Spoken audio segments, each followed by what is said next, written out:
Hey, welcome to the stream. We're getting ready and everything. I'm just sending out the last of the Discord invites now. We're going to be playing some Fabled Lands. It's also going to become part of the weekly rotation for a little while at least. Let me see. I've got Fabled Lands scheduled for, obviously, today. It's going to be Fabled Lands on Thursday. Again. And then the following schedule is going to be Monday, Sandrock, 4 to 7 or more. Tuesday, Fabled Lands 4 to 7 or more. Wednesday, Sandrock 4 to 7 or later.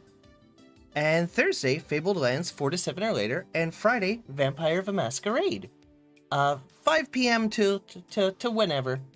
And then Saturday and Sunday, different events. We've got our Variety Day, which is going to be Saturday. So it's whatever I feel like playing Saturday. No problem, Mary. At some point, I'm probably definitely going to ask you in the future to guest host on. And on Sunday, we've got our Discord community. Ow! First blood! Ow! And on Sunday, we've got our Discord community event, which is Sunday Morning Cartoons. Check out the Discord for more information on that, where we watch cartoons together on Sundays. But yeah, Mary, I definitely want to have you as a guest on in the future. In fact, I should still... Let me switch over to the main stream. Real quick, I should still have it here. I'm pretty sure I still have it. I can't ever think why I would have removed it. I should have my little Mary icon. Yep, there it is. Boop. My little Mary. To give me Fabled Lands advice. In the future, yeah. Still got my tiny Mary. For Fabled Lands help. Boop. Yeah, like, why would I ever... It's you! Why would I ever get rid of that? Yep, just tuck her in my pocket. Keep Mary in my pocket to give me the good advice. But yeah, I'll absolutely have you in on the future. Check the Discord for... Pocket bun. Check the Discord for the, schedule for days that I intend to play Fabled Lands. That schedule is very flexible, in that I have a day job and it sometimes makes me work late, so there might be some days where we don't stream, but Fabled Lands in the future should be Tuesday and Thursday. So Tuesday, 4 p.m. Eastern Standard Time, and Thursday, 4 p.m. Eastern Standard Time. I'm hoping to do Fabled Lands on those nights. Head pats! And because I've actually written down and published a schedule, I will of course be cursed and never be able to keep to it. So that is my doom. So give me a second while I load up Fabled Lands right now. And we'll get in there. But yeah. Mary, I definitely want to have you in on the future as a guest, because you are the lore master. Alright, let me get it loaded up here. Boop. Hopefully this is good and not too choppy. It is big resolution, so it's easier for me to see. But we'll see how it goes. Alright, so we are going to check out the options real quick, see if anything's changed in here. That's about right, still got my music and stuff down low. Extras, okay, objectives, tutorial fact. Yep, general. Okay, so yeah, it's basically got all of her stuff.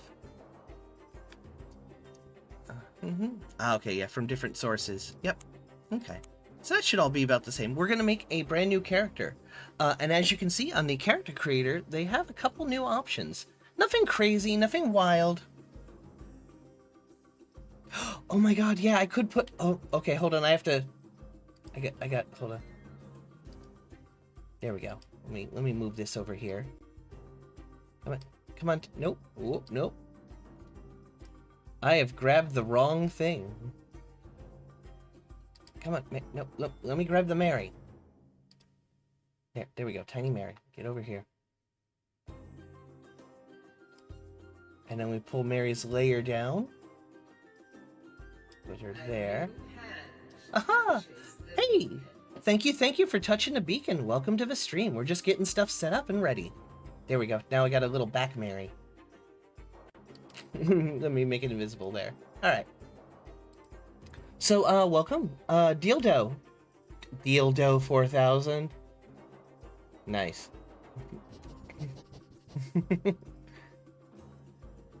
Ooh, nice. Yeah, I look forward to eventually getting there. Sniff, sniff, sniff, sniff, sniff, Snufflex. So yeah, we're about to get into the game. We're gonna go to the new character creator. Yep. All right, so the first question is, what class do we want to play? Do we want to play the warrior, the mage, which is the one I'm a little bit interested in myself? This is the entire game. Because of its aspect ratio, I would have to stretch it to get it to fit. Give me 1 second. There we go. In order to get it, I would have to stretch it to fit, like transform, fit to screen. There we go. So now it's right. But transform, stretch to fit. It looks a little weird if I stretch it to fit. So we're just gonna have it just be fit to screen. So there we go. We got some black letterbox bars on the side, so we're good. Anyway, welcome to the stream, Dildo. Dildo. Why? But okay. So yeah. So mage is the one I was thinking of playing this time through. Warrior, troubadour, and I'll go back and read the descriptions for all of these because this game is very word heavy. I will be reading a lot of stuff.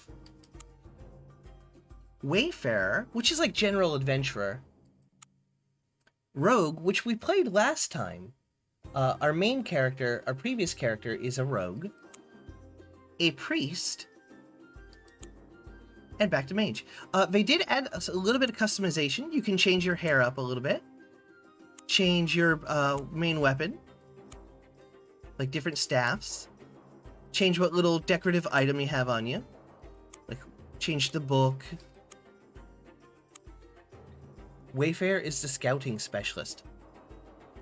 Yee.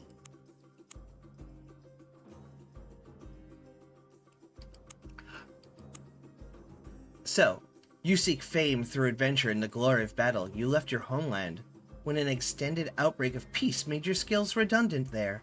You are blunt and outspoken, but scrupulously follow the warrior's code. You know the merchant's guild in Yellowport needs assistance. Mage, you are an outcast by choice, shunning your native land and the family who spurned you, driven by a burning desire for secret knowledge. Your goal is to become one of the mightiest wizards of the world. And I feel like I should be on this face whenever I talk about mage. Your goal is to become one of the mightiest wizards of the world, and nothing will stand in your way. For now, you're looking for the Gold Dust Tavern in Yellowport, where adventure awaits. Priest. Squizzard. Scout squid. Sword squid, sorcery squid, sneaky squid, sacred squid, and song squid. Ooh, squid druid. Squid. Squid. Does the bard get different instrument options? I don't think that, like, it's specific instrument options. Like, you get, like, an item that goes in your instrument slot. I think it's a mandolin? I'm not 100% sure.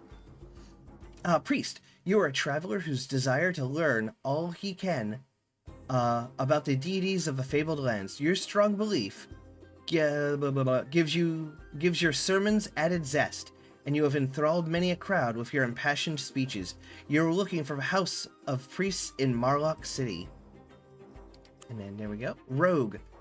You are a fiercely independent individual who grew up in the back streets of your hometown, forced to flee because you were too active in your chosen profession. You have come to new lands to seek fortune. Devious and resourceful, you can break in almost anywhere. You have heard that the Temple of Sig in Marlock City needs the services of a rogue. Wayfarer.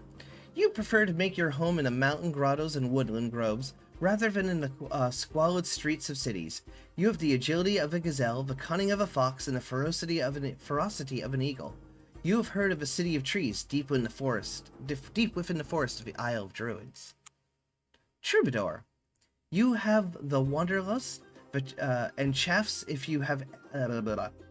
You have the wanderlust, and chafes if you have to remain in one place for any length of time. You enjoy the freedom of the open road and the thought that you never know what adventures each new day will bring. You live by your wits and are a familiar figure at taverns' firesides. where you regale travelers with your tales. And you get different powers with each class. I'll go over those too.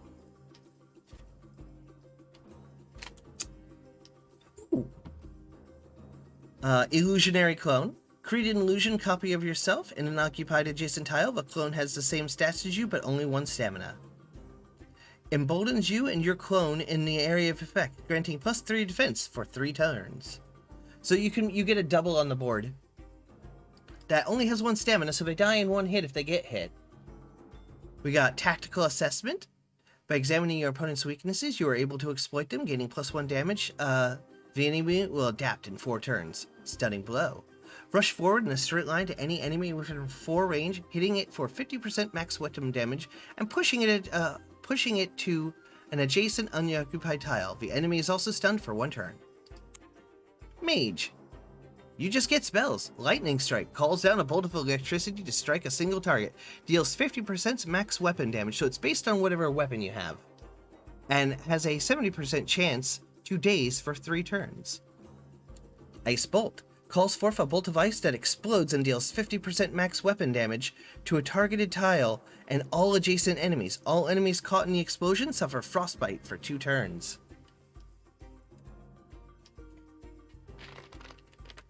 Ooh.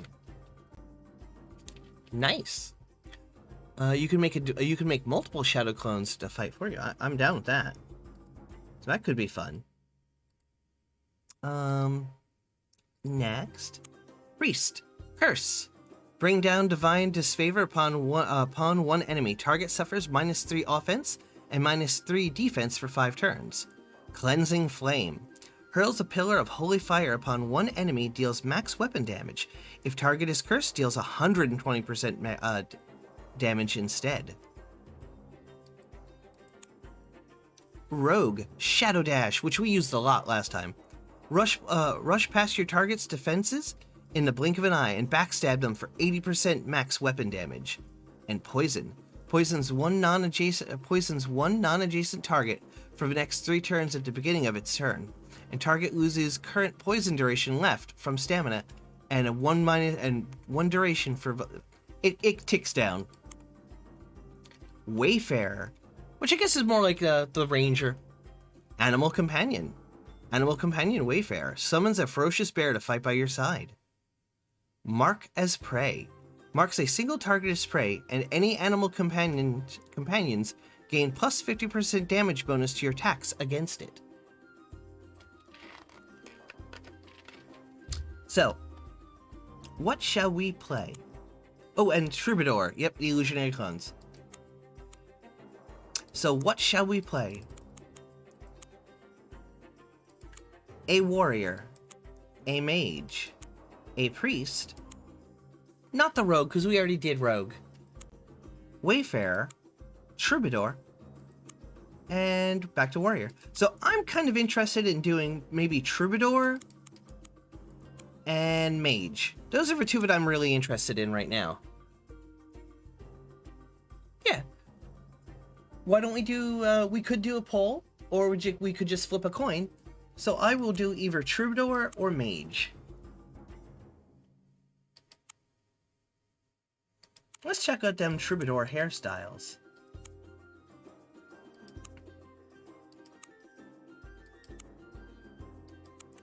I think I would go with that one. Different instrument. There we go. Oh, it's the necklace. Okay. I like that one. Oh, and bird. Bird 2. Bird 3. We'll go with the little blue bird. So yeah, we're either going to do troubadour or mage. Ash, why don't you put up a poll? And we'll see which one we'll do.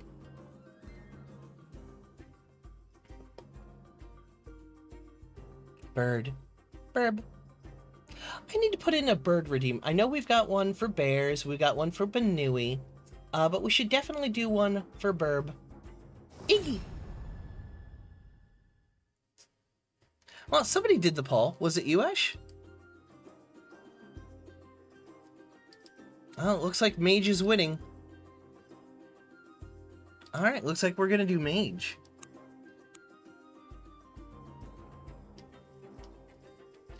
Good job, Snufflex. Good job. Alright, so it looks like we're gonna do mage. And if I'm in the way of like anything on the screen, remember you can let me know if you want to see something behind me. I can go transparent because I'm squid. Have chromatophores, can change color, even to transparency. Or, if need be, I can literally just move to the other side of the screen. Over here. I'll appear in a second now. It takes a while. It's a long walk. There we go. So I could be over here. I could be down here. Dark Magician Squid. So I could be anywhere that we need me to be. There we go. Okay. Alright, so we're going to be the mage. Dark Magician Squid. Okay, hair number 3 or hair number 2? Hair number 1, not down with it. Hair number 3, pretty good. Hair number 2, pretty good. Hair number 1, eh. I like hair number 3. And apparently we only have a rod for 3 and 4. Hair number 3 is cute. Yeah, I like it. Yeah, so I guess we'll go with rod. Those are both good rods.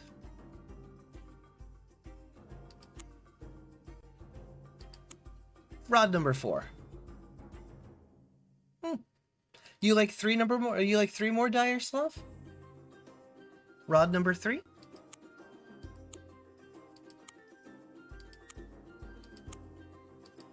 Oh, there we go. We'll keep that because that's the time cube. Which, incidentally, let me get my time crimes counter up. Because this is where time crimes came from. There we go. It's over in the corner. Let me test it, make sure it still works. Because it's been a while since I've had to time crime. Where did I put the time crimes counter? Twitch controls. Oh, there it is. There we go.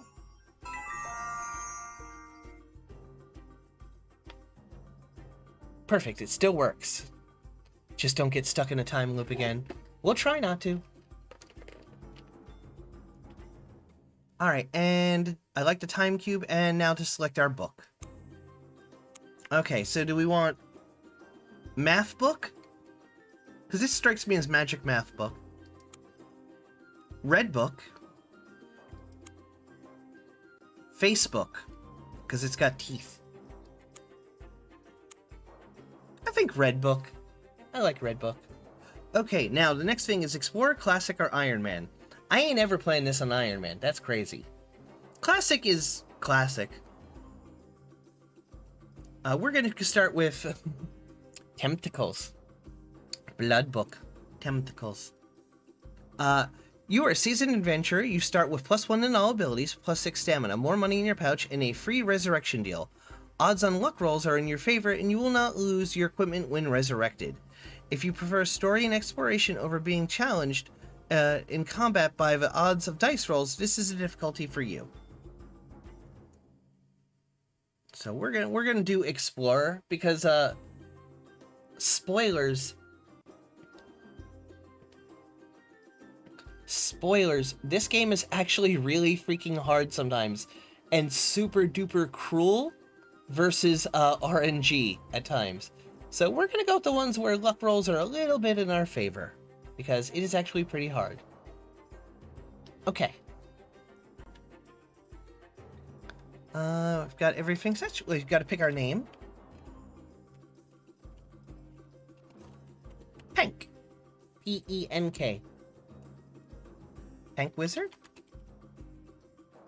Pank Witch?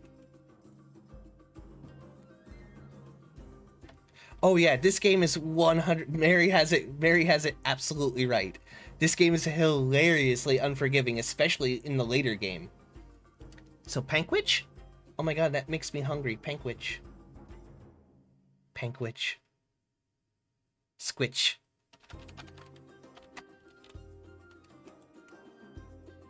Now that makes me sound like a Bigfoot. Pank Squitch. Pank Squatch.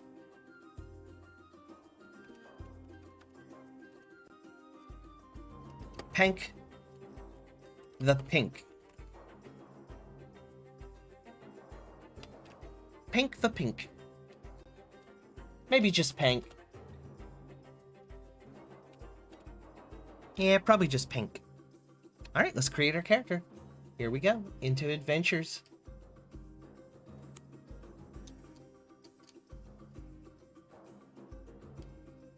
Ah, the world map.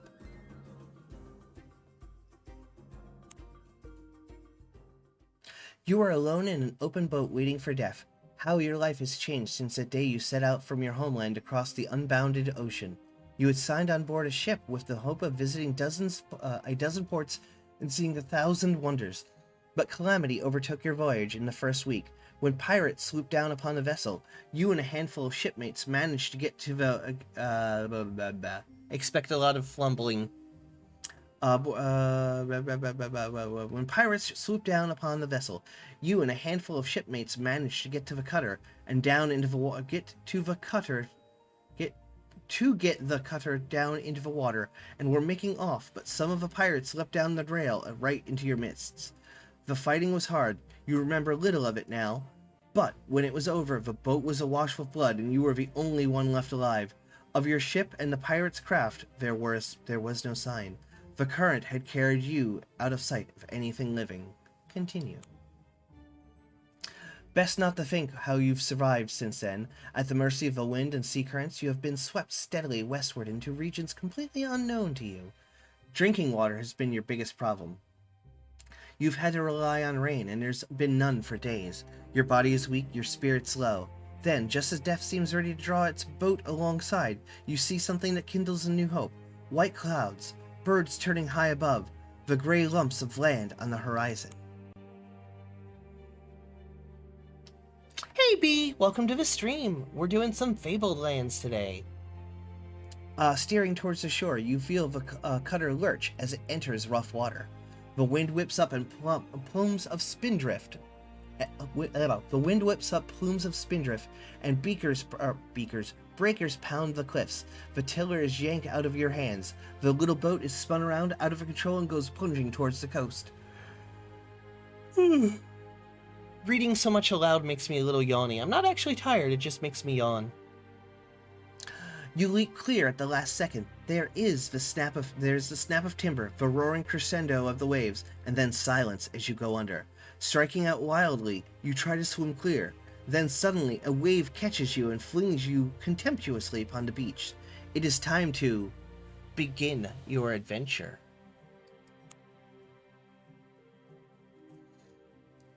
Battered and bedraggled. I think I'm pronouncing that right. Bedraggled? Mage down cataclysmic. Battered and bedraggled, you lie gasping for breath until you hear someone walking along the shore towards you. Wary of danger, you lose no time in getting to your feet. Excuse me. Confronting you is an old man, clad in a dirty loincloth. His eyes have a feverish bright look that is suggestive of either a mystic or a madman. Well, what have we here, friend? Asks the old man. He seems to be talking to someone next to him. Me, senpai. Hey, Kolo, welcome to the stream. We're doing some Fabled lands today. Blah, blah, blah, blah, blah. He seems to be taking Looks like some... well, what have we here, friends? Asks the old man. He seems to be talking to someone next to him, although you are certain he is alone. Looks like a washed-up adventurer to me, he says in answer to his own question. All wet and out of luck. He carries on having a conversation that quickly turns into a heated debate. He is clearly quite mad. Excuse me? Oh no, excuse me. Excuse me. You shout above the hubbub in an attempt to grab the old man's attention. He stops and stares at you. Is this the Isle of the Druids, you ask impatiently? Indeed it is, says the old man. I see that you are from a far land, so it is up to me to welcome you to Harkuna. I think you may have much to do here, as it is written in the stars that someone like you would come. Your destiny awaits you. Follow me, young adventurer. The old man turns smartly about and begins walking up a path towards some hills. You can see some sort of monolithic stone structure atop them. So we have three options. Follow him, scour the remnants washed ashore, explore the island on your own. I'm going to scour. I know a little bit of the early game, so we're going to scour the remnants. You find a small vial holding a reddish concoction. You bless your good fortune when you recognize it as a healing potion. Don't forget to click on the item in the loot chest to transfer it to your inventory. Come on, I'll show you the gates of the world, the old man babbles. So we're going to follow the old man. During your short trip upward, the old man regales you of tales of your destiny and fate, continually arguing to himself as he does so. So he is going to take us to the obsidian stones, and that is the... We can go other places later, but now to the obsidian stones. You reach a hill covered with a circle of large obsidian standing stones. Despite the bitter wind that blows across these hills, the stones are unearthed, and it seems it seems almost newly lain. Here are the gates of the world, says the old man. The stones are laid out in such a way that there form three archways, each carven with mystic symbols and runes of power. Are we going to learn the mystery of the druids? No, we're not. We're probably not. Probably no. The stones are... Each gate will take you to a part of the world of Harkuna, though I know not where, explains the old man. Abruptly, he turns around and sets off down the hill, babbling to himself. His voice stays as he descends the hill, leaving you alone with the brooding stones and howling wind.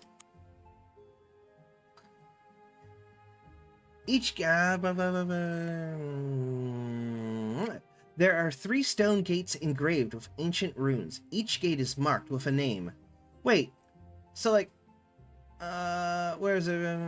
Each gate will take you to a part of the world of Hakuno, though I know not where. Each gate is marked with a name: Yellowport, Marlock City, and Wishport. From here, you can see the coast as a whole, which is heavily forested. So, like, can the old man not read? Like, it's clearly marked. Only if the old man is illiterate. Makes sense. Okay, so we're going to explore the island further before we just teleport out, because this is a good starting zone. This is also going to give me a chance to save my game. You decide to explore the island further and ponder where to go next. You have a clear view from the top of the hill, of the northern parts of the island, and you notice a previously unknown to you road that snakes along the cliff tops. Make a move. So we're going to take this opportunity to save the game. And we're going to save it as a new one. Can I name it? Yep, new save. Save. There we go. Mage. Time. Stream. Here we go. What's up? He's the ancient druid and he never learned to read. Alright, so we've got this saved. And out of paranoia, we'll save it again. There we go. Okay, so we can go up to the coastal road, down to the coastline again, and over to the trading post. Let's go down to the coastline. You make your way around the coast. The interior of the island appears to be heavily forested. After a while, however, you come to a bay in which a couple of ships are anchored. A small settlement nestles on the beach. So nothing to do here. So let's go up to this trading post. The trading post is a small village set up here by the enterprising settlers from the mainland. Its main export appears to be furs from the forest. The mayor, a fat, genial fellow who greets you personally, insists that one day the trading post will be a thriving town. There's not a lot here yet, however. A small market, a quay, the settlers' houses, and a shrine to Lacuna, the huntress, goddess of nature. So from here we can go to different places: the inn, the market, the temple, the quayside. And we have a house stash here. You found an abandoned house, which you claim as your own. When back in town view, click on the chest icon to access your new personal storage. Note that any items or shards that are stored here are accessible from any house you obtain. It's got an ender chest, basically. Free house, free ender chest. Dire Sloth. I hope someday somebody describes me as a fat, genial fellow. Yeah, that's pretty good. Listen, anytime you get described as genial, as nice Minecrafter houses. Alright, so we actually have a house now. So we've got stuff that we've got plenty of space to store things in. And to give you an idea, give me 1 second, let me save the game again.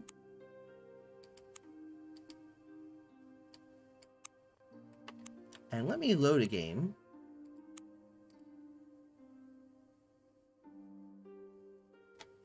And we'll come right back here. I just want to show you, like, the amount of stuff that you'll end up getting. This is our higher level rogue character.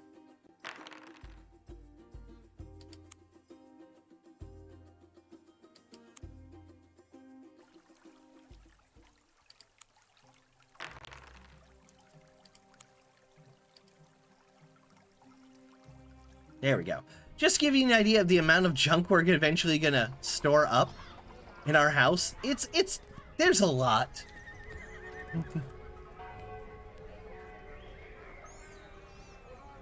Moonstone of Teleport. It's gonna get wild at some points.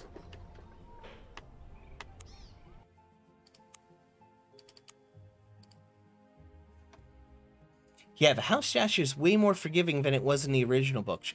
Each had their own inventory and habit of burning down at random.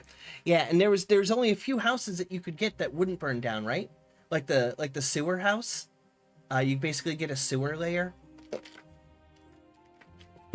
We're definitely going to shoot for the sewer layer again. That'll be our mage stronghold. Alright, so let's go check out the market and see the kinds of things. Are you really adventuring if you're not hoarding loot? Excellent question. Okay, so we should probably buy a weapon.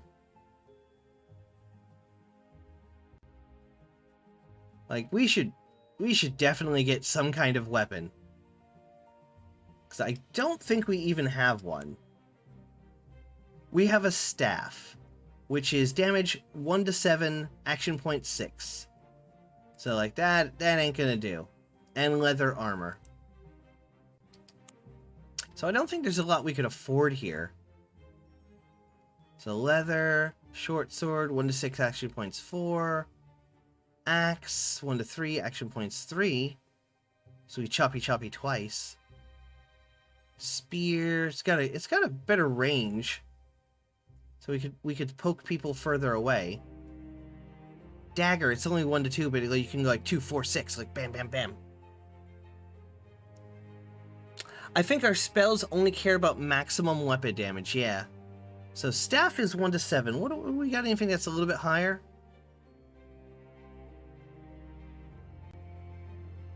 But the spells take time to cool down, I think. Like they have a refresh timer. So we can't like lightning bolt, lightning bolt, lightning bolt. We can like lightning bolt, move, move.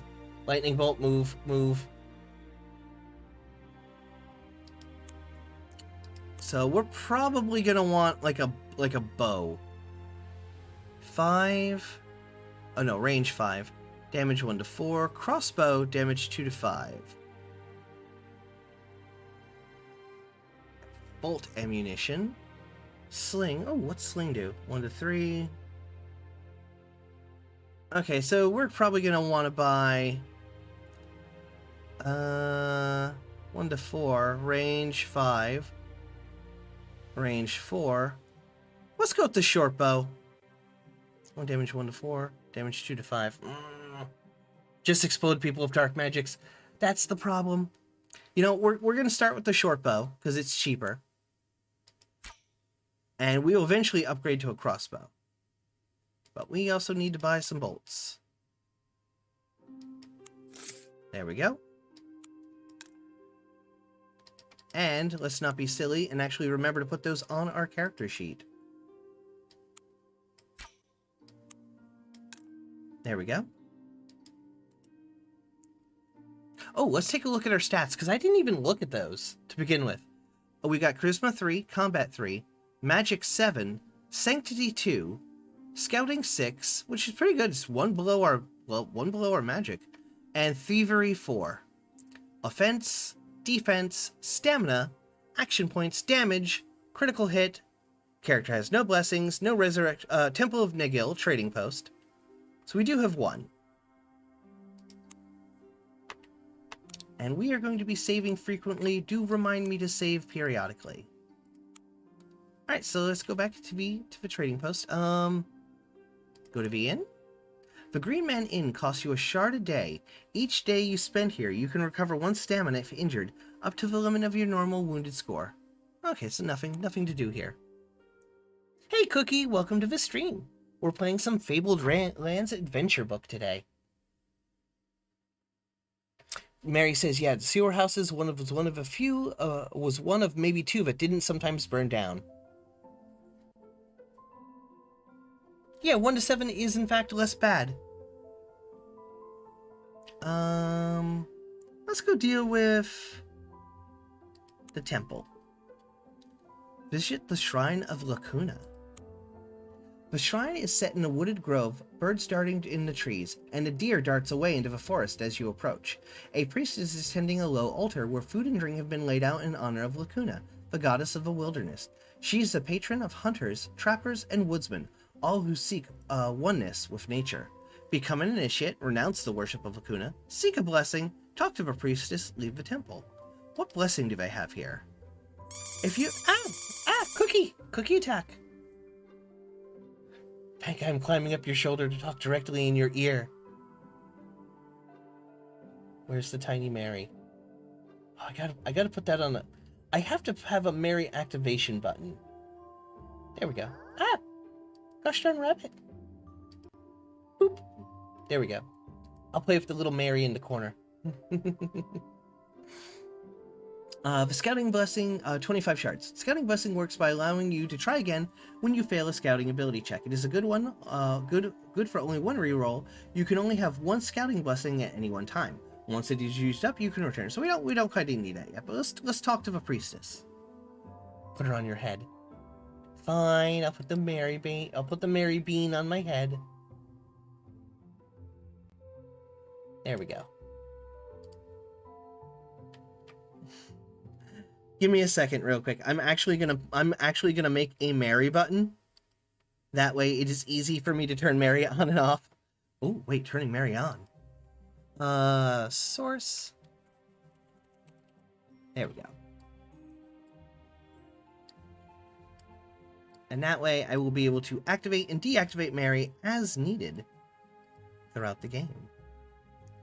Mainstream would be 1 second. There we go.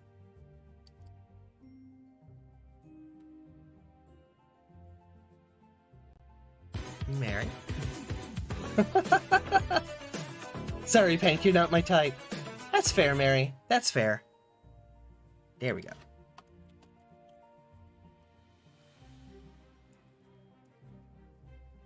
There we go.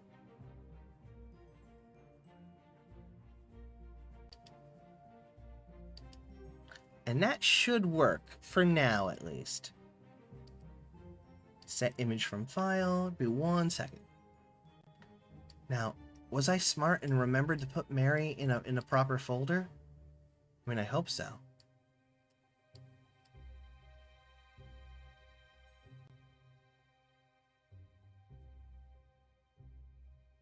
I thought I did. Did I lose? Ah! Pank is Fwen-shaped. I get activated and deactivated all the time. I want to do this right the first time, or I'll forget to do it in the future. So it's taken me just a second to... There we go, Mary Rabbit icon. Perfect. Okay. So this should work now. And... Yep, okay. That should theoretically work. Now I can just minimize that and push the button. There we go. Mary gone. Mary back. Mary gone. Mary back.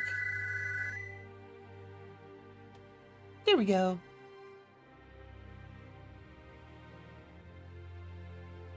Okay. Cookie in a box. Oh, you got Mary too with that head pat. Okay, so we want to talk to the priestess. The priestess, dressed in silken robes and wearing a wreath of oak leaves, says, I have need of an adventure. I have need of an adventurer like yourself, for arcane reasons involving the secret mysteries of Lacuna. I need a tusk of a wereboar. A wereboar, in fact. Need a tusk of a boar. A wereboar, in fact. Hunt down one and bring me its tusk. In return, I will teach you how to be a better scout. Alright, so yeah, we'll accept the mission. Quest log. Sacred Tusk.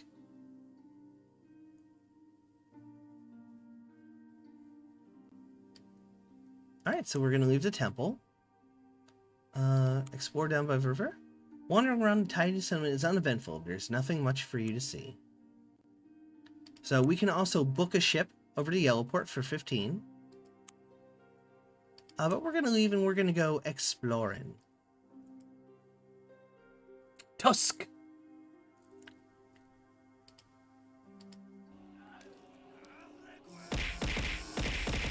Oh, hydrate. Oh, Ash! Could you get me a black cherry or strawberry water for hydrates?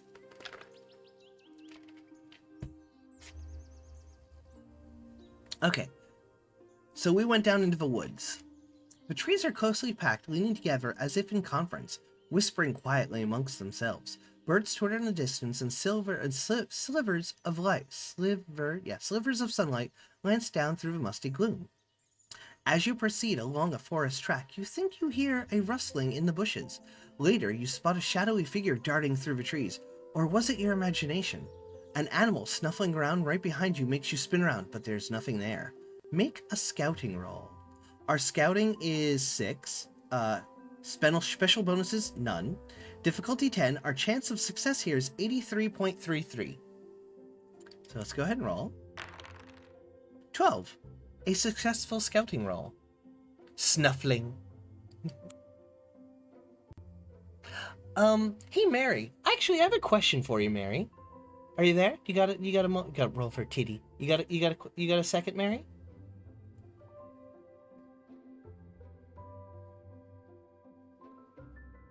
Five to 6 odds, nice, yes. So Mary, do you have a preferred avatar picture besides the cute little bunny I have behind me right now? Would you be willing to have us turn this into a talking Mary, so that when you do guest in the future, it bounces up and down and has a little mouth that opens and closes? Or would you like us to use a different image for that? Because I can get you VedoTube, which is the program I use, for free.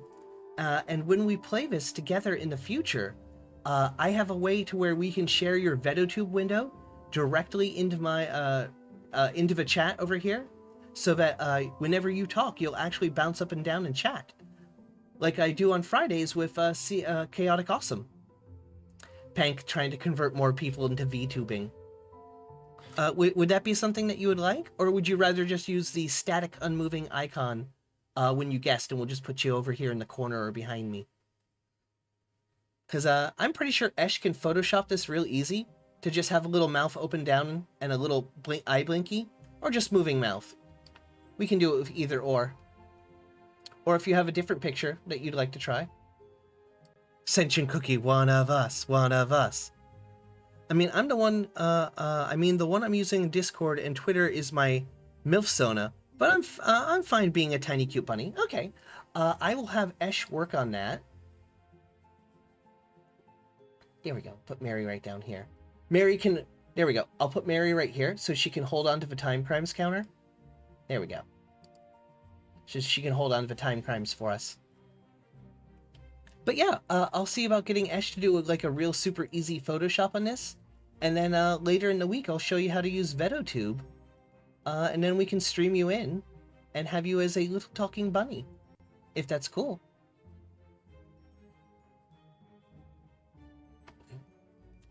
Why do you have a MILFsona? No, we all have. Why would I? Mary.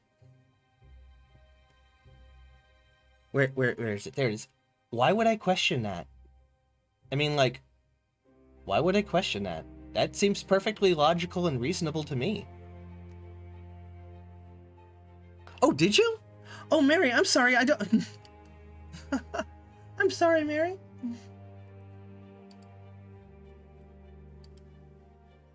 Ah. I didn't... Sorry, I've got my Discord set to be like, don't bother me, Discord. Like, I did not see that at all. Sorry about that. But yeah, today I want to mostly like just do it via text. In the future, I'll definitely have you on via voice. Because I wasn't sure if you were going to be here or not today. Because I announced this like an hour before I actually did it. So, but in the future, I'd definitely like to get you in on the call. I don't want to fiddle with buttons because to get you in with the Discord call, I've got to work a little bit of magic because I have a different microphone from the last time we streamed, and it doesn't like sharing sources, and it's a pain in the butt. I just got to set it up in advance in the future. But I definitely want to have you in the future for games. Where was I? Oh, yes. Video game, which I've lost the window for. Where did the window go? There it is. Okay.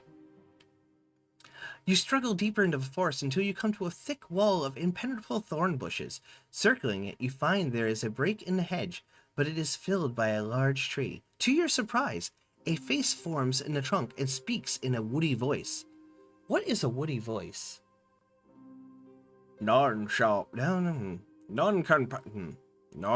pass. Begone, human. Return to the trading post, attacked a tree, tried to persuade the tree to let us pass.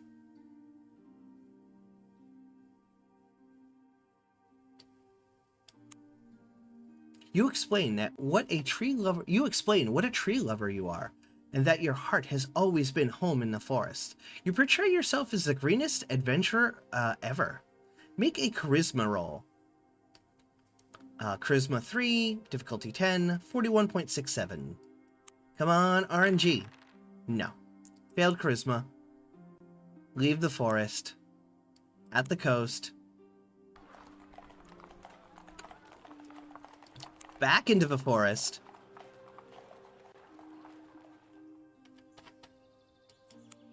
Make that scouting roll.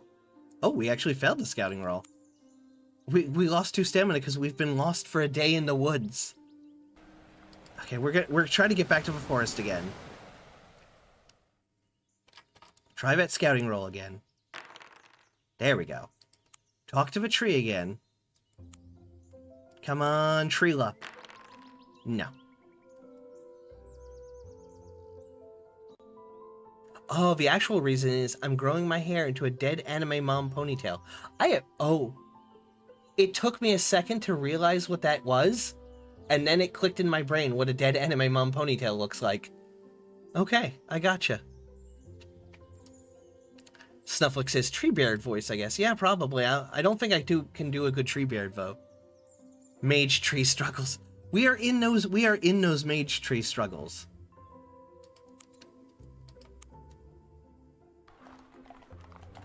Alright, let's go to the inn real quick and heal up until fully healed. Okay.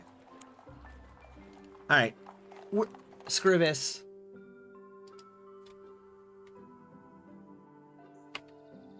Save game.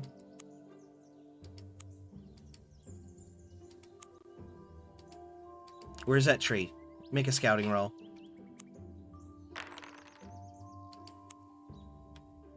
This time we summon fire into our hand, and we try to get the tree to let us in. There we go. I was fully ready to fight the tree there. Oh yeah, time crimes. Oh no, we haven't reloaded yet, so no time crimes yet. Screws this. Like Pank requests. Now we can actually move into the City of Trees. Welcome to the City of Trees, says a passing woman, dressed in the garb of a druid. The city has been built amid the branches of several mighty oaks. Ladders run up and down the trees to houses that perch like nests in the branches. You are not allowed into any houses, but the druids allow you to barter at the market. So, much better quality stuff here. And here's the nice thing. If we can get a scouting of 6, which we actually technically already have, we'll be able to summon an animal companion. We'll be able to learn the animal companion ability. Hunting traps, scouting of 8. Marcus Prey, scouting of 6, and Eagle Eyes, scouting of 7. So that's kind of cool. Resilient Books and Resilient Companion. Animals imitate their master, and yours learn from the best. Your companion adopts vicious tactics, granting it a predatory edge, +4 offense, +2 match damage, and increased survivability, +4 defense, +4 stamina. Okay, so that's cool. We can buy healing potions here. Lanterns, adventuring gear, a rope, silver holy symbol, golden trinket, scouting +2, sanctity +2, a wand, magic +1, an ebony wand, magic +2. So definitely we're going to be coming back here for upgrades. Longbow, which is better than the one I think I have. Heavy crossbow, quarterstaff, kris, flail, great axe. Yeah, we'll definitely be coming back here in the future. Right now, we're too poor for anything. We've only got 128 gold. Maybe a second potion. But let's talk to the druid here. You are brought before the druid's leader, the oak druid, a bearded fellow with earth and leaves all tangled up in his hair. He asks you to perform a service for them. Take this oak staff to the willow druid in the forest of Larun. The sacred grove where he lives will be hard to find, but I'm sure you can do it. The willow druid will give you something to bring back to me. When you return with it, I will make your techniques of tracking and your wilderness lore better. What? Burzy! Burzy, my inventory's basically empty right now. Don't get it all messed up with this thing. Take it back. Fine. Here, bring it back to him. We will accept the quest, and we will take the oak staff. Okay, so let's leave now.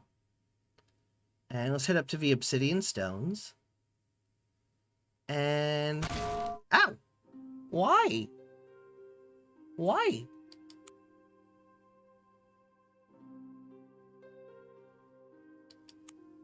Oh, and remember, if you guys want to get my attention for the stream, and please don't abuse this or I will have to turn it off, you can always type pank, P-A-N-K, and it'll go, whoomy, and that'll get my attention and have me look over at the screen. If it's something really important, use the text-to-speech to give me a quick message with the text-to-speech. Again, please don't abuse them or I will turn them off, and I don't want to have to do that. Because I bully Sentient Cookie. Ooh woo. Alright, let's go to the beach. Oh woo. Ooh woo.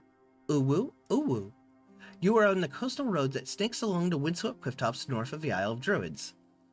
We are just doing a... Cinnasnail.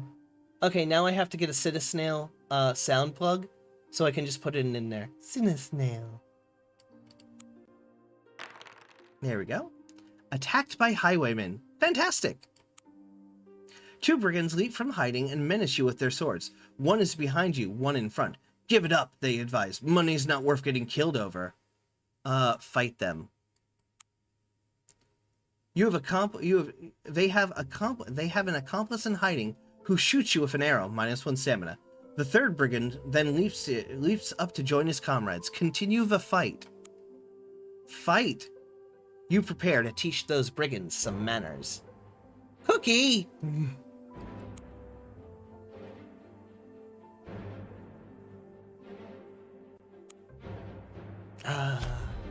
Okay, so there's 3 dudes. Let's wreck them with us. Oh, we gotta wait till they get a little close. A new hand touches the beacon. We gotta wait for them to get a little closer. Or can we... we can't reach with that. There we go. Ow. There we go. Ooh, got one of them right off the bat. Oh, and they're slowed. Perfect.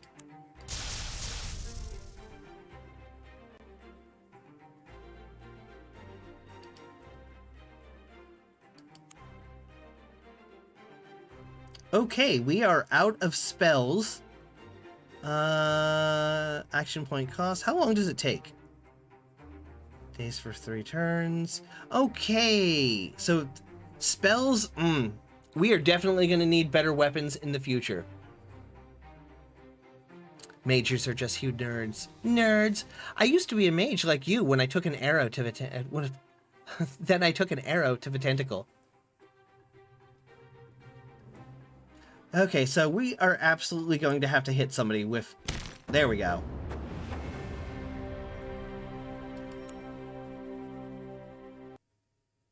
Time for the bunk.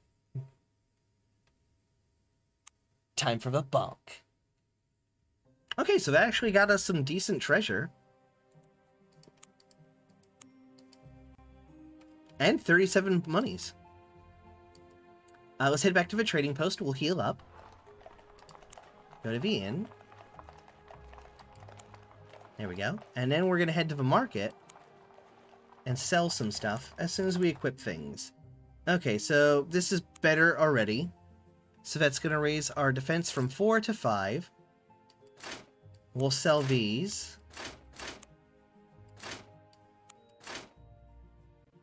And that is 1 to 6, 1 to 7, action points. Action points. Okay, yeah, we'll keep this. Okay, those are in stacks. Alright, we'll just sell the other things. I went to the completely wrong location. There we go.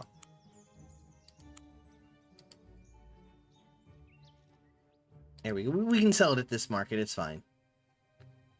Searching to buy. So these are things that they're particularly looking for.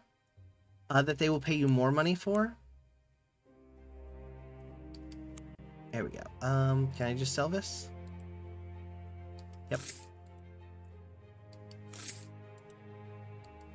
There we go. So we have 292 gold.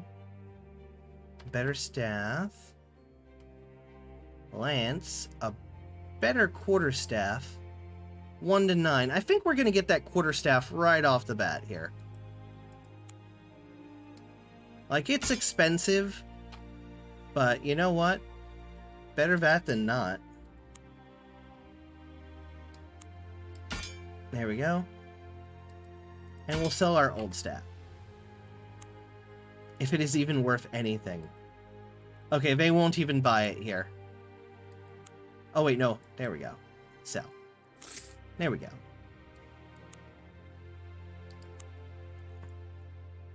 So let's go back up here. You cannot eat the staff. Just wait until you get the half staff. Ooh, what's that? Is that like in a different city, or is it a quest reward, or a random treasure item?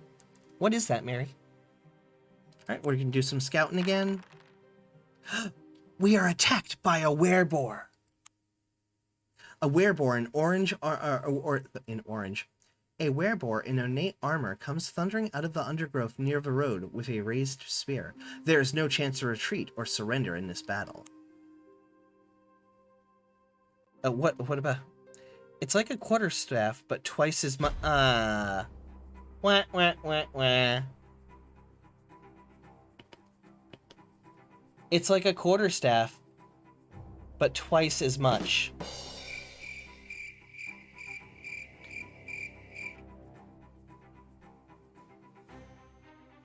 Oh, Snufflix, you have a good lurk. I just saw your lurk. You have a good lurk, okay, Snufflix? Alright, so can we light this guy up? No. Hit him with this? No. We're gonna have to wait for him to get a little bit closer. And we need to switch back to our other weapon. There we go. Now we can hit him with the spells. Hey, why in jail? Oh, pun crime. Fair.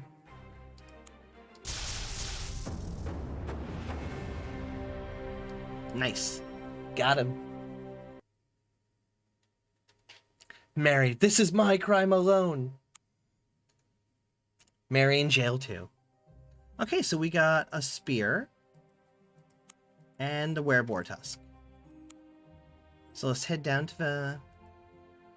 down here. And we can return in the quest over here at the temple, visit the Shrine of Lacuna, and talk to the priestess. The priestess, who is wearing the skin of a wolf and is covered in red paint, welcomes you gleefully. At last, the tusk of a wereboar. Now the ceremony can go ahead. Banui!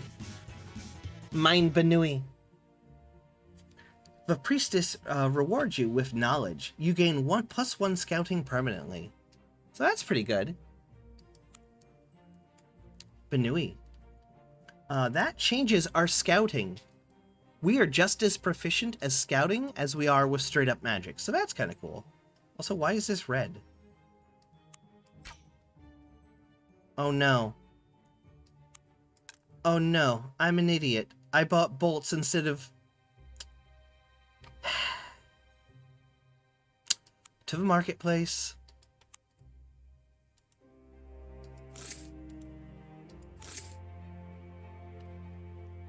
Buy me some arrows. There we go.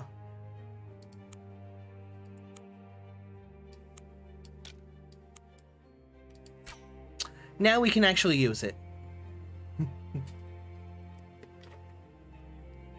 That is correct, Dire Sloth. Zachary. I was like, huh, why is that red? Oh yeah. Oh yeah. 2 to 5. Our staff is in fact better at 1 to 9, so we're gonna keep that.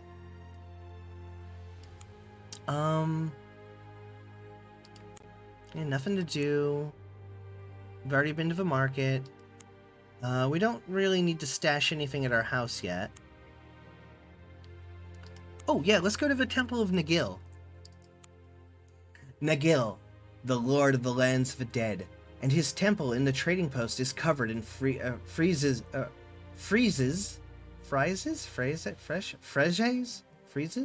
and gargoyles of ornate design, depicting the souls of the dead on their journey to the underworld. Inside it is cool and dark, hung with black velvet drapes. A scroll tacked to the wall reads, "Wanted, person of unusual resourcefulness. See Temple Warden." Let's see it. Okay, so that's their blessing as a resurrection agreement. Visit the Warden. The Warden is in charge of security. We've had an unfortunate, accident, he says worriedly. In the crypt below the temple, we sometimes experiment with the corpses of the dead. You know, the occasional zombie. Part of the rituals in honor of our particular aspect of Nagil. We revere here. It seems a ghoul has escaped from these pits and is terrorizing the villagers at night. They have undead fighting cockpits. They fight undead like chickens. We'd rather someone like you sorted the problem out before the militia got to hear of it. Destroy it and bring me the ghoul's head. Accept the mission. Okay. Let's go to the market real quick. Okay, so now it's going to be different when we explore. Let's save, though. Because I actually remember this fight being difficult. So now when we go to explore, we get another option. You set out that night on your quest to find the ghoul. Make a magic roll. 91.67% chance of success. Your arcane knowledge tells you much about the undead. Ghouls are known to eat the flesh of the dead as well as the living. They like to make their homes in crypts and graveyards, and they never venture out during the day, as sunlight burns their pallid undead flesh. Also, they cannot abide the powder of salt and iron filings mixed together. You can purchase these ingredients for 15 shards at any market stall. Make the purchase. Yeah, let's get that. And we will now make a scouting roll. We succeeded. A trail of gruesome murders and tales of terror leads you to an old cemetery in a near-deserted part of the old quarter. It is early morning and a few hours before dawn, so you haven't much time before the ghoul goes into hiding. At the gates of the cemetery, you find a small girl hunched over sobbing. When she sees you, she backs away, terrified. Make a charisma roll. Success. You convince her that you mean no harm. The little girl tells you that she was placing flowers at the grave of her father when a horrible monster came for her. Fortunately, she was able to run away. She points to a large tomb behind which the thing was hiding. You tell the girl to go home, and then you set out warily for the tomb. Suddenly, a foul stench fills your nostrils, and a figure rises up out of the shadows. Yellow eyes glow with feral bloodlust, and the creature's talons, encrusted with dried blood, reach for you hungrily. You found the ghoul. Use salt and iron filings. As fast as you can, you lay out the line of powder in front of you. The ghoul gives a moaning wail and shrinks back, unable to cross the line of salt and iron filings. Quickly, you run around the ghoul, encircling it with the powder. The creature lunges for you, but cannot cross the line. You keep it at bay every turn. Soon, it is completely trapped. Casually, you sit on the tombstone and wait for sunrise. When it comes, the ghoul burns to a crisp. You take the rotting, charred head and make your way back into town. Let's take a look at that item real quick. It did have a little flavor text. Its jaws twitch unnervingly from time to time. So we can turn into quests now. Visit the warden. You did it! Exclaims the warden, happily taking the ghoul's head and placing it in a jar. Time for your reward. You can choose one of these rewards. Amber wand, +1 magic, or 500 shards. I'm going to go with the wand. Better than nothing, and we can always make money later. In fact, there are some money-making loops in this game where we will cycle through a bunch of times just to make money. They are tedious, but they work.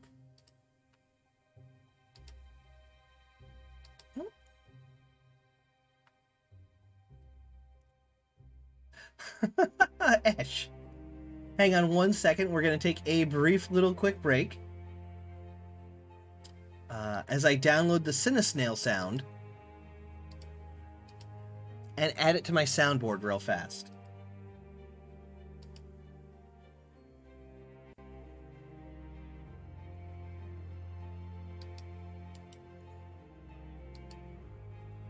There we go. How many Cinesnail sounds are there? There are a bunch. Oh boy, that's a lot of Cinesnail. Oh my god, there's so many Cinesnail sounds in here. Oh, okay, we're gonna have to go through this later. Cinesnail alerted, default, excited, fleeing, frozen, launched, on fire, playful. Yeah, I'll have to go through these later and make my pick my own favorite Cinesnail sound.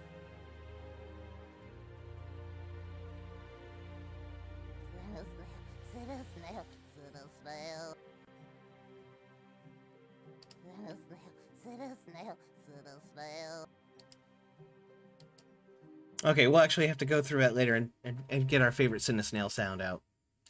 Alright, let me go ahead and put this on our inventory now, because we have a wand. There we go. Normally you'd be able to take the resurrection deal, but you can get one free on get one for free on story mode. Yep. Oh, you've had your eyes on this game, so seeing it in action is pretty great. It is pretty fun. You can get the Fabled Lands books, PDFs, through High Seas Adventure, A Vast Ye Matey, pretty easily. You can also buy the books on Amazon, both old copies and modern reprints that they've done recently too, and a couple extra books they've added. You can actually get them and play them like the traditional old game, traditional game book adventure games. But I find the online version's pretty good. I find it to be a lot of fun. And I like that it tracks all my stats and things for me. Oh, Ash made me some tea to keep my throat lubed. Yep, thank you, Ash. Ash knows all about throat lube. Alright, I think we're basically done with the island, except for maybe up here, because it's still flashing question marks. So go check this out real quick. Attacked by highwaymen again. You recognize the place where you fought off the brigands. You search beyond the hedge, besides the road, for remnants of their camp. However, you find no signs that the camp was ever here. Perhaps you dreamed the whole thing. Just as you are about to give up, something on the beach below catches your eye. You spot the wrecked timbers of a ship struck between the cruel rocks. A thorough search, you find a washed-up smolder fish. Must be something fishy about catch. Must be the smell.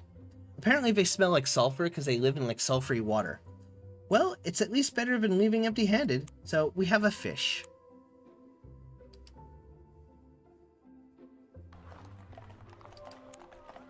I'm gonna go back here again. Is this just free infinite smolder fish? Metal Militia Patrol. Okay.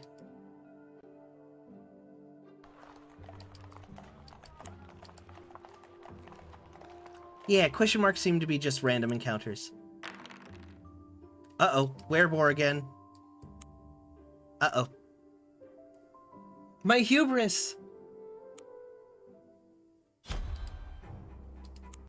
What's up, buddy?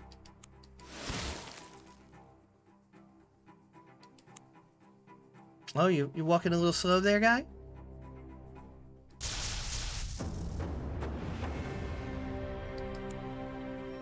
Zapped. Moon dusted.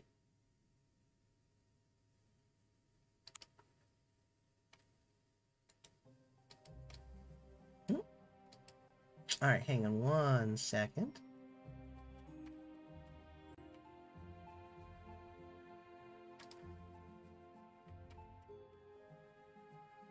Okay, there we go. More cell loot. But let's head over to the trading post. Okay, so as a mage, would I just simply book the passage to Yellowport? Ooh, cargo. Minerals. Would I just... Oh, yeah. So, here's another... I guess it's because you hadn't met the Militia Patrol. Yep. So, here's one of the weird things about this game, which, when I say weird, I don't mean bad. I mean just interesting. Eventually, I can buy my own ship to travel the ocean. I can buy cargo to fill it with, to trade in different ports, and I can buy better quality crews and whatnot for storms and things to keep the ship safe. So eventually I can have my own ship, I can do trading runs to make the muns, but it gets to be dangerous because ships sink a lot. Or we can buy a passage to the Yellowport.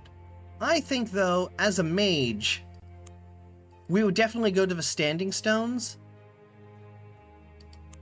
and travel for using those to travel.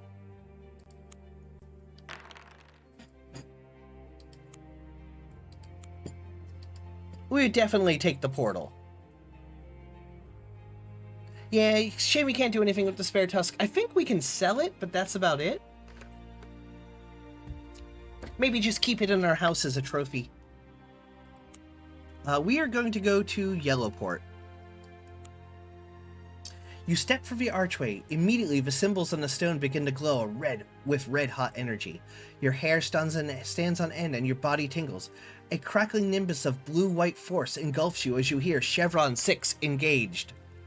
The sky darkens and thunder and lightning crash up and leap across the heavens. Suddenly, your vision fades and everything goes black. When your sight returns...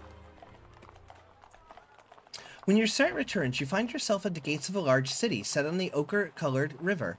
A vile stink of brimstone permeates the air. You wrinkle your face up in disgust and gag involuntarily. "Welcome to Yellowport," says a passing merchant. Esh, did you put no milk and sugar in this tea?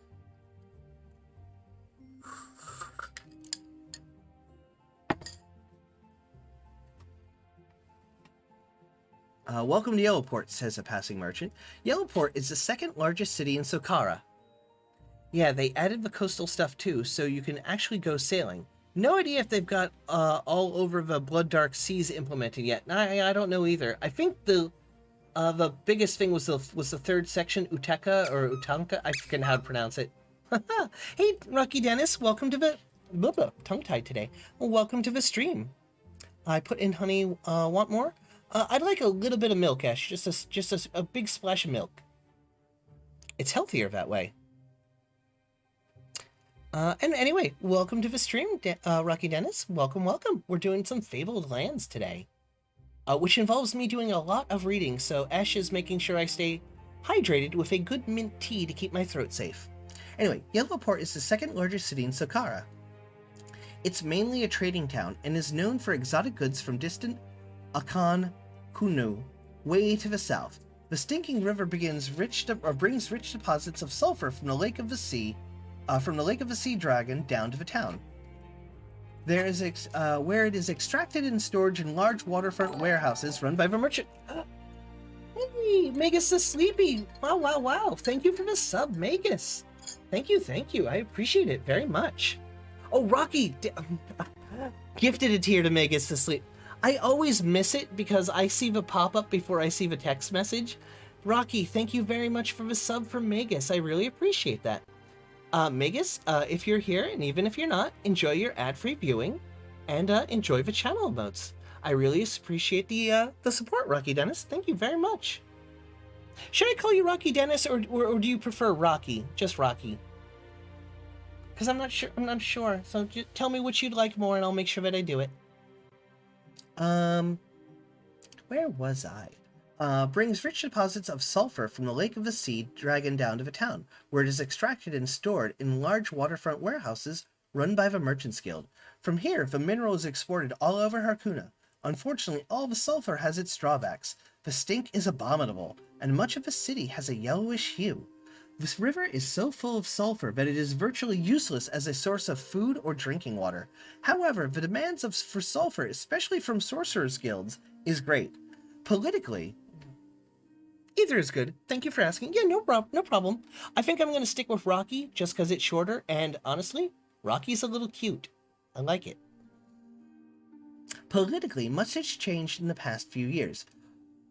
The old and corrupt king of Saqqara, Koran VII, has been deposed and executed in a military coup.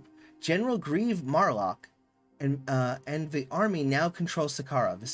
The old council of Yellowport has been indefinitely dissolved, and a provost marshal, Marlos Marlock, the general's brother, appointed as military governor of the town. To leave Yellowport by sea, buy or sell ships and cargo, go to the harbor master.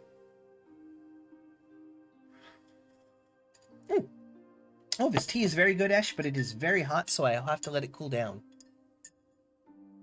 Okay, let me see. So we can go all over. There are 4 temples to visit, a bigger market, a trade guild where we can set up trading contracts. We got the harbor, we can just explore the city, and the Gold Dust Tavern. Alright, so let's go to the market first. Oh, house stash. You can buy a townhouse in Yellowport for 200 charge, which is actually just ridiculously cheap. Owning a house gives you a place to store equipment. Well, that's how you can tell this is a fantasy game, is I can afford a house. Yeah, it's good to see Rocky here. Market. Okay, so we can buy some armor. I don't quite have that, so let's sell these spears, because we don't need them. So we could upgrade our armor to ring mail. Different weapons. A couple magic items, some trinkets. Rat poison. Ooh, a treasure map. Archery. Book and scroll. Okay, yeah. Combat. Weapon mastery.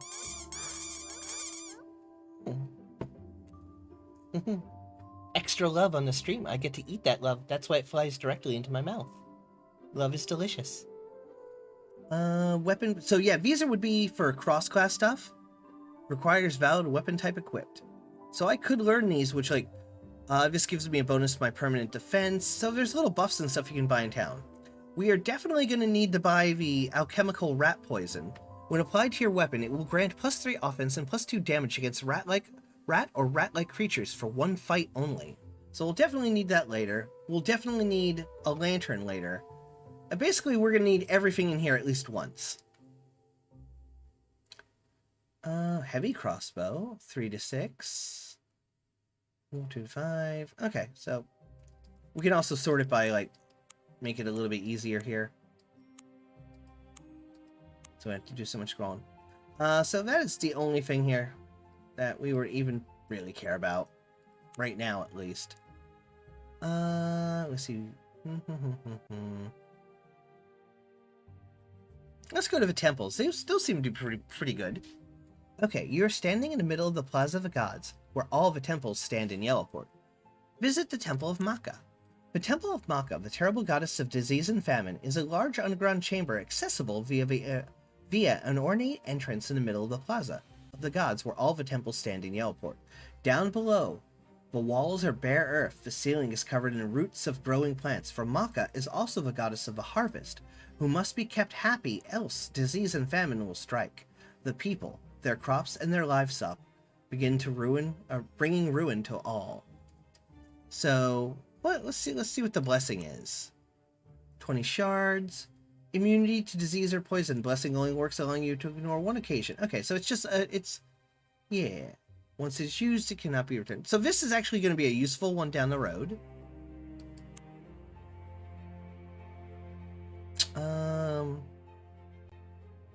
Okay, so... let's visit the Temple of Elnir. The Temple of Elnir is an imposing edifice of gray stone, inlaid with yellow marbling. Elnir is the god of the sky and of kingship. He is the ruler of the gods. His dreams are of the clouds before storms, says a passing priest. Okay, so let's see what his blessing is. 25 shards, and it is a charisma blessing. And no quests. Alvir and Valmir. The Temple of Alvir and Valmir is built up like a tongue-tied. The Temple of Alvir and Valmir is built like an upside-down galleon. Alvir and Valmir are brother and sisters, kings and queen of the land beneath the waves, masters of the sea. Their servants and soldiers are the souls of the drowned, and when seas are rough, the storm-tossed, sailors say Alvir and Valmir are arguing again. Let's talk to the High Priest. The High Priest tells you that the golden net of the twin gods has been stolen. The repulsive ones have taken it to their palace beneath the sea, in the sunken city of Zizurda. The repulsive ones worship the fish god Onis, who struggles with Alvir and Valmir for control of the sea. We must have the golden net, or the repulsive ones will use it against us. If you return it to us, we will reward you, says the High Priest. The sunken city lies under the coastal waters of Shadar-Tar, so along the south here. We'll take the mission, because we'll eventually go there, but we're probably not cool enough to do it yet by ourselves. And let's check the last temple of Trinai. Trinai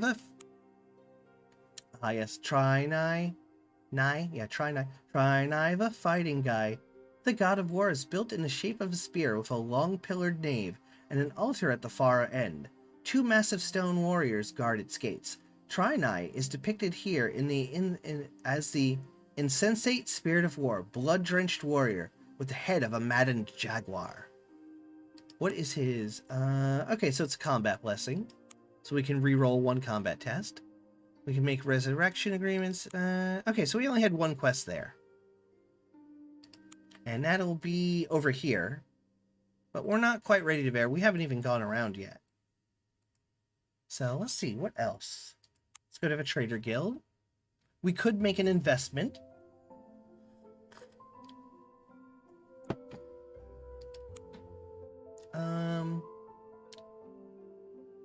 I guess we'll just explore.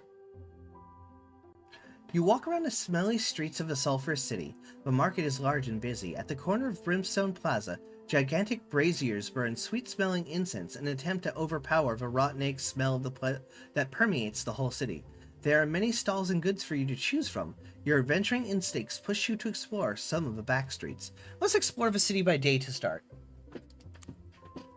You can explore the Poor Quarter, the harbor area, or the area around the palace. Let's go to the Poor Quarter. A mad beggar covered in sores and grime and covered in sores and grime, accost you in the streets. "Oh, noble one, aid me for the love of the gods," he rants, frothing at the mouth and gesticulating wildly. "I need coin to eat, food to spend, and blessings to wear." Give him 5 shards. You know, bless him. You want to bless the poor mad soul. 8.3% chance of pulling it off. Oh, we came real close. You mumble a prayer to the gods, but you're not sure if they got the right, if you got the ritual right. The beggar thanks you and babbles, "Yes, yes, a new doublet for an old beggar. I shall wear it with pride." He wanders off, stopping passers-by to show off what he thinks are his new clothes. Poor old fool. So let's explore again. Do we get him again if we do it by the day in the poor quarter? Yep, okay, let's try to bless him again. Come on, double 6s. Nope. Oh, hydrate. I've taken a sippy. Okay, so we'll explore again. City by day, poor quarter. Let's just give him money. The mad beggar takes the money and swallows the...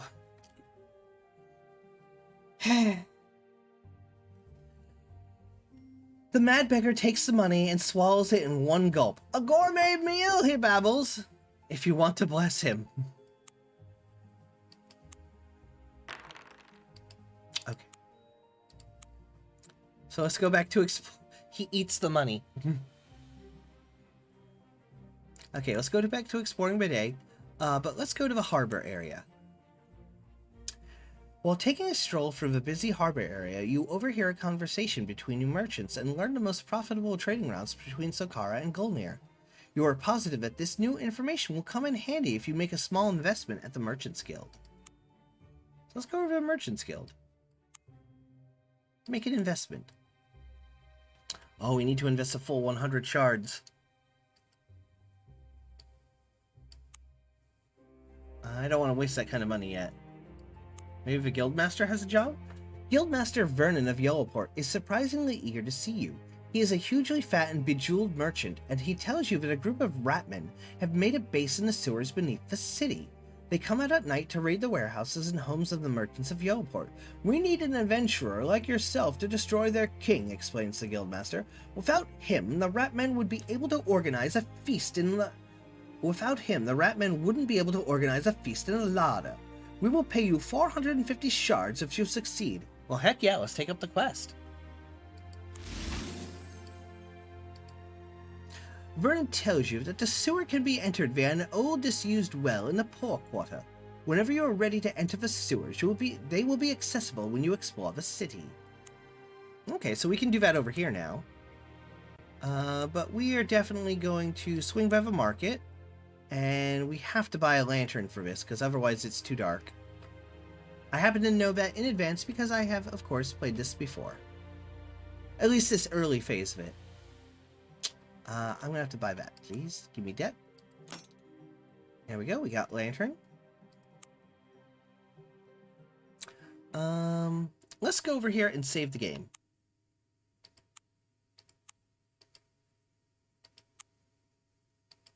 Alright, let's head into... let's explore the city by day, but let's talk area around the palace.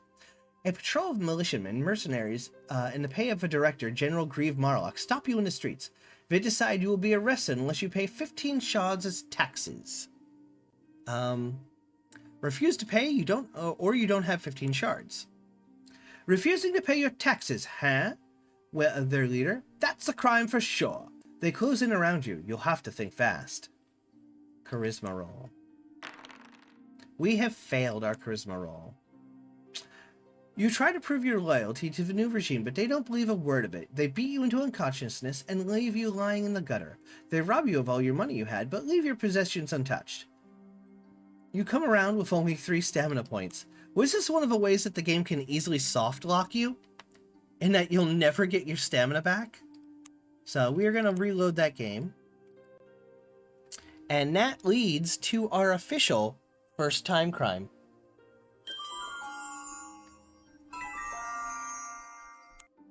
So there we are, our first time crime. Counter is at 1. You know what? Let's try to get this Ratman thing.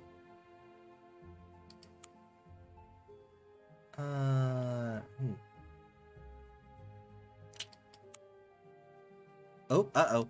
You're making way through. I selected the wrong option. We should have gone during the day. I'm just in time for the crime of time. Crimes. Yep. I thought this was a law-abiding stream. Rocky, you were in the long...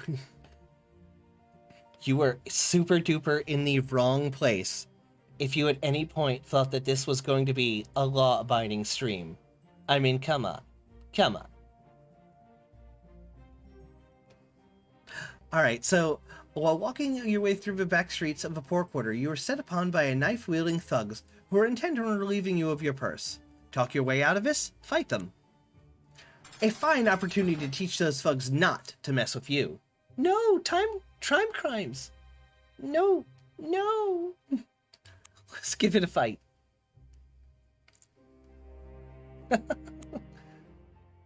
Okay, so we got some thugs. This thug in the back is pretty cute. There we go. Bunch up a little more for me. Can I hit any of you? Oh, wow. Okay, got him in one shot.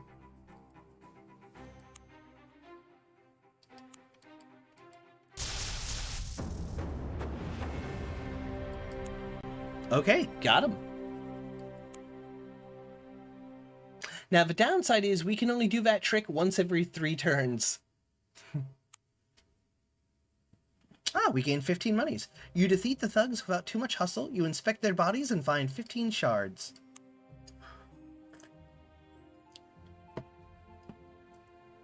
Oh, you missed it, Ash. It absolutely worked. They sent Mary and I to prison. We were very much in jail for a moment. But no prison can hold me for long.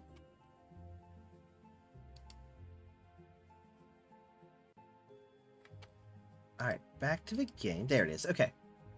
So let's head back to Yellowport. Explore the city by day. The poor quarter. The beggar. We'll try to bless him again, because that's random.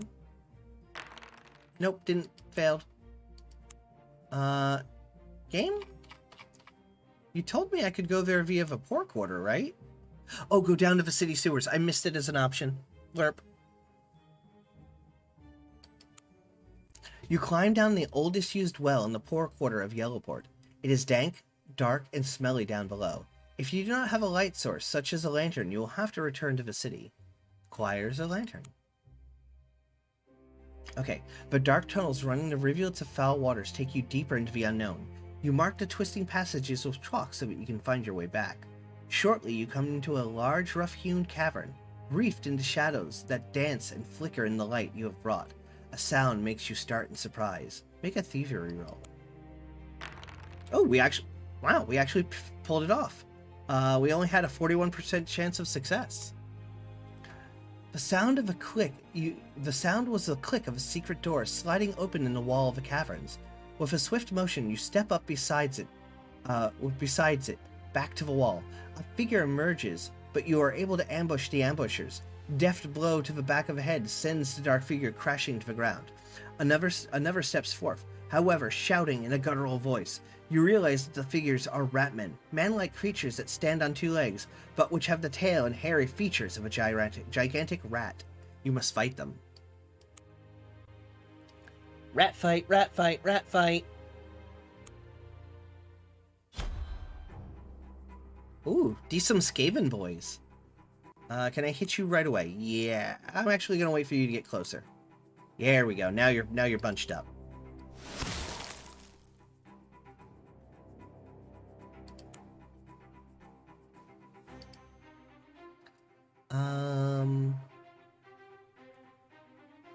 This one, please.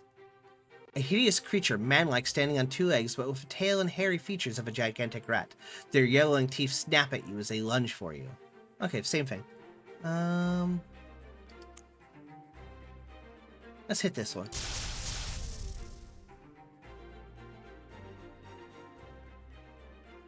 Okay.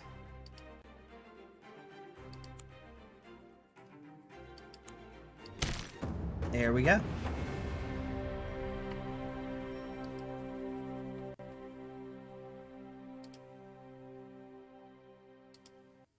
Nice.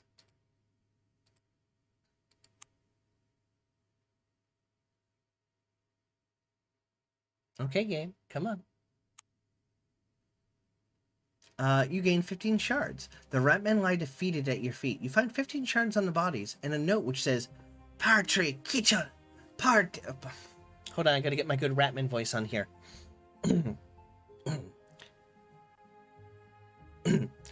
Party kitchens. Tonight, rank and file rats only, no officers, and no kings allowed. The rest of the cavern is bare, and you press down into the tunnels ahead.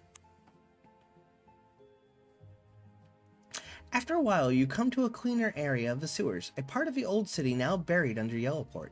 It dates from the period when all of Harkuna was ruled by the masked ones of Utaku.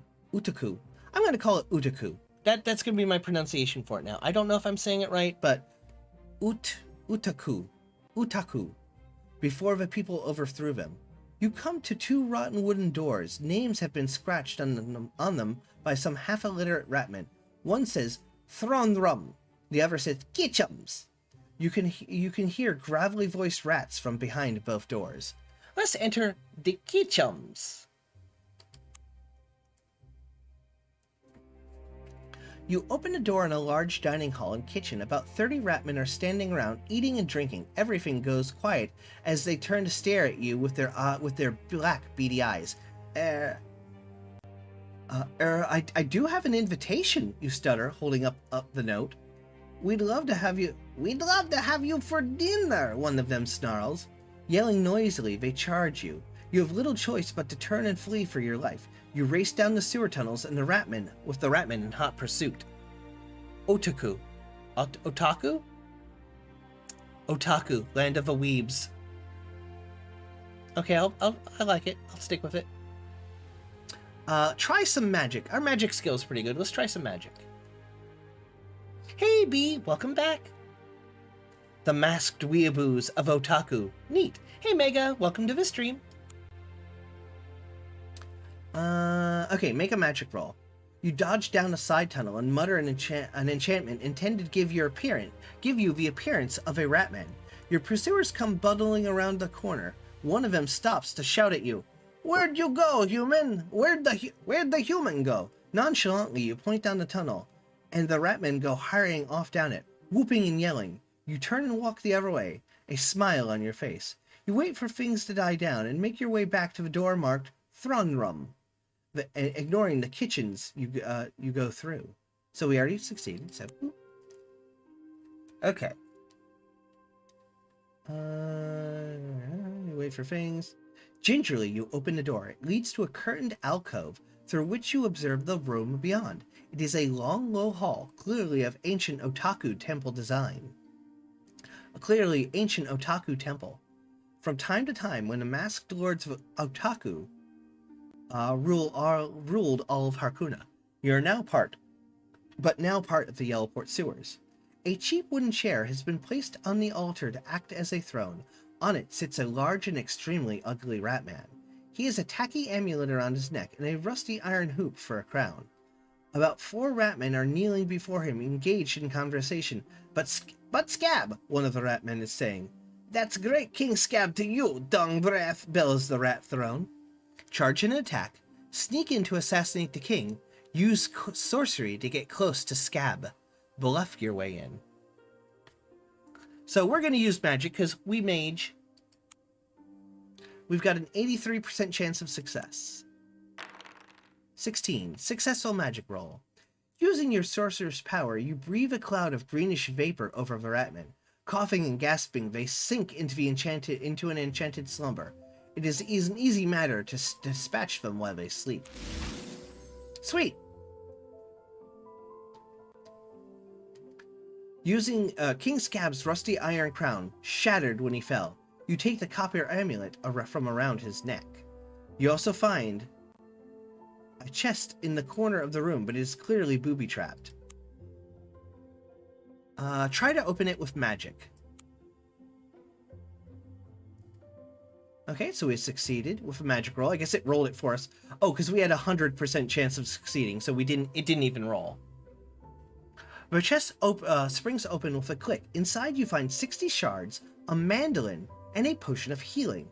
There's also an ancient religious text about the gods of Otaku called the Scrolls of Ep.1, which reveal that one of the gods of Otaku is called Ep.1, and that he has 14 angels.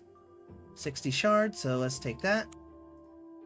An ancient religious text about the gods of Otaku, which reveal that one of the gods of Otaku is called Ep.1, and he had 14 angels. Okay, cool. Back to town. Go to the city sewers.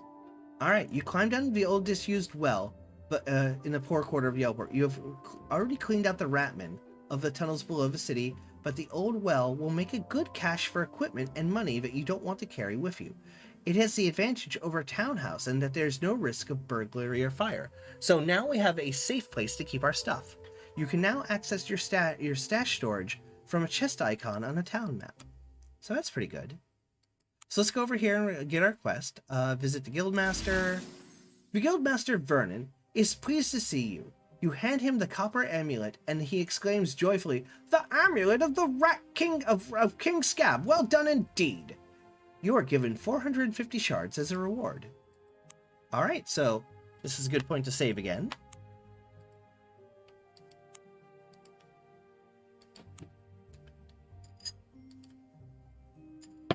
And let's check our chest. Okay. And check our character sheet. We can, I think, use the mandolin. It will give us +1 charisma. And keep the lantern. And that. And I'm not sure what to do with this, so we'll probably just put that in our house.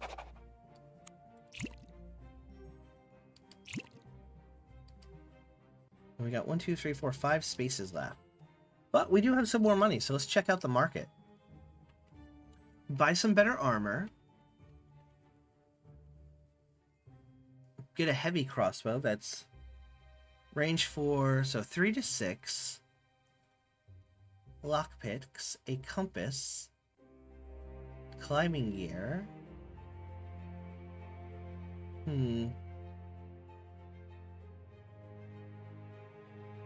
Get a treasure map. So not a huge lot that we can get except for some chainmail. Heck yeah, let's just buy some chainmail. Worth it. Go to our character sheet real quick and put on the chainmail. And we will sell our old armor.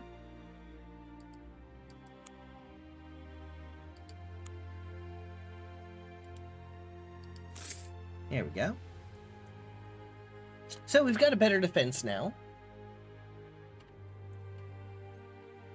Might want to buy a longbow.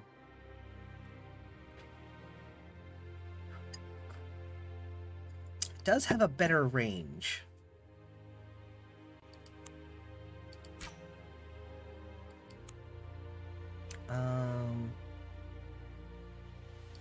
Let's put that better longbow on. There we go. And we'll sell the short bow.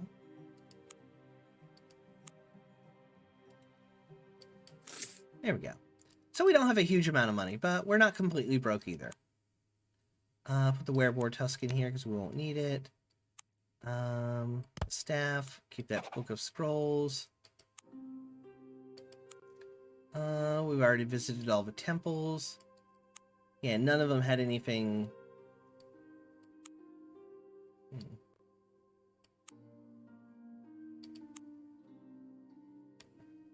Oh, we can keep exploring the city. Let's keep looking around.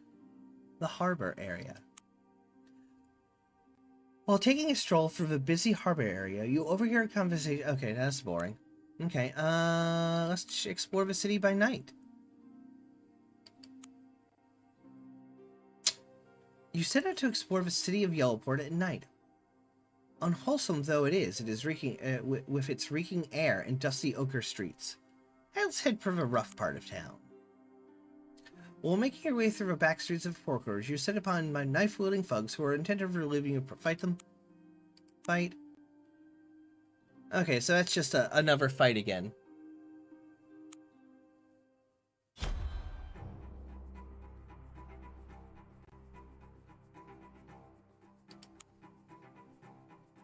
Hey, Sved. Svedrik. Welcome, welcome. They're all pretty close. Let's hit him with a spell. Oh god. Oh, we killed them all at once. Okay. Hey, I'm doing pretty good. We're playing some Fabled Lands, which is an adventure game book, digitized for computer format. So, yay, we got shards. Explore the city by day. The area around the palace. Yes. Let's pay the 15 shards, because we don't want them to beat us up or lose everything.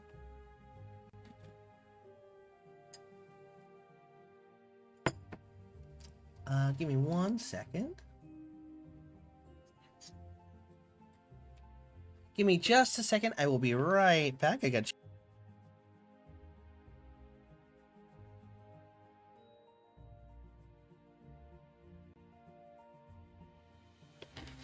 Alright, sorry about that. I just had to grab something real quick.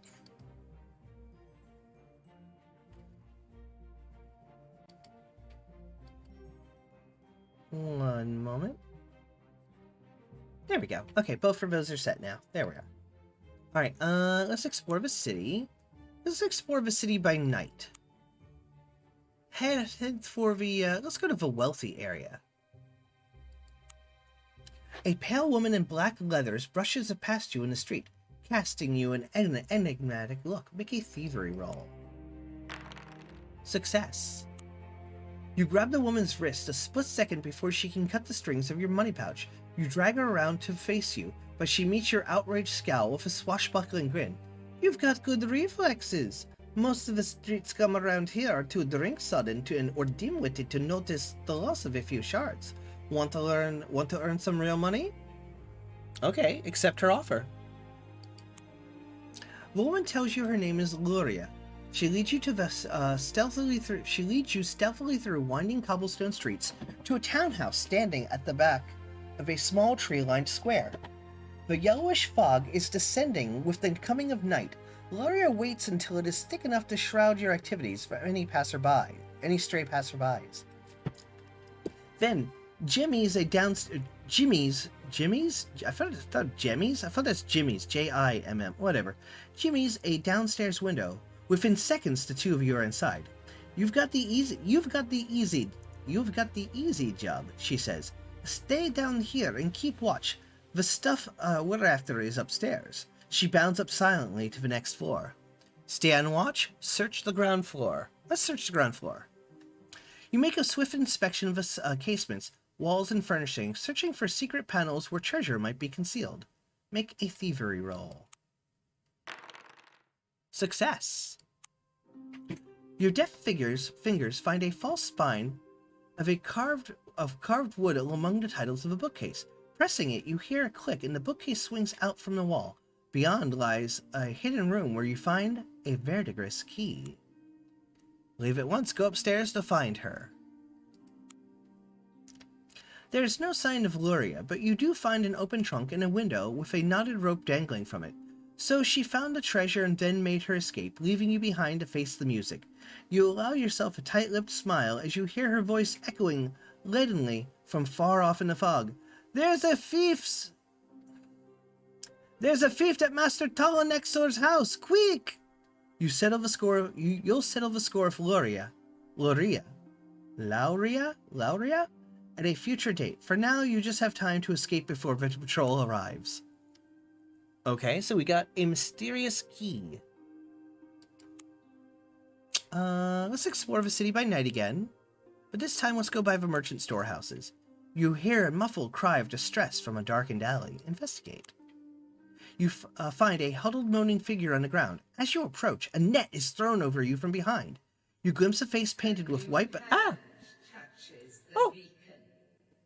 Svedrik, Thank you for the follow. Thank you, thank you. Thank you for touching the beacon. Welcome, welcome. You glimpse a face painted with white bone, dust, and big red circles around the eyes, just before a terrific blow on the back of your head slams you into unconsciousness. You come around inside a disused warehouse. Enmeshed in the net, you have been stripped of all your possessions. They are in a tidy pile nearby. Several men surround you. They are dressed in furs and robes and adorned with hundreds of multicolored feathers. Each man wears a necklace of animal skulls and his teeth sharpened to needle-like points. Hello, the leader says reasonably. We are the unspeakable ones. It is our way to eat people in sacrifice to... Oh, hey, snack. Thank you for a hot dog snack. Thank you. Hello, the leader says reasonably. We are the unspeakable ones. It is our way to eat people in sacrifice to our god. He points to a squat wooden idol of a grossly fat man, half-ape with ivory needles for teeth. You notice the name Badogor, the Unspoken, inscribed on the plaque at the base of the idol. Badogor the Unspoken. Who's he, you ask? Badogor the Unspoken? Who's he, you ask? Do not speak his name, shouts the cannibal, or you will be forever cursed. You noticed a large cauldron of boiling water in which another cultist is tossing herbs and garlic. He stares at you and licks his lips. You suggest he add more garlic. You learn from the conversations that that they are from the jungles of a distant Ankon Kunu, the Feathered Lands, and they have come here to find new sacrifices for their god, and new members for their cult. Their chief pronounces the cauldron is ready. Fight them, enmeshed in a net. Shout, Badogor, repeatedly. Join the cult. What should we do, guys?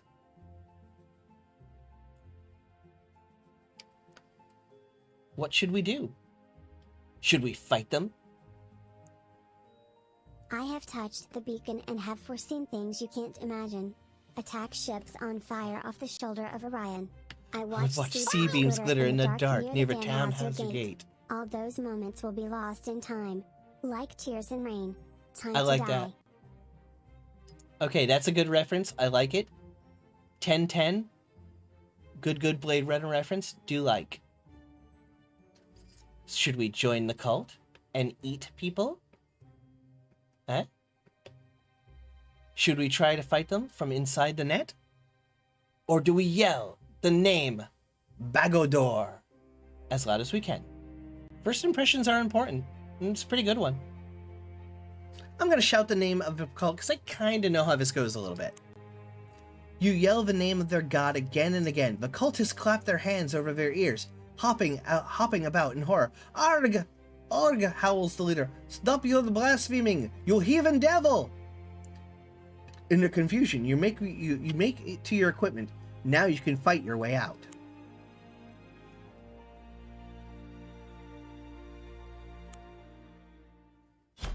Oh, come on, game.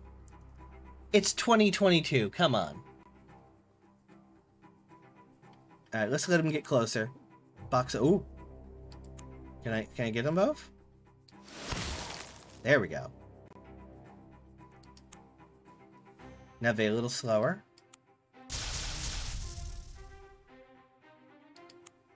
Ooh. Back.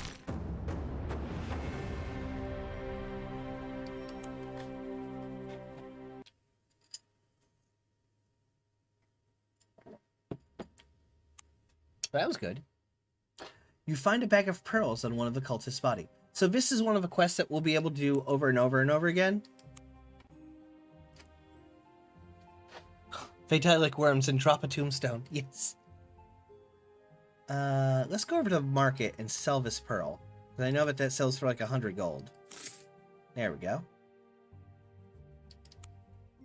Alright. Is there anything we want to store? I have no idea what this key is for, and I've never figured it out, both in the book version and the video game version. Like, I have no idea. So we're going to stick that in there. There we go. Okay. Completed goals, completed character goals, completed... Okay, view all, please. Objectives log.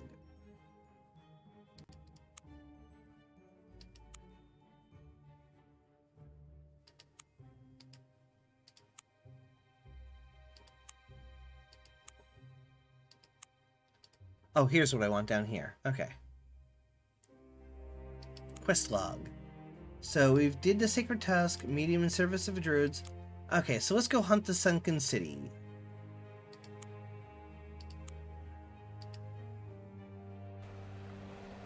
And we'll make a quick save.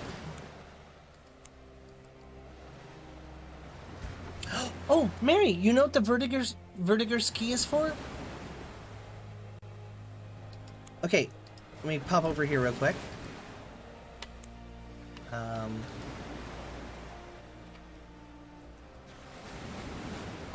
Oh gosh, these waves are loud. If it's something that I can do in like the immediate area, like around town, like in this area of the map, let me know. And if it's something that's beyond like this map area, hold on to that secret information. So I'll leave it up to you whether you tell me or not. You are on the cobbled road between Yellowport and Marlock City. It is well kept by the Sokaran military. You spot a man up ahead striding towards you. Suddenly 5 or 6 bandits appear from the wayside to assault him. The lone figure executes a series of movements almost faster than the eye can see, and you see his sword flashing in the sun. Moments later, the bandits are all lying dead, dying around him. You stop to compliment him on his swordsmanship. Of the man, a grizzled veteran of many campaigns, regards you with steely grey eyes and says, "I've learned much of the arts of war in my time." Impressed by his skill and demeanor, you venture to ask him to teach you some of the arts. He looks you up and down with a critical eye. Make a combat roll. Success! Successful combat roll. Oh, it's a Golnir thing. Okay. He seems to see something he approves of, because he says, "Perhaps. But first you must prove yourself. There is a knight of man of great evil. He is known as the Black Dragon Knight. Defeat him in battle, and I will teach you. Bring me back his black dragon shield as proof of your valor." With that, he turns and walks away. The Black Dragon Knight. Continue. With that, he walks away. "But how will I find him? And how will I find you?" you cry. "Would you have me kill him for you as well?" he asks over his shoulder. "As for the second, ask for me in the Blue Griffin Tavern in Cairn Baru. My name is Yanrit the Sun." You come to the top of a windswept cliff. An ancient pillar of jumbled rock, pitted and weather-beaten, stands at the cliff's edge. Like a broken finger pointing to the sky, seagulls sing their songs of desolation in the air. Judging by the runes etched into the rock, the tour dates back to the time of Shadar, a race that ruled Harkuna long ago. They are lost in myth and legend. Examine the runes.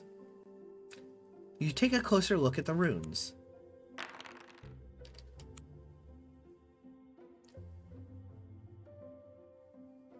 I will train you if you kill the thing you need training to kill. There's a bit of a story with that one. There is more plot with that one, like deep lores. The runes are written in Old Shadar, an ancient language from thousands of years ago. You realize that the runes form a spell that will give you the power to breathe underwater for a few hours. Use the spell and swim out to sea. Gills grow out of your neck as soon as you have read the runes aloud. You make your way down a track to the beach and swim out to sea. The gills work perfectly, and you find yourself swimming in the eerie silence of a submarine world. Suddenly, hideous forms looms out of the murk. They are rather like giant squids, but they carry spears in their many tentacles and wear rudimentary armor. Great black eyes shine with an impeccable and alien intelligence. The Black Dragon Knight's kind of a chump. You realize the creatures are some of the legendary repulsive ones. Hey, that's mean.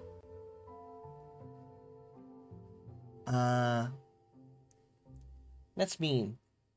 They are swimming past you, intent on their own business. You follow them in hopes they will lead you to the sunken city of Zuzadura. Your instinct was correct. The seabed suddenly drops away to reveal the ruins of the sunken city of Zuzusura. Crumbling towers climb out of the hazy green depths, and shoals of flashing silverfish dart through the abandoned windows and doors of coral-encrusted buildings. The creatures you are following arrow down towards a large dome-like structure covered in wavering tendrils of seaweed. They disappear through a hole in the roof of the dome. Carefully, you swim down to the hole and look through into the palace of the repulsive ones. Repulsive? Nah, they're the great old ones from the Mountains of Madness. Watch out for Shoggoths. My people, exactly, Mary. Saying they're repulsive is mean.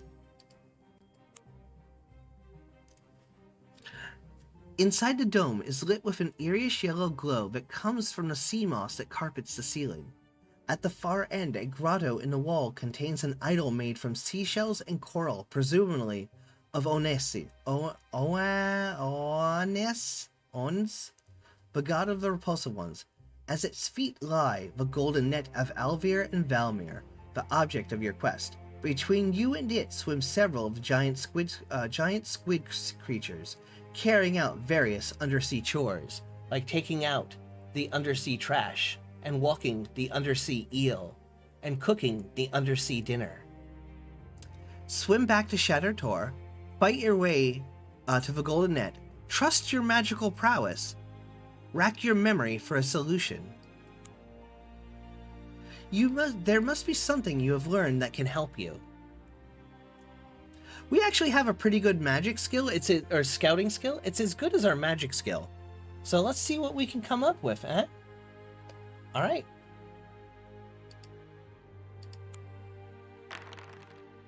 Successful scouting roll.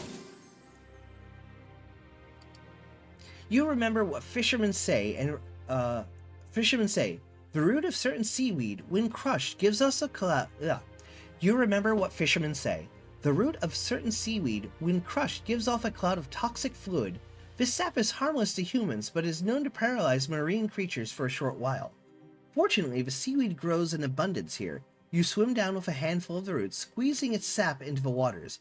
The hideous creatures shoot towards you, but are paralyzed the instant they enter the cloud of reddish fluid that billows around them. You take the golden net. Then you swim back to Shattered Tor as fast as you can. Actually, can I just go back and... No? No? Can I go back? The Opart Mark City, the Silver... Oh! You find out that the people living here are refugees from Trefoili. The city was burnt in the ground during the recent civil war, in which the old king was overthrown. Nothing happens. Examine the ruins. Runes. Successful magic roll. Swim out the sea. Continue. Fight. Okay. Suddenly, hideous forms looms out of a murk. They are rather like giant squids, but they carry spears in one of their many tentacles, and wear rudimentary armor. Great black eyes shine with impeccable alien intelligence. Implacable. Sorry, not impeccable. Implacable. The repulsive ones recognize you from your undersea trip. The vile-looking creatures shoot towards you with a terrifying predatory speed. You have no choice but to fight them. Squid fight, squid fight, squid fight. Time for blood. Time for blood.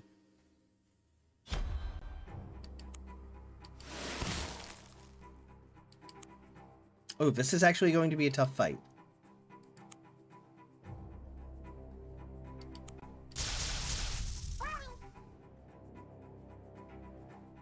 Woomy!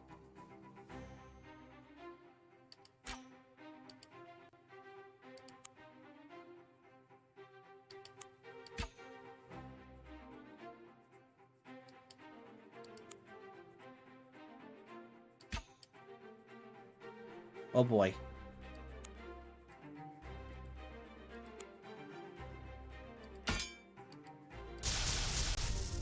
Uh-oh. Ow. Bonk.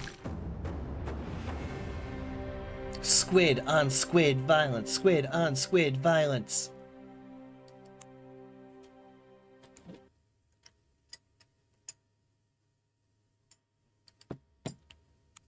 Got him. One of the creatures bursts open in death, spilling a blacky, inky cloud into the water. The sack in which the ink is kept falls free from its body. You take the ink sack. You can take the ink sack if you wish. You also find coral jewelry worth about 15 shards. Nothing else occurs during your foray into the depths, and you return to land. You climb back to the path that leads back to town. So we're going to go back, and we can turn in the quest now. Over at the temple. Give him that gold net. The priests of Alvair and Vanmir are overjoyed that you have returned the golden net. The high priest rewards you with 100 shards and a magic weapon, a rune-engraved trident. There we go. And let's take a quick look at that trident. What do we got here? So we got 1 to 9 plus 1. Combat range 2 plus 2, 5 to 6. So if we have to like beat on people,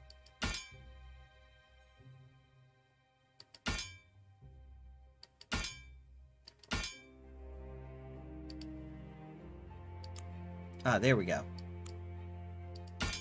There we go.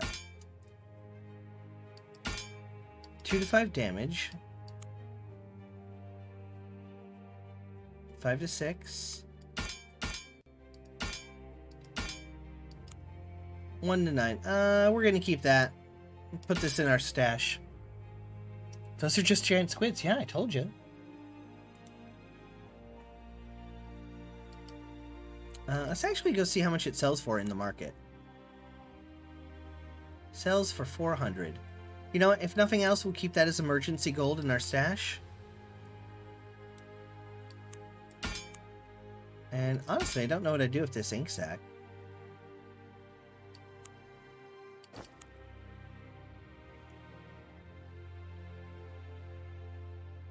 Yeah.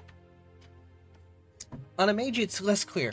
The higher max damage means better spells. Yep. So max damage possible 9, so we'll keep... excuse me. We'll keep the staff. So we're going to put, like, possible future quest items up here. Or old quest items. And we'll put... There we go. Okay.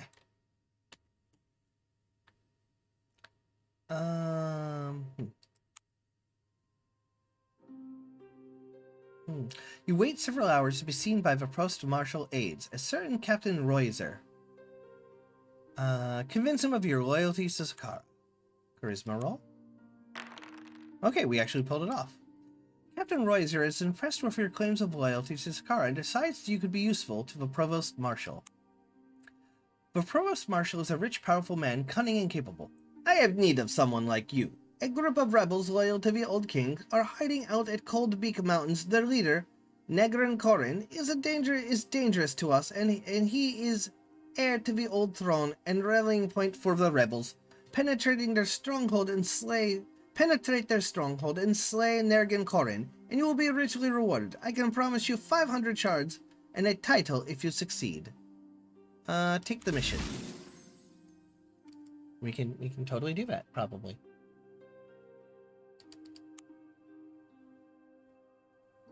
Alright. Let me save, and now we can just go exploring. Because we got some muns, we got some time.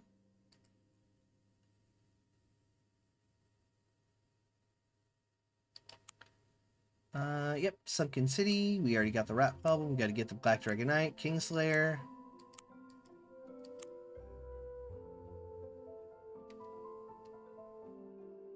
Hell yeah, title. Put that on your player banner. Like joint ops. Alright, let's head up to this town. Venifax.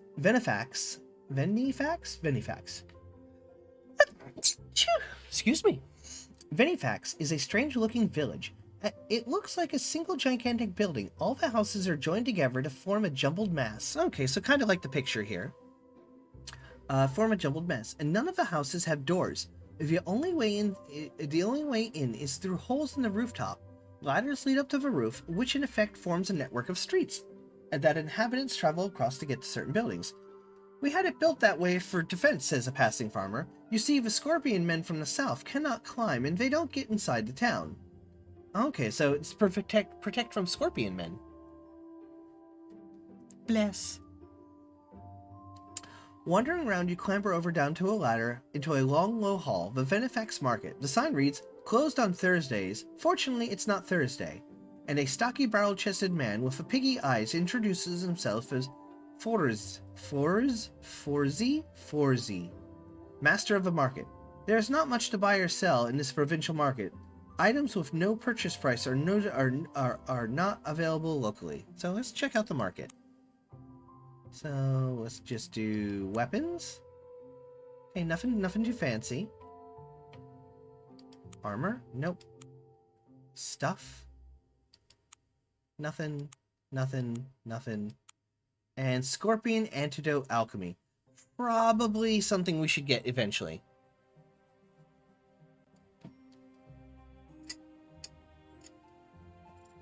I feel like we should just buy this, because this is probably going to be useful. Go to the inn. Recover our 1 stamina. Oh, yep, recover another stamina. Buy drinks for the locals and ask them about scorpion men. They're vicious evil devils! They're vicious evil devils, says an old man. Like huge scorpions they are, save that they have the head and shoulders of a man, intelligent too, forever seeking to pillage our town, but they can't climb up the ladders. We use ladders to defeat them. But a soldier in the local militia speaks up. They hate fire too. All we have to do is sit atop the town and pepper them with flaming arrows. They can't stand that for long. Mind you, things are getting bad. They've got a sorcerer now. A young man, blind in one eye and paralyzed down one side, says, They got a terrible string as well. The venom did this to me, pointing to his eye and sighed. There's not much else to hear. And leave. Okay, so, like, don't get stabbed by a scorpion man, is the lesson I've learned here today.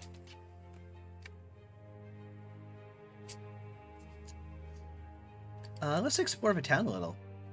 You think of the places that could be of potential interest to you in the strangest looking village you have ever seen so far. After a while, you narrow them down to a few useful possibilities. Go chat with the villagers on the rooftop and go to the village healer.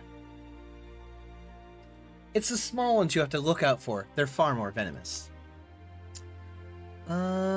Cure sting fever. You climb down the ladder into a house with herbs and plants hanging on the walls. The shelves are lined with pots, pans, and bottles of all sorts. The healer, an old woman, can cure you of the effects of sting fever, but is unable to cure disease, lift curses, or heal wounds. It will cost you 25 shards to get cured if you are suffering the effects of the disease, which we are not. But let's, cure scorpion venom. The second best remedy after not being stung in the first place. Okay, yeah, that checks out. Okay,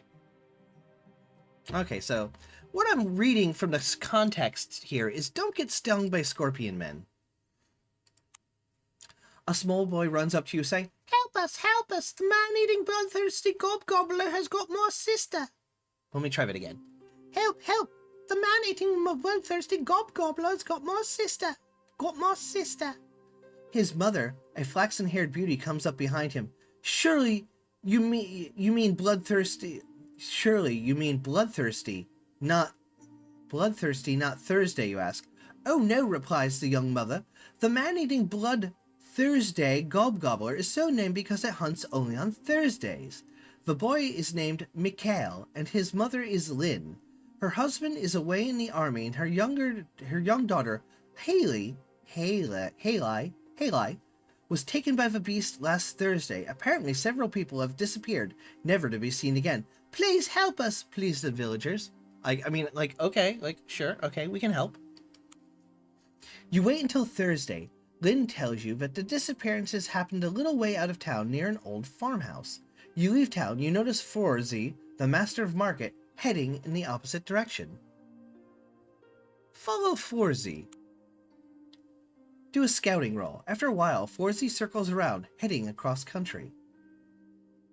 A monster on a schedule. Yeah, Thursdays only. You trail Forzy to the old farm. He goes inside, and you creep up to see what he's doing. Three rough-looking thugs are helping Forzy get in what is obviously a monster suit. It's a bit like a giant hairy toad, made out of the hide of some animal stretched over a wooden framework. So much for the dreaded gobgobbler. You wait by the door as the thugs emerge. You club one to the ground, but you will have to fight the other two. Okay. Alright, time to fight.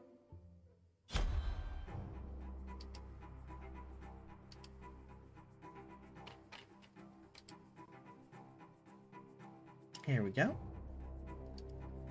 So 2 big guys. Can I hit them from here with a spell? Yes. Well, one of them at least.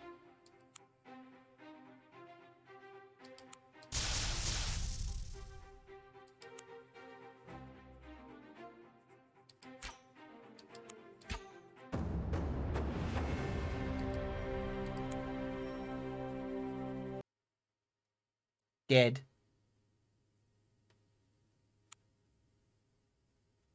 After the beating, you severed Forzy. You served Forzy and his accomplices. Accomplices. You wake him up with the bucket of cold water. He's eager to run off, but at the sight of a hardened adventurer, rather than a timid villager, he surrenders and confesses all.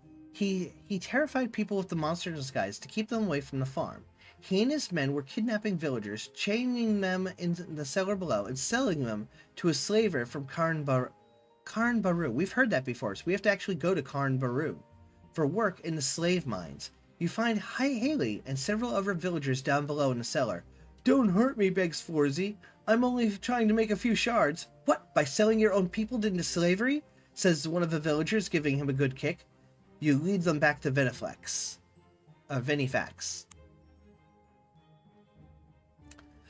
Hailey runs into her mother's arms for a tearful reunion. Lynn, the mother, gives you a suit of chainmail, plus 3... Oh, I didn't have to buy it.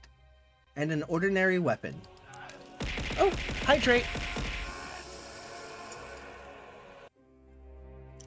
Thank you for reminding me to hydrate, Ash. This is a game where I definitely need to do it. These have been in the family for generations. It's all I have to give, she says. Forzy is hauled off to the local magistrate for judgment. He will probably be sold into slavery. Okay. How much will that sell for here? I cannot sell it here. Okay.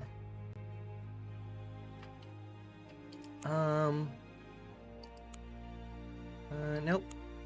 Nope. Let's head back and sell it over here, because I know I can sell it here.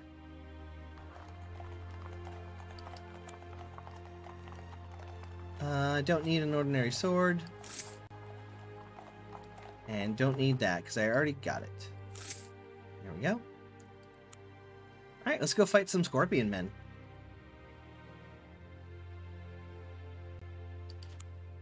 Save before we do, of course. Hey, I'm surprised we're only at 1 time crime. Wizard's pretty powerful. You are on a rough track that runs between Venifax and the territories of the Scorpion Men. Slogging your way through the hot, dry scrubland, a hawk circles overhead, cawing harshly. A couple of Scorpion Men scuttle out of the brush to confront you. They resemble huge scorpions, but with a human head and torso. They hold swords and shields in their human arms.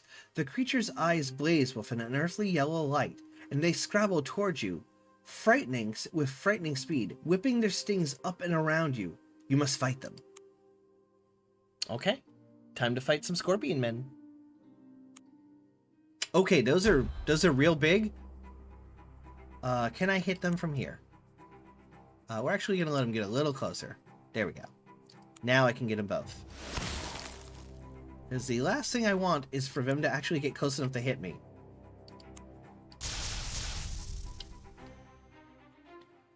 Switch. And next turn shoot. Next turn shoot. Oh boy.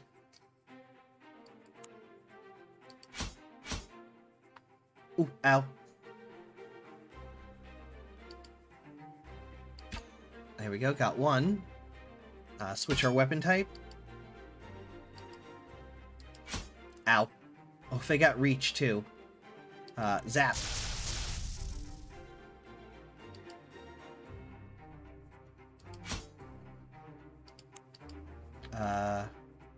Uh-oh. Uh-oh. There we go. Okay, that was actually dicey.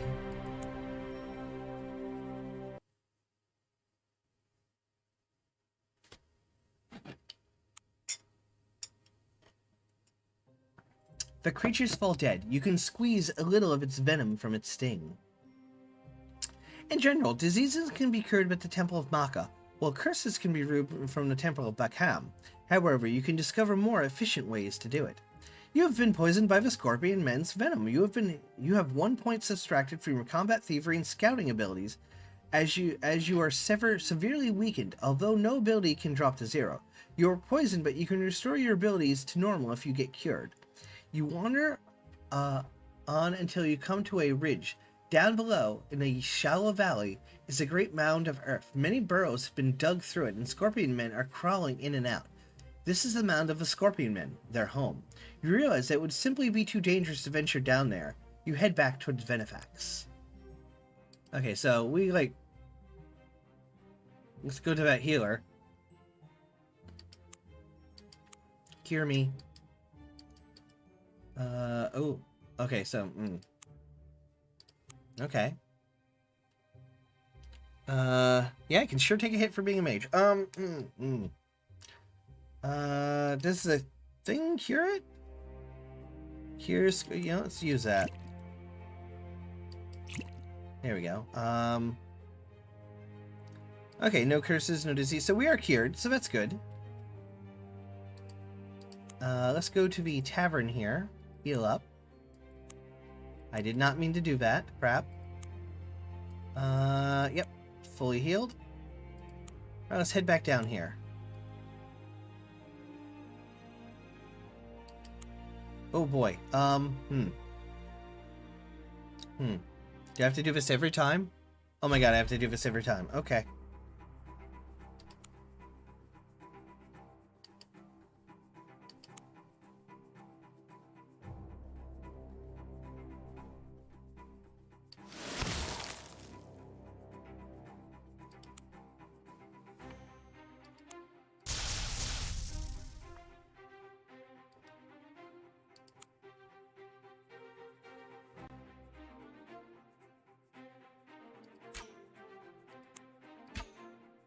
Oh boy.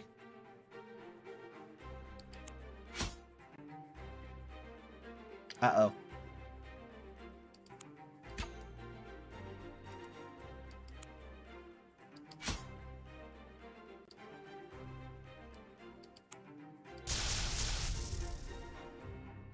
Oh, when I do my staff blast, I should be using my staff, not the bow and arrow. When I do my magic blast. Oh boy.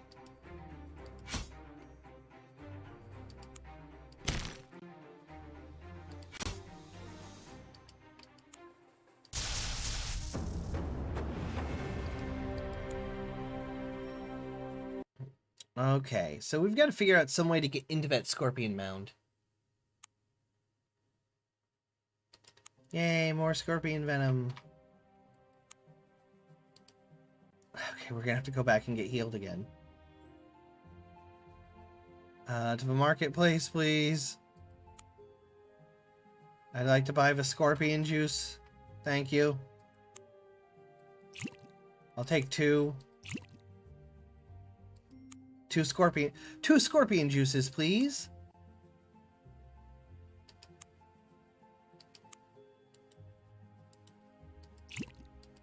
Use this? No. Use this? There we go. 2 scorpion juices, please. Hmm.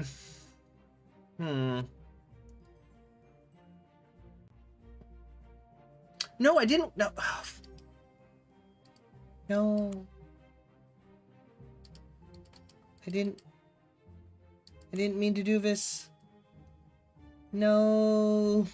I meant to go to the town. I was already at the town. Is there a flee option? Is there a runaway? I am boned.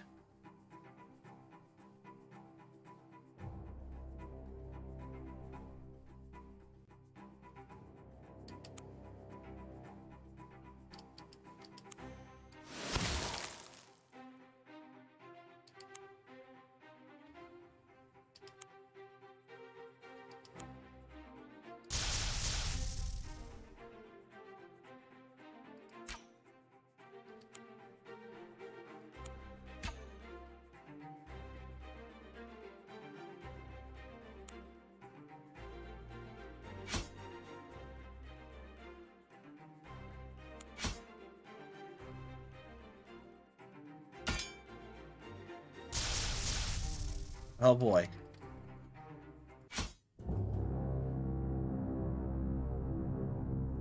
I don't think it's a good sign when you become a regular at a clinic. Yeah. You know what time that is, right? It's time for more time crimes.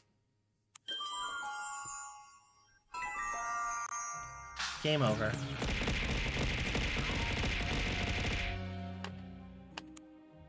Load game.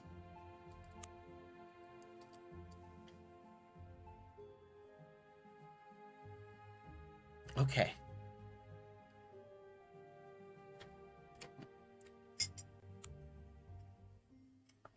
Okay.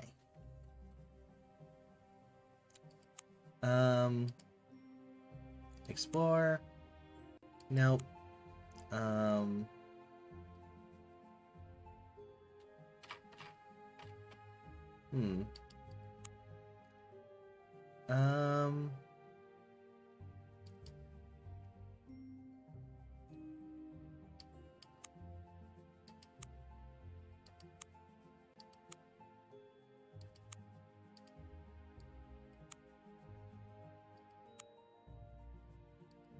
Okay.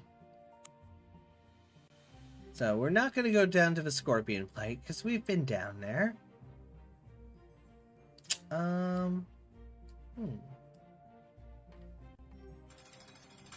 What? You do the time crime. You do the time crime. Blah, blah, blah. You do the time crime. You do the time crime time. That's fair. That's fair. Alright, let's go to the Eastern Road. You're on the road between the Blessed Springs and Venifax. Pilgrims, the sick and injured, travel this route to the holy waters of the Blessed Springs to find salvation. 6. Blessed by a priest. You gain safety from the storm's blessing. Yay! Lake of the Sea Dragon? You are up the sinking river near its source, the Lake of the Sea Dragon. From here, the yellow waters rush down to the sea. The smell of bubbling sulfur-laden water is abominable. Oh, let's check out the market here. Ah, I can sell this fish I've been having forever. There we go. Silver nugget, gems, and jewelry. Guess that's all they sell here. You are up in the pale green sea. The shores of the lake are swept by ochre waves and their air smells foul. The sickly pale green seaweed is the only vegetation that can survive in the sulphurous waters of the lake. A small fishing village, Cadmium, has grown up on the shores of the lake. Let's explore it. The local village is very small with very limited options to explore. Maybe you could try to talk to the fisherman. Fishing, you ask? Surely nothing can live in these poisonous waters. The fisherman shows you a bright yellow fish with gray stripes, saying, "Only the smolder fish has adapted to the sulfur. It feeds on the local seaweed. Mind you, the smolder fish is totally inedible. Why hunt it then?" "Well, each fish is worth quite a bit to sorcerers and the like. We have a standing quota to fill each month for the magical colleges at Dwemer. The sulfur-laden organs burn in a particular way, a very useful ingredient in certain magics, I'm told." "And where does all the sulfur come from?" Scholars say that there's an underground volcanic vent. Others believe it to be Others believe it to be the breath of the sea dragon. Personally, I always drop a silver nugget into the waters once a month to appease the dragon, for his favorite metal is silver. Okay, alright. We should probably buy a silver nugget, just to be safe. There we go.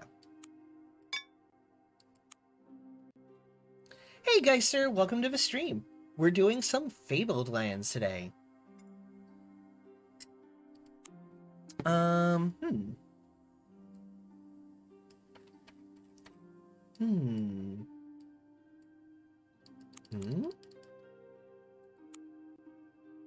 Okay, we got 3 quests.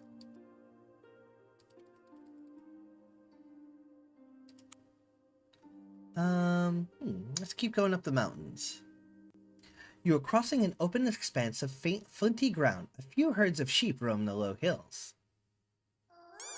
Ah, sea dragons love eating silver, and I love eating your love. I'm done pruning and I'm done pruning and general garden maintenance today. It's way too hot though. Yeah, I feel ya. I live down in Florida, and it is always hot here, and I hate it. I absolutely hate it. Oh, you get lost. When you finally discover your whereabouts. Where did I get up? You are following the course of a stinking river. It certainly does stink, laden with sulfur as it is. You catch a smolder fish. Oh, okay. I mean, okay. Oh, hold on. The stinking river has cut its way through the high ground here. On the edge of a chasm overlooks the river lies the village of High the Rise. The locals are behaving oddly. You watch the villagers lay out a fine feast on the village green. A pig is set roasting on a spit. Loaves of freshly baked bread are piled up beside bowls overflowing with fruits and butter and cheese. It's 97 today, so meh. I mean, it's 92. 92 is dang. 92 dang still way too hot. It's over 25. I melt. Is that in Celsius or Fahrenheit? Like 97F is like what it normally is in Florida. Ah, 77. Yeah, in Florida, like, hold on. Alexa, what's the weather?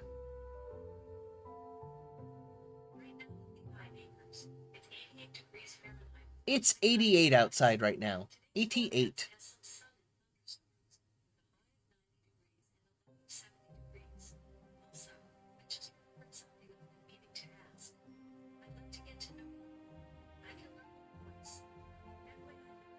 Alexa, cancel.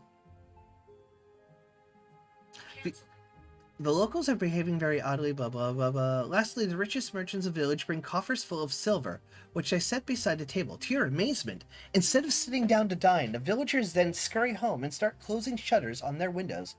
What goes on there? What goes on here, you ask? Why do you behave so oddly? The villagers seem quite frightened of you, but one old fellow has nerve enough to reply. Oh yeah, it's pretty humid. Yeah, it's Florida, so it's Florida, so walking outside here is like getting hit with a hot, wet towel in the face. Literally, I go from my front door down to my mailbox, and by the time I'm back to the house, I'm not even sweating, I'm just moist and hot. Florida is in fact a swamp. It is a nasty, wet swamp. I agree. What goes on? The banquet is for the ghosts of 3 travelers who lost their way in a storm, fell into our mill pond and were drowned. When was this? 7 years since. They come every year on this night, and if we didn't placate them with viticules and treasure, there'd be a mess of trouble. How do you know that? Old Megan told us. She knows much about such things. Stay out at night and watch for the ghosts. From the cover of the hedge, you wait until dusk. By now, all the villagers are safely indoors with their shutters tightly barred. The sky is turning from velvet indigo to the starlit blackness of night. You see 3 pale figures come loping across the green from the direction of the mill pond. They must be the ghosts. Seeing the banquet, they utter gleeful cries and start to devour what has been set down for them. Make a magic roll. Imagine taking a shower and instead of drying yourself off, just put on your clothes. That's what living in Florida is like. This is correct. Oh, I know, I've been there several times. You may have palm trees, but it's still swamp, especially the panhandle. No, for the further south you go, the nastier and more terrible it is. And we're about halfway down the state, so we're about halfway down into wet hell. And the other thing about Florida is we don't have seasons. We have 2 seasons. We have hot, we have wet hot, and hot wet. And maybe during the winter, we maybe have 2 weeks where it is 60 degrees and 40 at night for like 2 weeks. And then it's back to hot, wet, or wet, hot.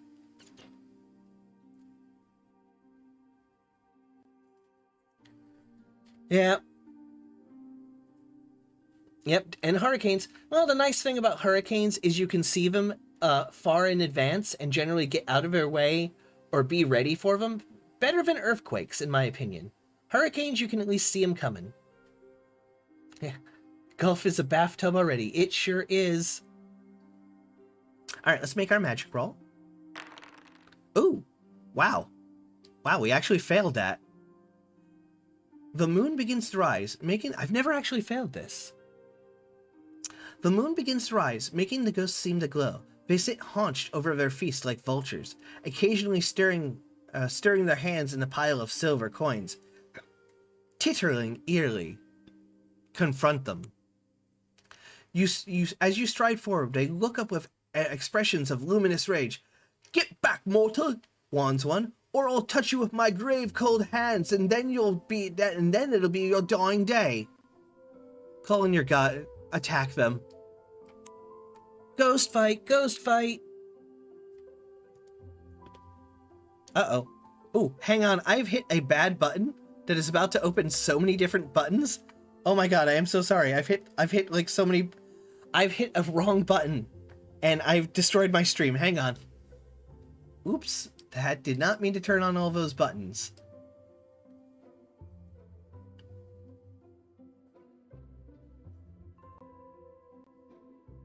No. Okay, hang on.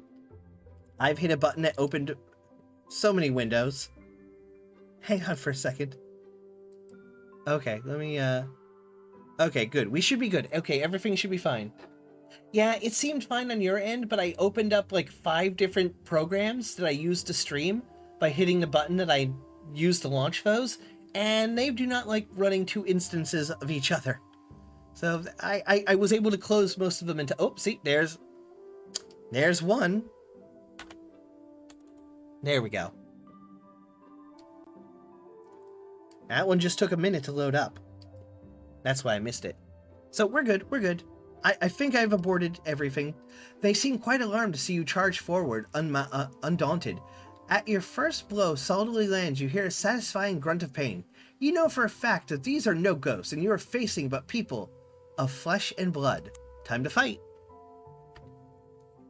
I didn't mean to push buttons, I hit the wrong button. But now it's time to fight. Stamina. Trickster, trickster, trickster. They sit hunched over their feast like vultures, occasionally stirring their hands into piles of silver coins, tittering eerily.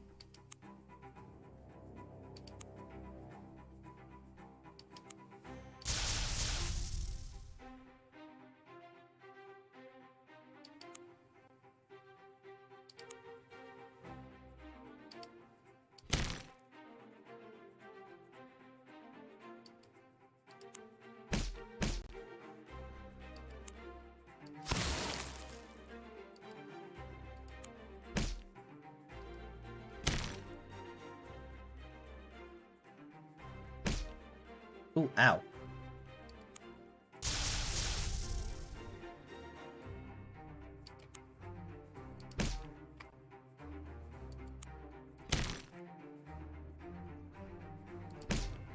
Oof. There we go. That was close.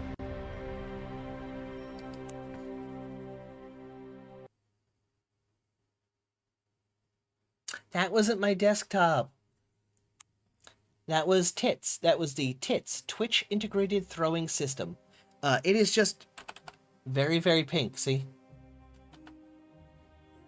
You have laid the figures out like 3 logs on the village green. They are badly hurt but still alive. Now that you can get a better look at them, you see that they are dressed all over with flour, giving them a spectral appearance. You summon the other villagers. At first they loathe to venture out and inspect the 3 strangers, but the fact that you survived convinces them there are no ghosts to worry about. "Why, it's old Megan!" cries a man as he clasps eyes on one of the 3. "And here's Bardock the miller, and lame Portmore. Why are they all covered in flour? Were these the ghosts? Where's the ghosts?" You shake your head and sigh at the stupidity of the yokels. "There weren't any ghosts," you explain. "It was these 3 all along."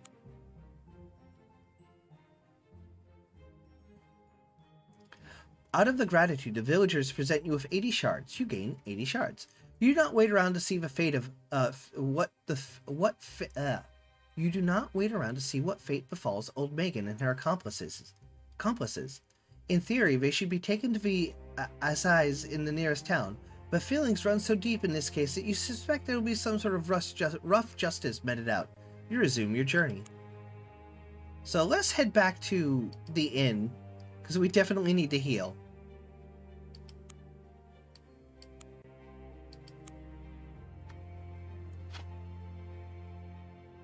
Every quest is a Scooby-Doo episode. You really needed Scooby for this, and a plan. Zoinks! Let's save here. There we go. Alright, let's head up. You gain 5 stamina. The singing river is cut its way from inside. They welcome you. Oh, village of High Affairs. Just outside of town. 3 bodies. Oh gosh. Okay, now that we've come back, we found out what happened. Oh dear. Oh dear. This isn't good. The stinging river has cut its way through the high ground here. On the edge of a chasm that overlooks the river lies the village of Thy Rise. I'm calling it Thy Rise. The Rise, R-Y-S. The Rise. Just outside of town, 3 bodies hang on a gallows, slowly rotting. Inside, the villagers are having a fete. Fete? Feast? Fete? F-E-T-E? And they welcome you. You can gain some rest and recuperation here.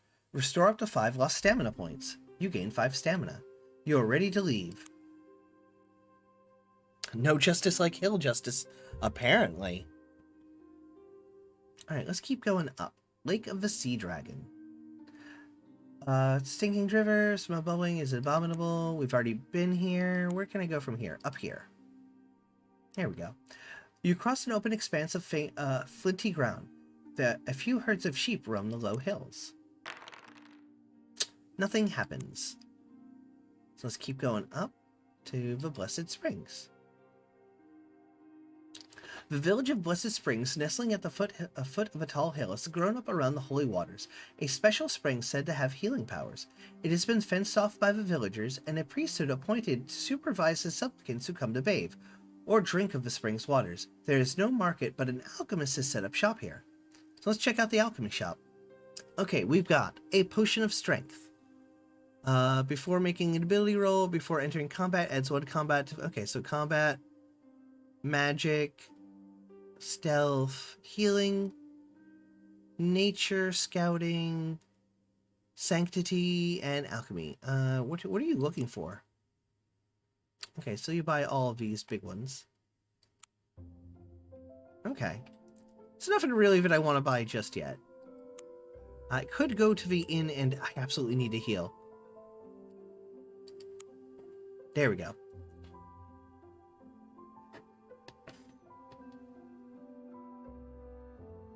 And the scary story is real. Okay. Oh, get to otaku and the scary story is real. Oh, that's Mary. That's my Mary rabbit.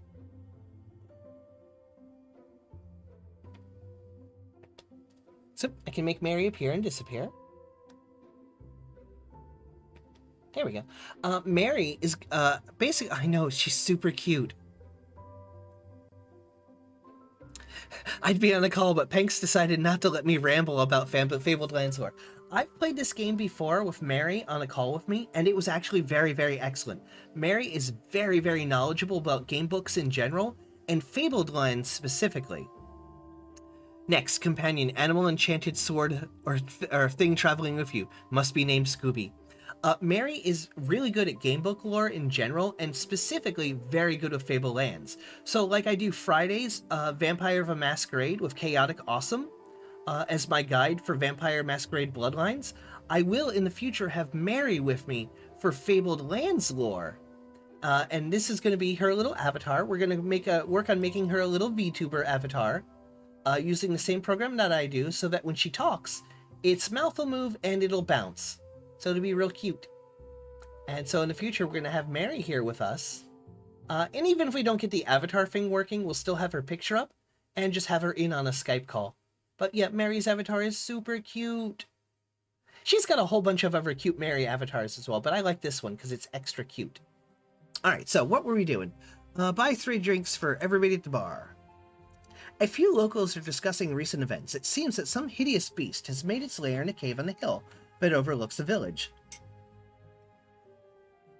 It's a Gorlock, says a farmer, and it's amassed quite a bit of treasure by all accounts, lifted it from its victims, it has. A brave adventurer like yourself could get rich if you killed it. You'd be doing us a favor as well. You ask what a Gorlock looks like, but no one knows. Nobody's come back to tell the tale, says the innkeeper. There's not much else to hear. Okay, so a weird creature. Huggable things get very scary. Yeah. In fact, if you type gosh darn rabbit, you'll throw a Mary at me to help me be less scared. Oh, well.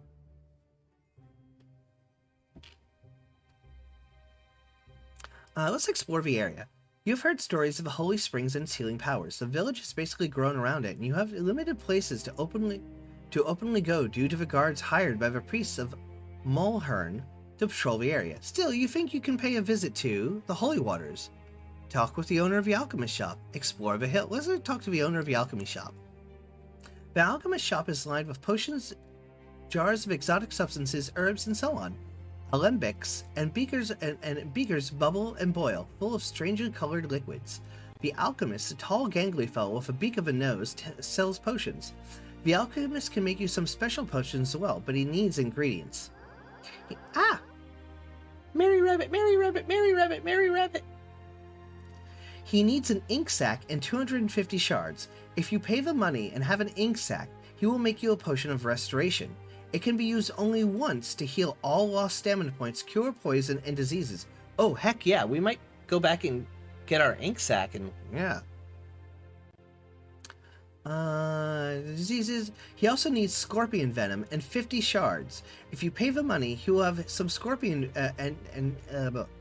if you pay the money and have some scorpion venom, he will make you a scorpion antidote. It can be used once to cure the poison. Okay, that's kind of cool. Explore the hill. You make your way to, the top of a hill. After a while, you spot a cave into the hillside, a little further up. Judging by the human bones dumped near the entrance, this is the lair of a dangerous beast. Fresh tracks of some large, two-legged, three-toed creature lead from the cave into some nearby trees. It seems it is not home at the moment. Make a magic roll. Uh-oh. Oh, come on! Come on! Everything indicated the cave is empty as you approach carefully. You look out for an attack from behind. Suddenly, something rustles out of the cave, taking you by surprise. It's a Gorlock, a beast with legs like a bird, the body of a reptile, and 2 short forelimbs, and a beaked lizard-like head. You see it has 2 legs and in backwards pointing feet. The tracks... Oh, god damn it. You see that it has 2 legs... You see that its 2 legs end in backward pointing feet. The tracks it leaves will always show the wrong direction of travel. It bites you savagely. Lose 4 stamina. Fight. It's a velociraptor with backwards pointing feet, so you track it wrong. Look at that in the art. They actually have the backwards feet. Oh, it's a speedy boy.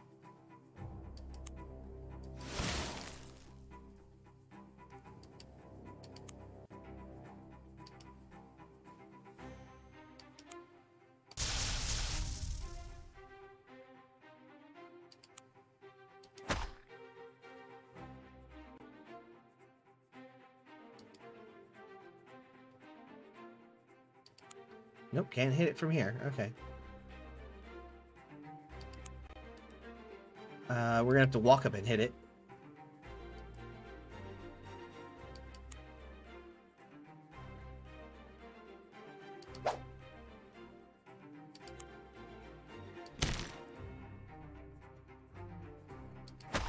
Oh, ow. Okay, lightning bolt.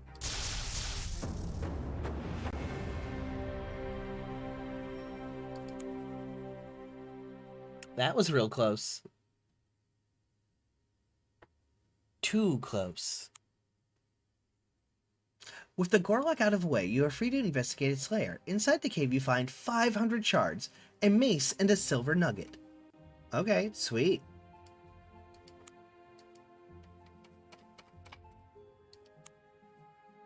The village of Blessed Springs, nestling upon... Okay, so let's go back to the inn. Rest until fully healed. There we go. Okay, I paid 3... Okay, okay, cool. Explore the hill again?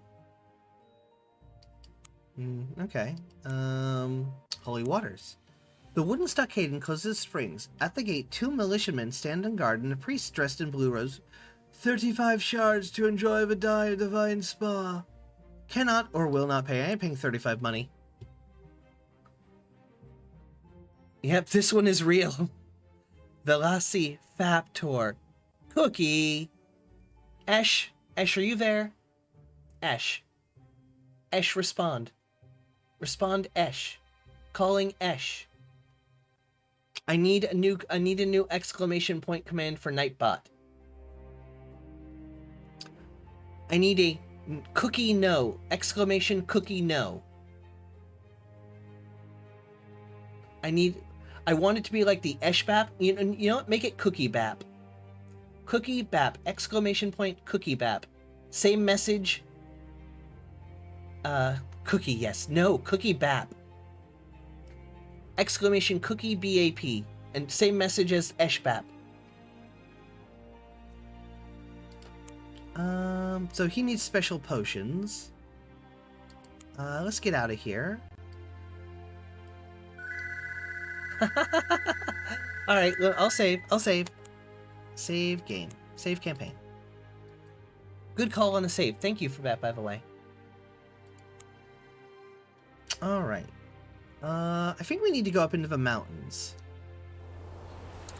The Cold Bleak Mountains. The Cold Bleak... Oh, they're just called Cold Bleak. Okay. That was a bit more dramatic than expected. Well, it's gotta be dramatic, so I remember to save. And hey, it's fun for you to push, right? You get lots of save thingies.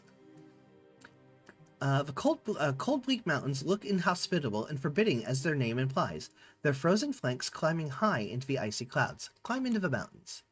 It's a tough climb upwards, but not impossible. Climb the old-fashioned way. Oh boy. Ooh. Well, we've got a decent chance of pulling this off. Yeah. You clamber up until you come to the mountain track. It rises up a cleft in the rock ahead of you. A man steps out in front of you. He is clearly a soldier, but his clothes are rough and ready. He is as if he has been living in the wild for some time. Talk to him. Ooh, what's this? Oh, Cookie, apparently you were paying attention. Good job. So, what that is that is a special... Cookie, my inventory's getting full. I can't handle this. My inventory's getting full. I don't need this right now. Call it back. Cookie, call it back. Oh.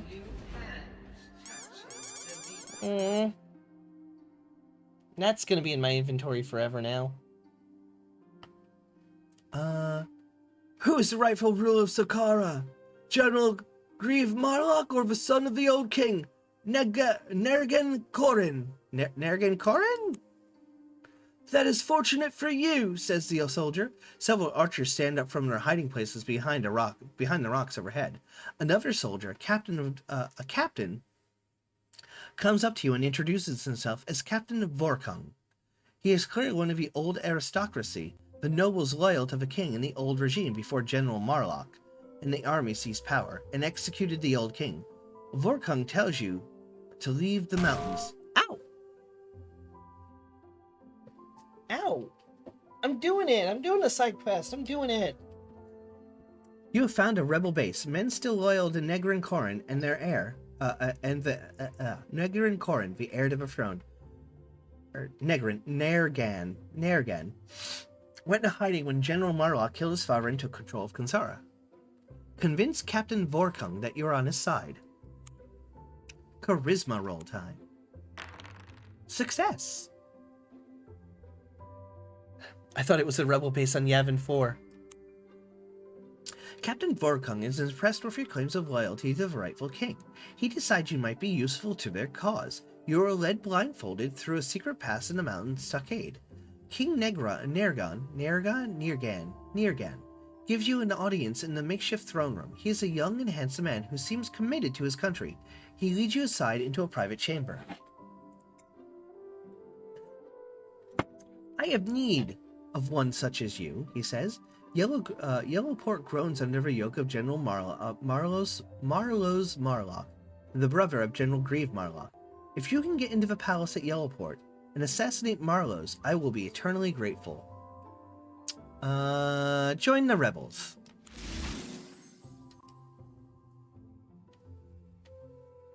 I heard the princess said Datuni and then condemned a whole planet to destruction. Very well, says Nergan, and smiles. When you are ready, the king wishes you well, and you lead you out of the stockade and back down to the foothills of the Cold Bleak Mountains. The Cold Bleak Mountains look as though... Okay, we'll leave. Okay, so now we got a... Ooh. Oh, we can fight the knight. Let's save here. Because there is a lot of quest stuff all around us. Let's head over to the cairn. Cairnbrew is a medium-sized town that acts as a way station between the citadel to the north and the rich towns to the south. It is a garrison town. Many supplies, arms, and soldiers move through Cairnbrew. On the north-south trail, shops, temples, and traders and the like have sprung up here to serve the needs of the military. There is also a sizable mining community, for the mines of Saqqara lie... Ooh, excuse me, let me yawn. Lie in the Bronze Hills, just outside of town.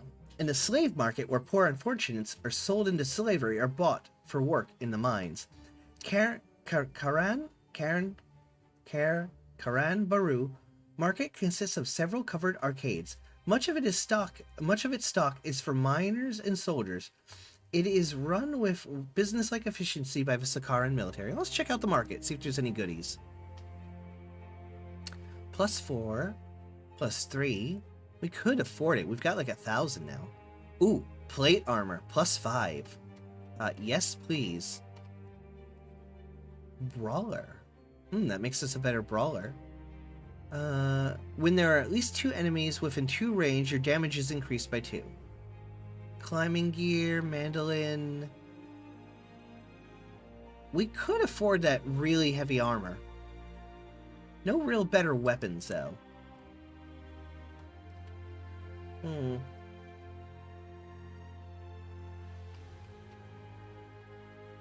that armor is a pretty big upgrade for us.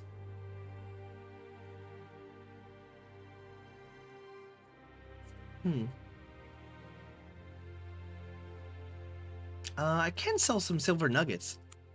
So I don't need these. Sell.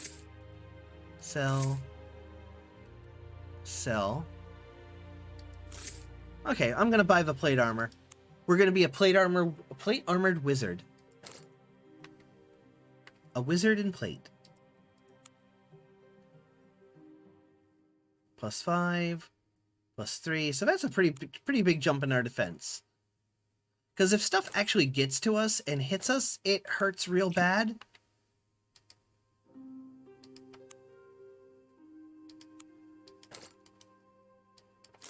There we go. So we're just a little under 1,000 now. So that's not too bad. We're doing pretty good.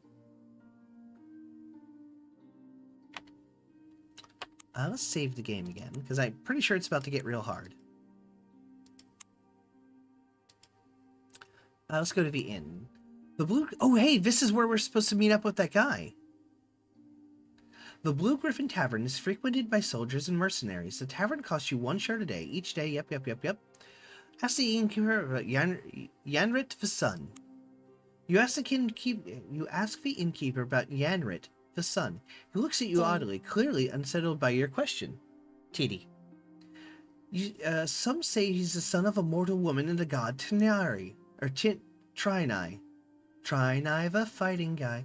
Some say he is the son of a mortal god and a mortal woman and the god Trinai, but he has not been seen here for some time. Suddenly, he stops and stares in amazement at the corner of the tavern. You turn to look, and hunched over a stoop of ale, is Yanret the Sun. He greets you. You don't have it, or you don't want, or you want to keep it for yourself. Still haven't found him, he says.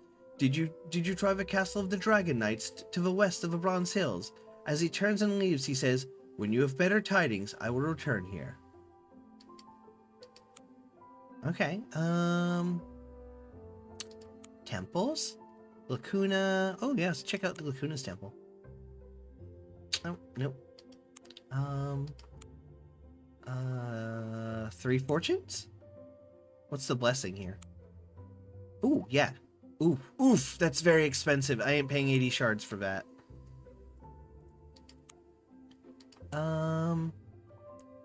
Trinai. The Temple of Trinai, the god of battle, chaos, and strife, is built like a small fortress in one corner of a city. Near the barracks, its heavy wooden gates are flanked by iron statues of bull-headed men wielding clubs. The workmanship is uncannily lifelike. Inside, the god is represented by a stone idol of a jaguar-headed warrior. A beautiful suit of armor of gold chain adorns the idol. In previous playthroughs with my rogue character, who is a follower of the god of Sig, the god of thievery and awesomeness and cool shit, Sig, we are sent here to steal that gold armor off the statue of a god for the lulz. Let's just explore. Oh, let's go to the slave market. The slave market is a large canvas-covered square. The poor, unfortunate slaves, by the mannequin? The poor, unfortunate slaves, people from all over Hakuna, from the feathered lands, Golnir, criminals of Sakara, nomads from the steppes, are paraded in chains on a dais. Merchants and nobles bid for the slaves. An unusual sale has come up. A little furry, bat-winged humanoid.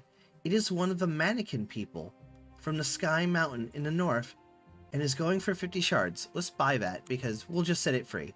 The little mannequin creature is handed over to you on a leash. Its wings have been tied together to stop it flying away. Who are you, then? Who are you? Who are you, then? It pipes up in a squeaky voice. Just then, a palanquin carried by 4 bearers arrives. A man leans out and hails you. You there, I've come to buy that flying monkey, but I see I'm too late. Nevertheless, I will give you 75 shards for it. Don't sell me to that. Don't sell me to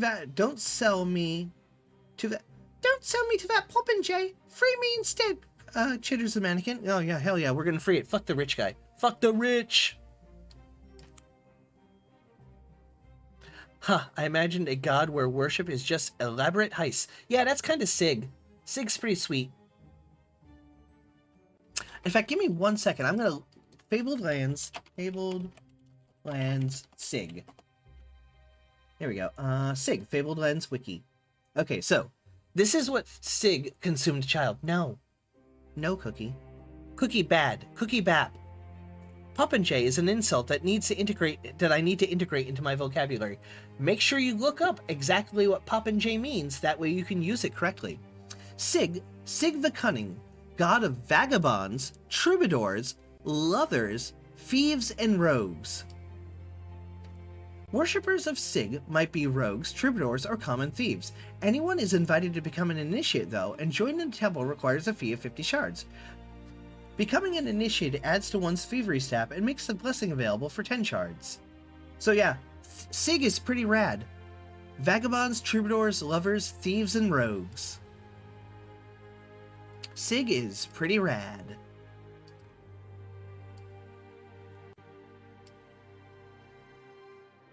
Also, I feel like I'm forgetting something else about Sig. There was something cool. I forget what it was, though. I think it comes up in the actual text of the game. You entice a little creature from its spawns and it gives a jubilant cry and soars upwards. Thank you, large one. My name is Pickalick. Oh God. Thank you, large one. It chatters. My name is Pickalick, the Wing Warrior. We will never forget. One day I will pay my debt. With that, he flitters away into the clouds. That's 75 shards you just let fly away, comments the man in the palanquin, wryly. Mannequin people can't be trusted, believe me. You leave the slave market. Okay, that was wild. We just set free a little monkey guy. I feel like I'm forgetting something about Sig.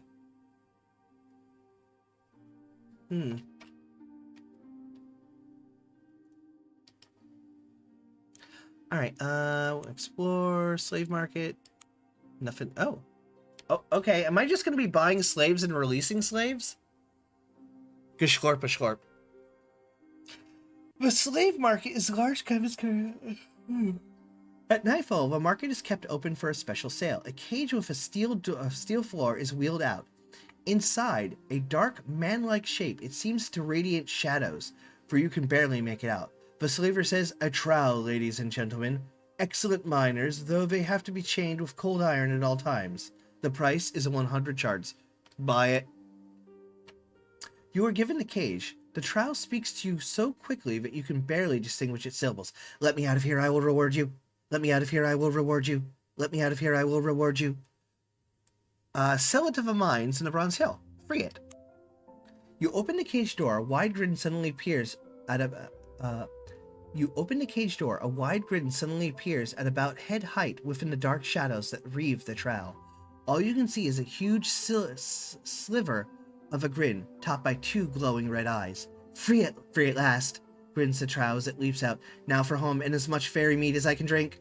With that, it delves into the ground so that it's so fast that it burrows out of sight before you can do anything to stop it. Shrugging your shoulders resignedly, you leave the market. Okay, all right, that's cool. We did the right thing. We don't need to free shit. We don't need a reward to free it. We did the right thing. Mannequin folk are Wizard of Oz style flying monkeys. Yeah, it seems like what they are. Yep. All right, let's leave and save.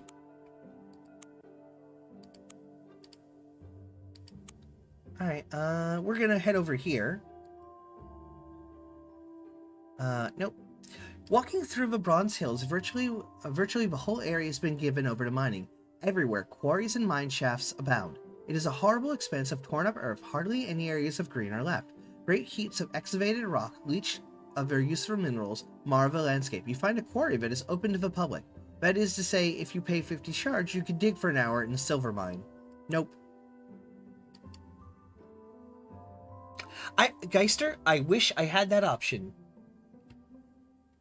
Okay, wandering across the wilderness of western Saqqara, there is a magnificent castle nearby with many different pennants flying from its towers. As you draw near, you see the pennants are all represent different colored dragons. The red dragon, the black dragon, the green dragon, and so on. Outside the gates, a jousting list has been set up, and a few warriors are trying their hand against some knights who have dragon symbols on their shields. A knight in full plate armor rides up and says, "Welcome to the castle of the Dragon Knights. It is our custom to joust all who would come here. For a wager, of course." He explains that you must bet the weapon and suit of armor that you will use for the joust. If you lose, you forfeit the weapon and the armor. If you win, you get the armor and weapon of the knights you defeat. Most of your opponents, you know, would be using sword and plate armor. Seek the Black Dragon Knight. You were looking for the Black Dragon Knight on a quest that was set for you by Yartel of the Sun. You ask the knights if he is here. The Black Dragon Knight? Yes, he is, replies one of them. But he fights only to the death. There's no wager save the greatest of all for him. That is to say, your life. Let's save the game, and then we'll fight the Black Dragon Knight.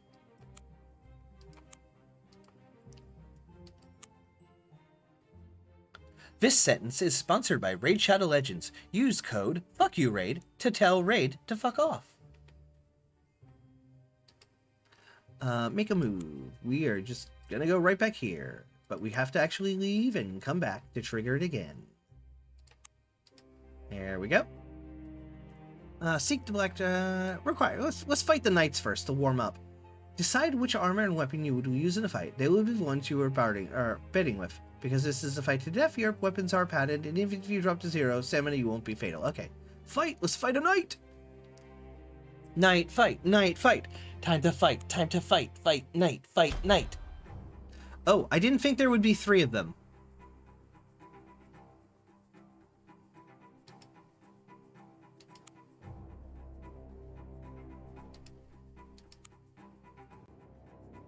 Oh, they're a little more spread out than I would like. I am about to get my butt kicked.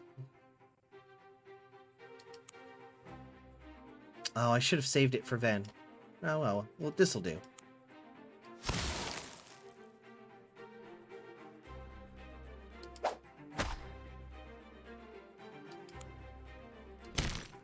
There we go. Oh boy.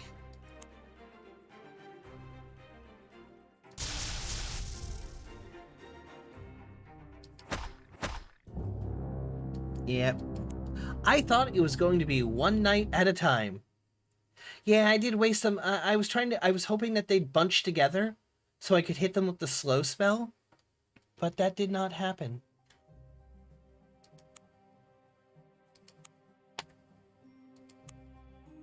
And you know what time that is, right?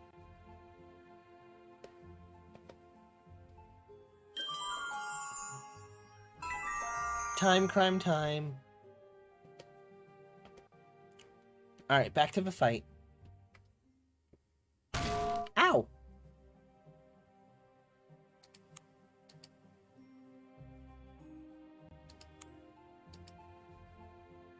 Alright, let's just fight the Black Knight. The Black Dragon Knight comes out to meet you, his armor of black steel, and his armor of black steel, and you think you can see glowing red eyes through the slits in his full-faced helm. You must fight. Okay.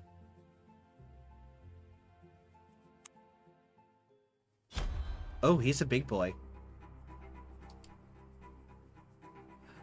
His armor is black steel, and you think, oh boy, okay, alright,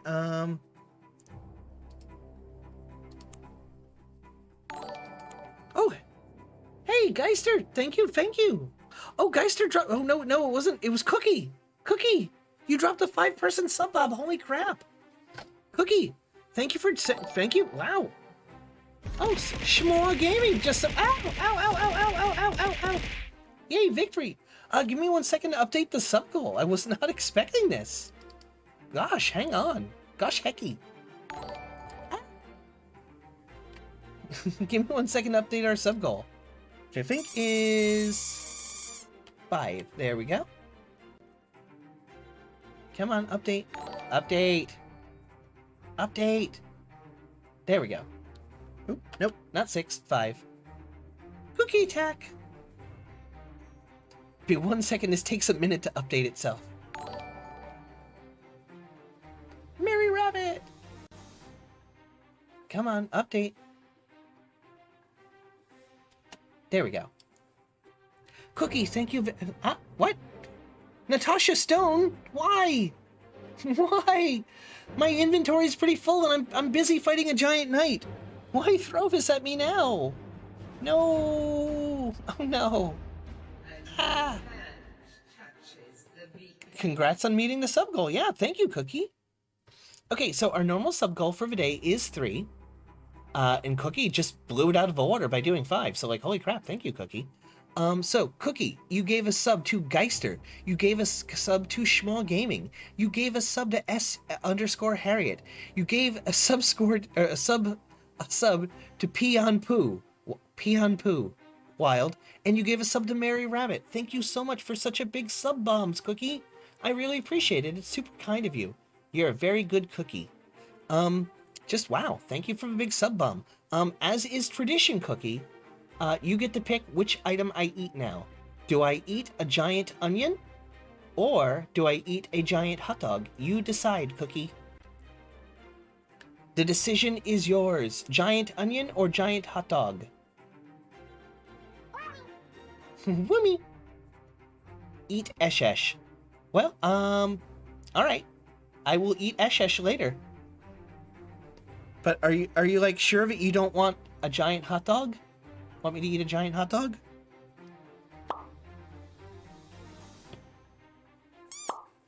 Or...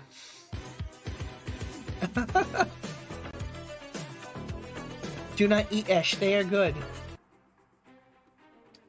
Or I could eat the giant onion. It's up to you. So, Esh, hot dog, or onion?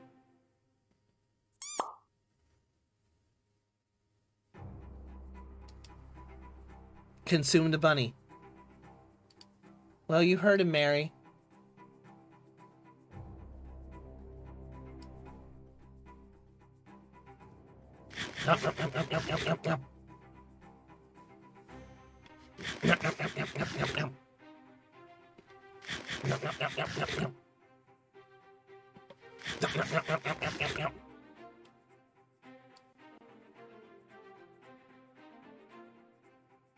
There we go. The bunny has been consumed.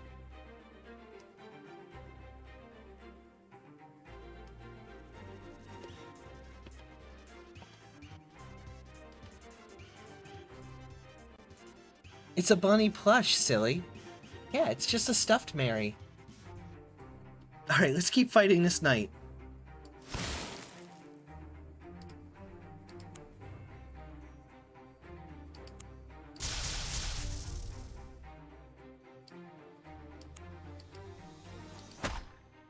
Ooh. Oh, wow. Okay, I did not expect to beat him in 2 turns.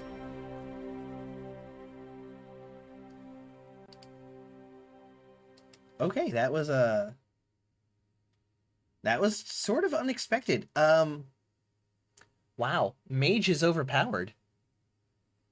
Like, with my other character, this was a much more difficult fight.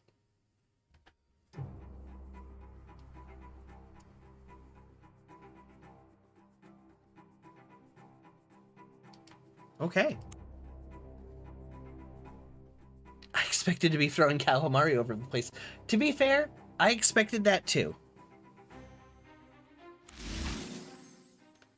Okay. The other knights are amazed by your skill, and they seem quite pleased that the Black Dragon Knight is dead. He was an evil man, says the Green Knight. You take the Black Dragon Knight's shield.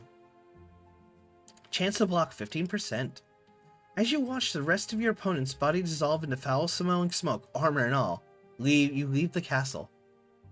Oh, holy crap. Okay, so, like, let's put this shield, like, here. Chance to block 15%. Disclaimer. May not shield against actual black dragons. Shields have a chance to negate an enemy attack entirely. Oh, I'm going to give this back to the knight. I'm not going to eat the shield. It's metal. I am a squid, I am not chaotic awesome. I am not a red cap. I cannot just eat anything. I am squid. I have tiny beak. Look at my little beak. My little fangies haven't grown in yet. I just molted only a couple days ago. My fangs, my beak hasn't come in yet. I'm not gonna eat it. I'm not gonna eat it. Let's go back to the inn. And, actually leave. Go back to the inn. There we go. Ask about Yenrat. You can still eat it. You just refuse to.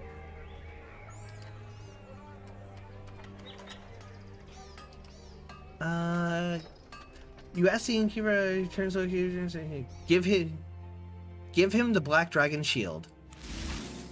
You hand him the Black Dragon Shield. You are indeed worthy, he says, and I will teach you, and will you teach me your fighting arts? You've already learned all I can teach you, he says. You realize that what he says is true. Your defeat of the Black Dragon Knight taught you as much. You gain 1 combat permanently. You look up, but Yanrat the Sun is gone. Okay, so quest complete.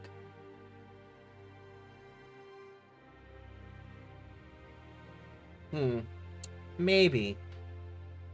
Actually, you know what? 1 combat ain't that hot. I'm actually gonna redo that.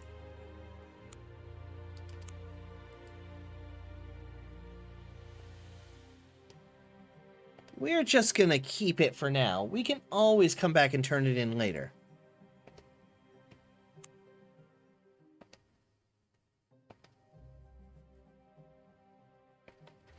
So that counts as a time crime.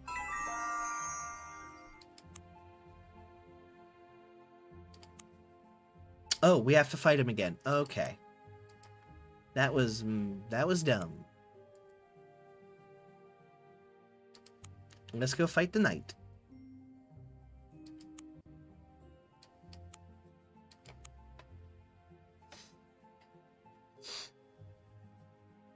I thought it was made of dragon. You're iron deficient. Eat it. Boop.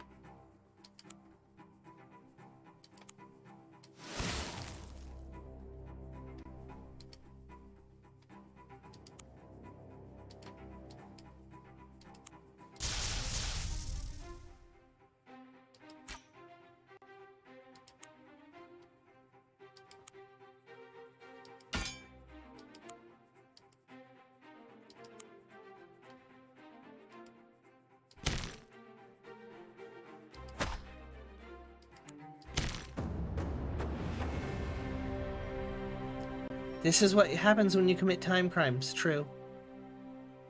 He's probably only weak to electric because he's in iron armor. Maybe. What a loser. Yeah, he was kind of a chump. Like, he's the Black Knight. I thought he was going to be like, yeah, he just kind of sucks. Mary's right. Oh! Save. Okay, I'm saving. Ow! I'm saving. Okay, there we go. Saved. Alright, so, Mary, and everybody who just got a sub from Cookie, again, Sentient Cookie, thank you so much for subs. You know, like, I really appreciate it. Thank you very much. That was very good of you. So, to everybody who got a sub, if you look to the left of your name, Natasha Stone, Mary, you'll see that you now have a complimentary free hot dog. You look to the left of your names, you'll see that you have a free hot dog on the stream. That is a free hot dog from us to you. And the longer you stay subscribed, the larger and more toppings you will get on your hot dog. More toppings on your dog, the longer you're subscribed.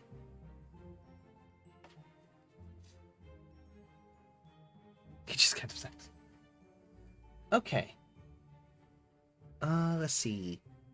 So we're not going to give him back that thing. But we've got some stuff to do, so let's head down here. This is the east bank of the River Grim. Near it is the source of the spine of Harkoon, far to the north. You reach a ford where you can travel to the west bank for 1 shard. You can try swimming across, but the current is strong. Let's just pave it 1 shard across. That's a little easier. Alright, where are we? Oh, we went the wrong way.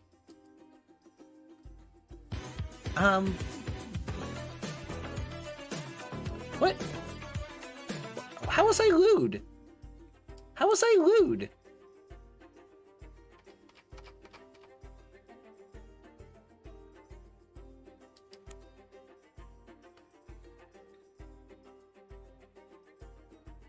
Toppings on my dog and longer. Oh, okay. I just got gifted. Thank you for the gift. Yeah. That was from Cookie. Tell Cookie thank you. Natasha Stone, what are you curious about? I'm sorry, I've kind of lost the thread of what's going on in chat. What are you curious about? have to go back. How do I actually go back?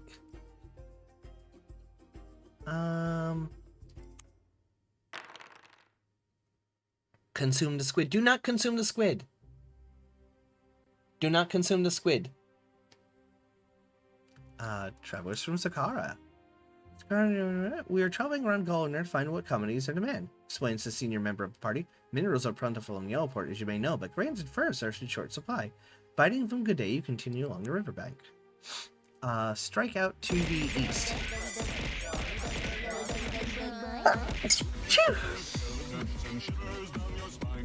Oh, yeah, iron would not work as a Faraday cage, unfortunately.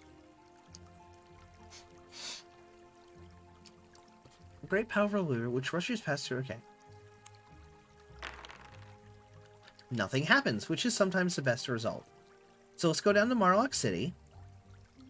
It's our first time here, but we're just going to breeze right through it and leave, because we're heading over this way, back to the Yellowport. Cookie attack. And again, Cookie, thank you, thank you. Roll dice? Dude. A pick-a-pocket. You lose 10 shards. Okay. Continue on the road. Just trying to get back to Yellowport, damn it. Okay. From here, we will save the... What is this?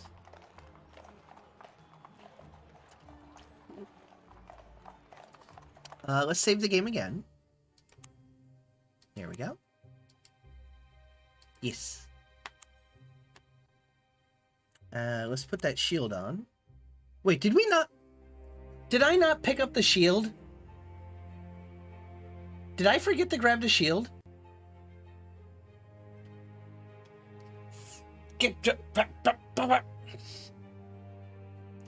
I forgot the shield.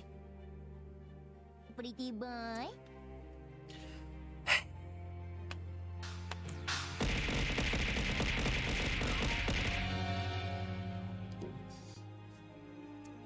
Well, that's another time crime.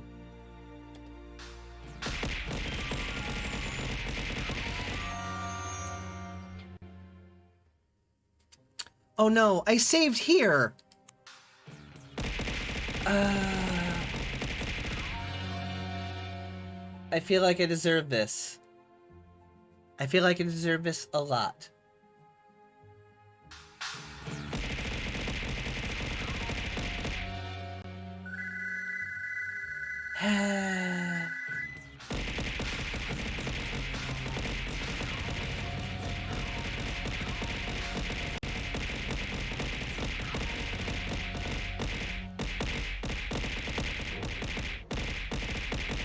Because I have failed. Because I failed. Oh, there's a lot of them just sitting on my head. I left an Cookie! Hold on. Cookie! Slow your roll, Cookie! Yeah. I come back from the kitchen and there's calamari everywhere. So, yeah, I just screwed up big time. I killed a... Cookie! Cookie, stop! So, I did not pick up a quest item that I should have, that I even did a time crime to go back and get. And I absolutely failed to remember to pick it up out of the chest. And I have been thusly punished for it with many calamari platters. I require no more calamari platters for this particular crime. But yeah, I totally screwed up and did not get a quest item that I should have. I just took a break from studying 1 second and I come back to pink and just getting smacked. I can't go back in time further, unfortunately, because I only have one save for this particular play. So, like, it's not there. I totally forgot to pick up the item. It's gone forever. I can never finish that quest. Heck.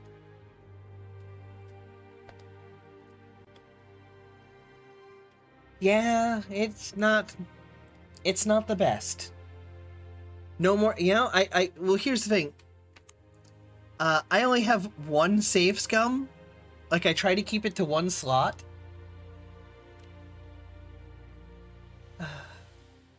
I make about 5 saves and cycle through them. Yeah, I probably should have done that, Cookie. We might start doing that in the future. I'll make a second save slot. That way we can, oh yeah, it's a very good milkshake. It's with, vanilla, almond milk, and banana. Here, just check your mailbox. It'll be there soon. So, yeah. Welp. Report to the Provost Marshal. Ah, welcome, says Marlos Marlock. Tell him you have not completed your mission yet. Attempt to slay him. It's time for the old ultra-violence. Time for the old ultra-violence. You tell the provost that you have important news, best heard by him alone. He takes you to the side chamber without his guards. You exhale slowly, and all of a sudden you leap forward and try to cut him down. Make a magic roll. Success. You enchant him so that he obeys your every command and falls on his own sword. Hurriedly, you flee the palace. The cry goes up throughout the palace. Murderer! Assassin! The hunt is on. For you will need all your skill to get out of the palace alive. Lucky. You hide in the kitchen pantry and then disguise as a kitchen scullion. Sneak out unnoticed. The skill and daring of your exploit will forever be remembered. Long live the rightful king. Okay, so if we can just use our magic with a success 14 roll to just make people kill themselves, why don't we do this more often? 6 Semper Tyrannus. So, like, well, we just killed the leader. Yep, now is a good time to save. Now is indeed a good time to save. Because we got very lucky with those escape rolls and an initial roll to do it. So we're going to make a new time. A new save. Mage. Stream. 2. So that's our new save. But now we have to go turn in the quest. So we gotta go walk in. I'm walking here. Nothing happens, as well it shouldn't. Up here. Just leave. Up here. Climb into the mountains. Climb the old-fashioned way. We're pretty good at scouting, so it should be pretty easy. Yep. Okay, here we go. You clambered up until we come to the mountain track. A man steps out in front of you. He's clearly a soldier, but his clothes are rough and ready. Nergan is pleased to see you. Have you succeeded in ridding us of Malrose? He asks eagerly. The king is overjoyed with the news. Excellent. At this rate, I'll be able to take my rightful place at the throne of Old Sakar. He rewards you with the title, King's Champion. You gain a new title, King's Champion. This is noted in the titles and honors on your adventure sheet. The title comes with a cash gift of 500 shards as well. You gain 500 shards. You gain 1 rank. Your maximum stamina points are increased permanently by 2. You gain 4 stamina. You have also gained a new skill. Choose one of the following items. Okay, so this is new. Okay, this is new. Oh, Ash, you missed it. Ash, you missed it. Cookie did another sub bomb. And everybody got subs. 5 whole subs. Cookie did another sub bomb. Can you believe it? He did 5 subs. It's crazy. But yeah, I guess we're one slot away. Thank you, Cookie. We really appreciate that. You are an absolute sweetheart. We really appreciate it. Thank you, Cookie. Okay, so this is new. When you gained a rank before, you just got a boost to your base stats. Like you got a +1s. Lexi Chew!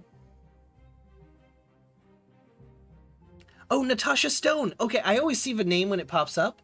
Natasha Stone is gifted a tier 1 sub to Lexi Chew. Ash has gifted a tier 1 sub to Cinnamon Pastry. They've given 3 gift subs in the channel. Lexi beat you to it. Well, there we go. We're now at 2 subs. We're at the threshold. Natasha Stone, you are now no slots away. Yay! Natasha, thank you so much for the sub. I really do appreciate that. And Lexi Chu, enjoy your ad-free viewing and all the channel emotes as well. Thank you, Natasha Stone. I really appreciate it. And Cinnamon Pastry, you should definitely enjoy your ad-free viewing, as well as, all the channel emotes too. So thank you, Ash, and thank you, Natasha Stone. I really appreciate that. And Cookie, thank you, a great big giant thank you to you for a giant sub bomb. And Natasha Stone, thank you. Okay, so as I was saying, you've gained a new skill. Choose one of the 3 following items. Pay attention to the requirements, if any, of the spells or skills. You must meet them in order to learn and use them. So let's see, the first one is Archery. Contains secret archery techniques that, when studied, will grant you a bonus based on your weapon type. Bow, 30% chance to critical hit. Crossbow, +2 offense. Sling, +1 damage. This one is a new spell, Blizzard's Bite. Contains forbidden knowledge that can be studied. Enemies affected by frostbite will suffer 1 additional damage from all sources. We're probably going to get that one because that's the mage one. Yeah, we really do need to commission someone to make us some proper emotes. We might just go ahead and do that. And Combat Dodge contains secret evasion techniques that will grant you a bonus to your defenses. I know that I can buy this one in a market. Like, this is something that we can just buy.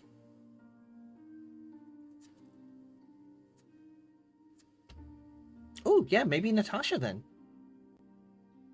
Natasha, message Esh on Discord. Send Esh a message and show her some examples of some previous stuff that you've done, and we might just commission you for some emotions. Some emotes down the road. It probably won't be immediately, but we can definitely think about it, yeah.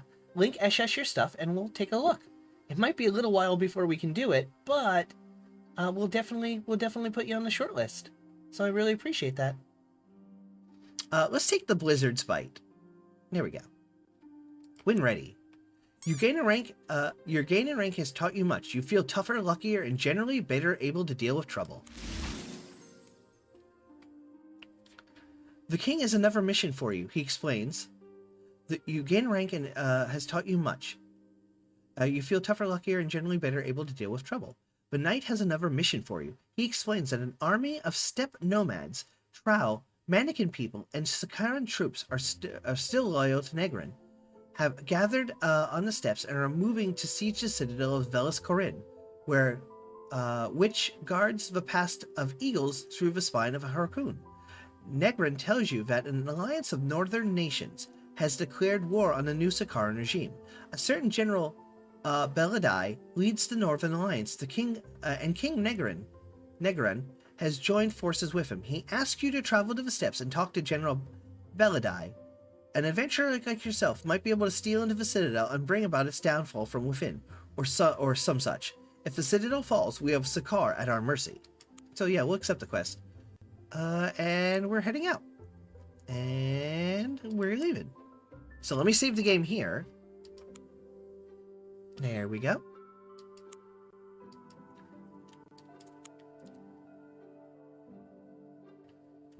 I work mostly with pixel stuff, so let me just find my Discord, find Discord on my PC. There you go. I do pixel art too, but mostly in game design for Starbound modding. Yeah, Cookie does a lot of Starbound modding. Okay, so, where are we heading from here? We've actually got quite a bit of money now. And let's learn this new spell. There we go. So what that is it's not actually a new spell, but it has modified our lightning. There we go. Blizzard's Bite. Enemies with frostbite and ice bolt should do that. Yep. All enemies caught in the explosive suffer frostbite for 2 turns. And enemies with frostbite take an additional 1 damage from all sources for the duration. So yeah. So this entire section right here, Mary, is pretty new. Where you have skills and spells and things that you can add and subtract with a minus or plus, but you can only have a max of 4 active and 3 passive. So, huzzah!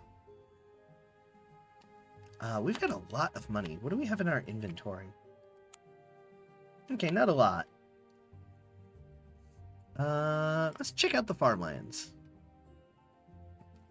You are crossing an area of fertile farmland. There's much food is grown here to feed it, where much of the food is grown to feed the army. Little farmsteads dot the landscape, and the plowed fields have appeared like tongue-tied, have the appearance of a patchwork quilt. Roll a dice. We got find an item. You find some leather armor, defense +1. Make a move. We'll head on to down here. And wait, can I?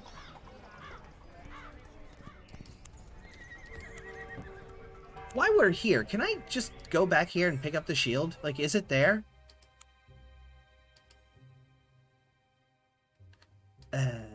Nope. Nope.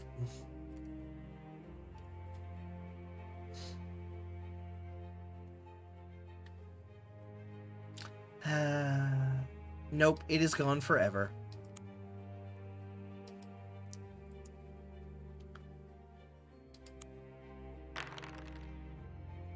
Caught in an animal trap, lose 2 stamina. Alright, let's try to just head back down to the city. A sweet spring heals you for 3. Okay, so we lost some, we gained some.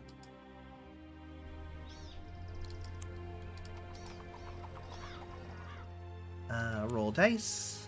Just trying to get back to the main town. Ah, the Little Road Tavern. A trader from a far north tells a story about a great wizard. Targs. Ah! Hydrate. Hold on, I'm hydrating.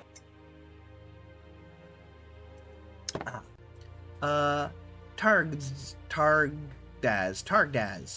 the Magnificent, who was tricked by a shaman of the Horde of the Thousand Winds on the Great Steppes. He imprisoned Targdaz inside a giant ruby and proceeded to loot Targaz's tower. But in his stupidity, he opened the Great Wizard's Casket of Imponderables.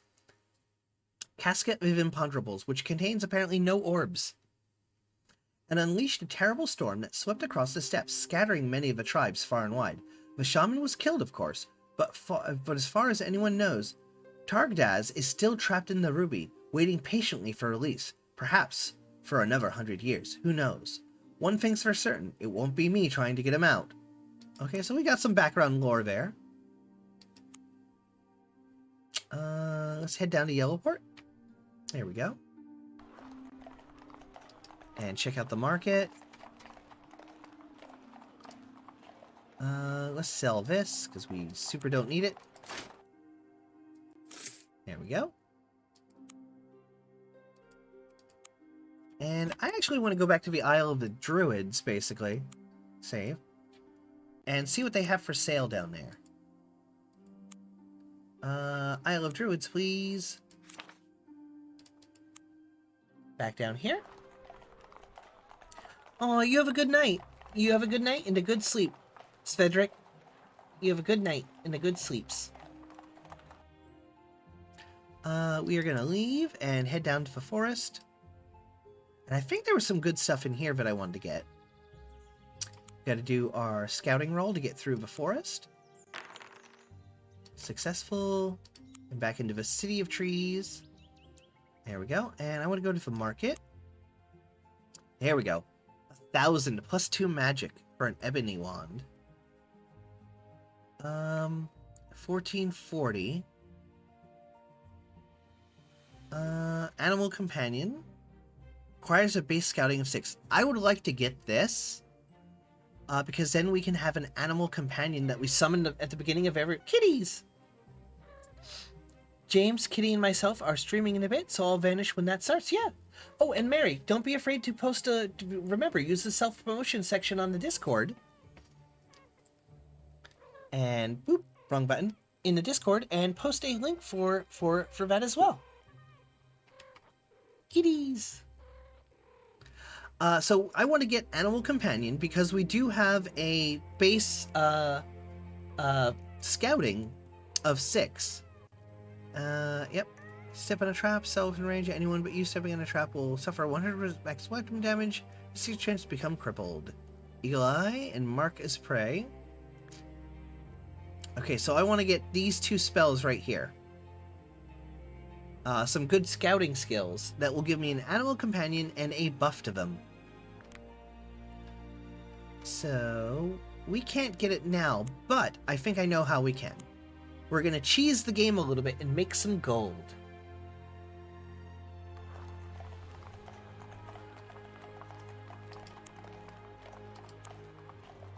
And we're definitely not spending money to get here, or to get there. We're going to use the portal. Back to Yellowport. Did someone say cheese? We did indeed. We're going to use some cheese right now.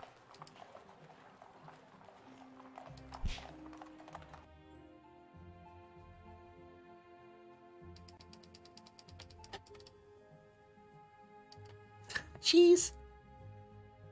Alright, so now that we're back in Sakara, I know that we can do, explore the city by night, merchant storehouses, investigate, fight, and every time we kill these guys, we're going to get a pearl that is worth 100 gold.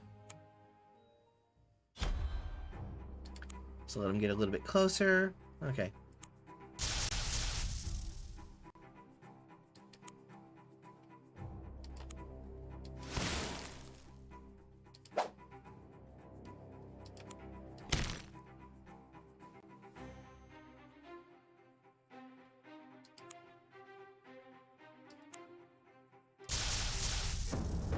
There we go. So basically, we're hunting dudes in the streets at night that are basically cannibal muggers.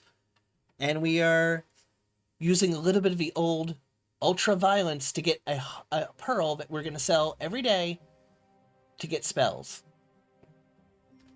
It is a little bit tedious, but head back to town, explore by night, storehouses, investigate, fight. We only need to do it a couple times to basically get the spell I want.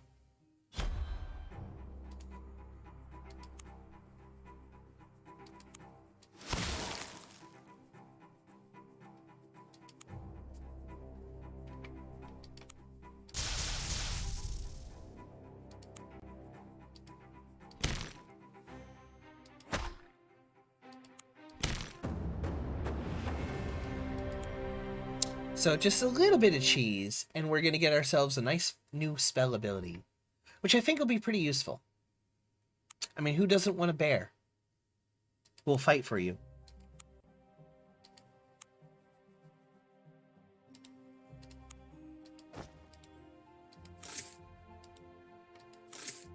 There we go. We're almost to the correct amount.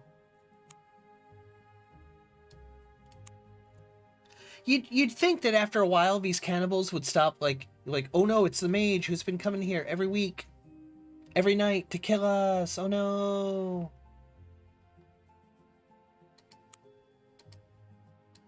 You'd think they'd get wise to this, but hey, you know what? A little bit of a tedious loop to get the money we need? I'm okay with it.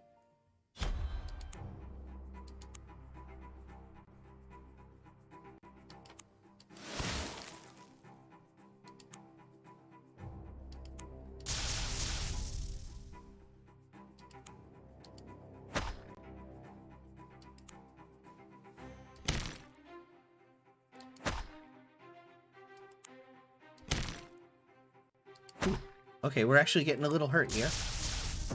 There we go.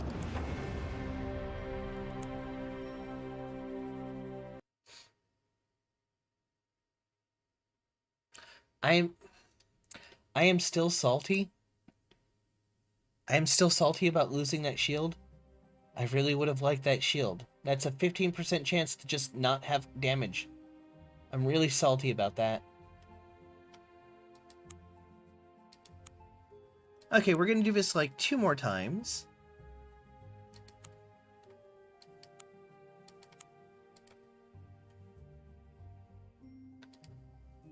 And then once we get that, we're gonna go get the new spell. And I just realized I done fucked up.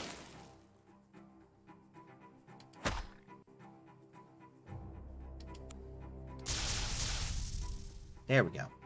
We're gonna actually have to use a potion.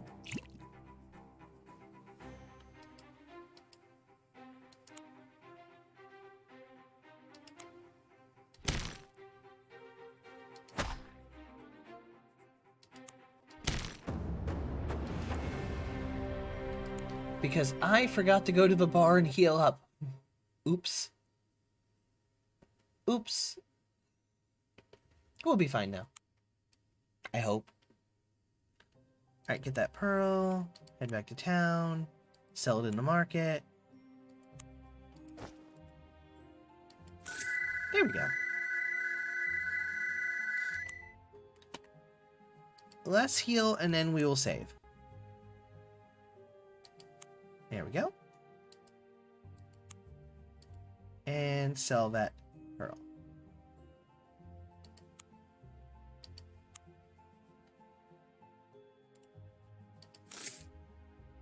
And what do I have in my storerooms? I'm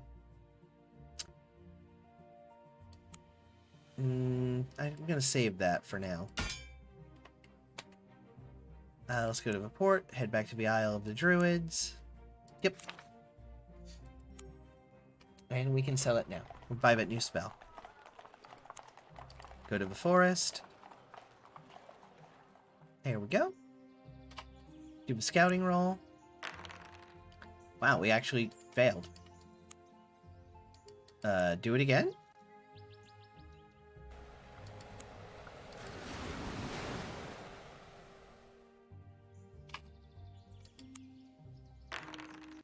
There we go. It's like we have a 90% chance to do this. Trees. Market. Okay. Hunting trap. Eli. We want this. There we go. Now we are very poor.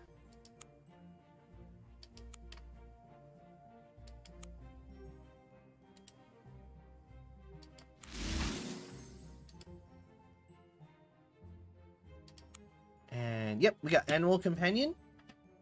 So at the beginning of combat, we will basically summon an Animal Companion to fight for us.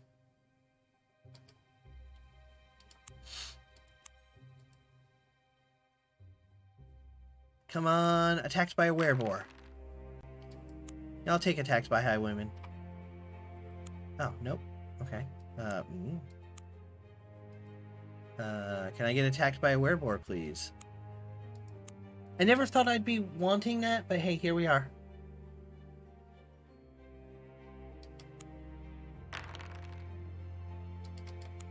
Eh.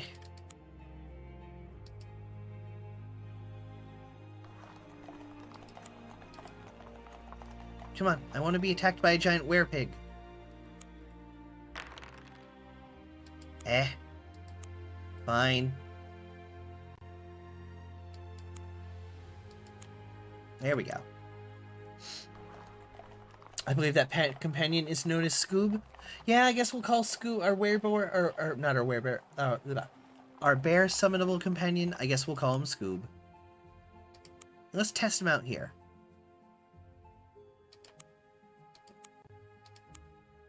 Let's see how he does.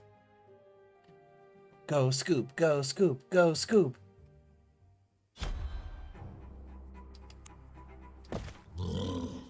Ooh.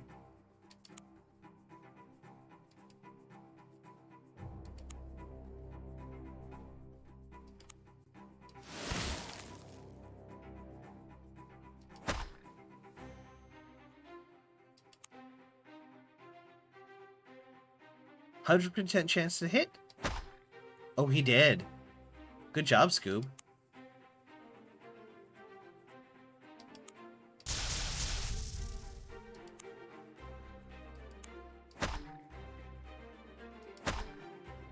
Scoob!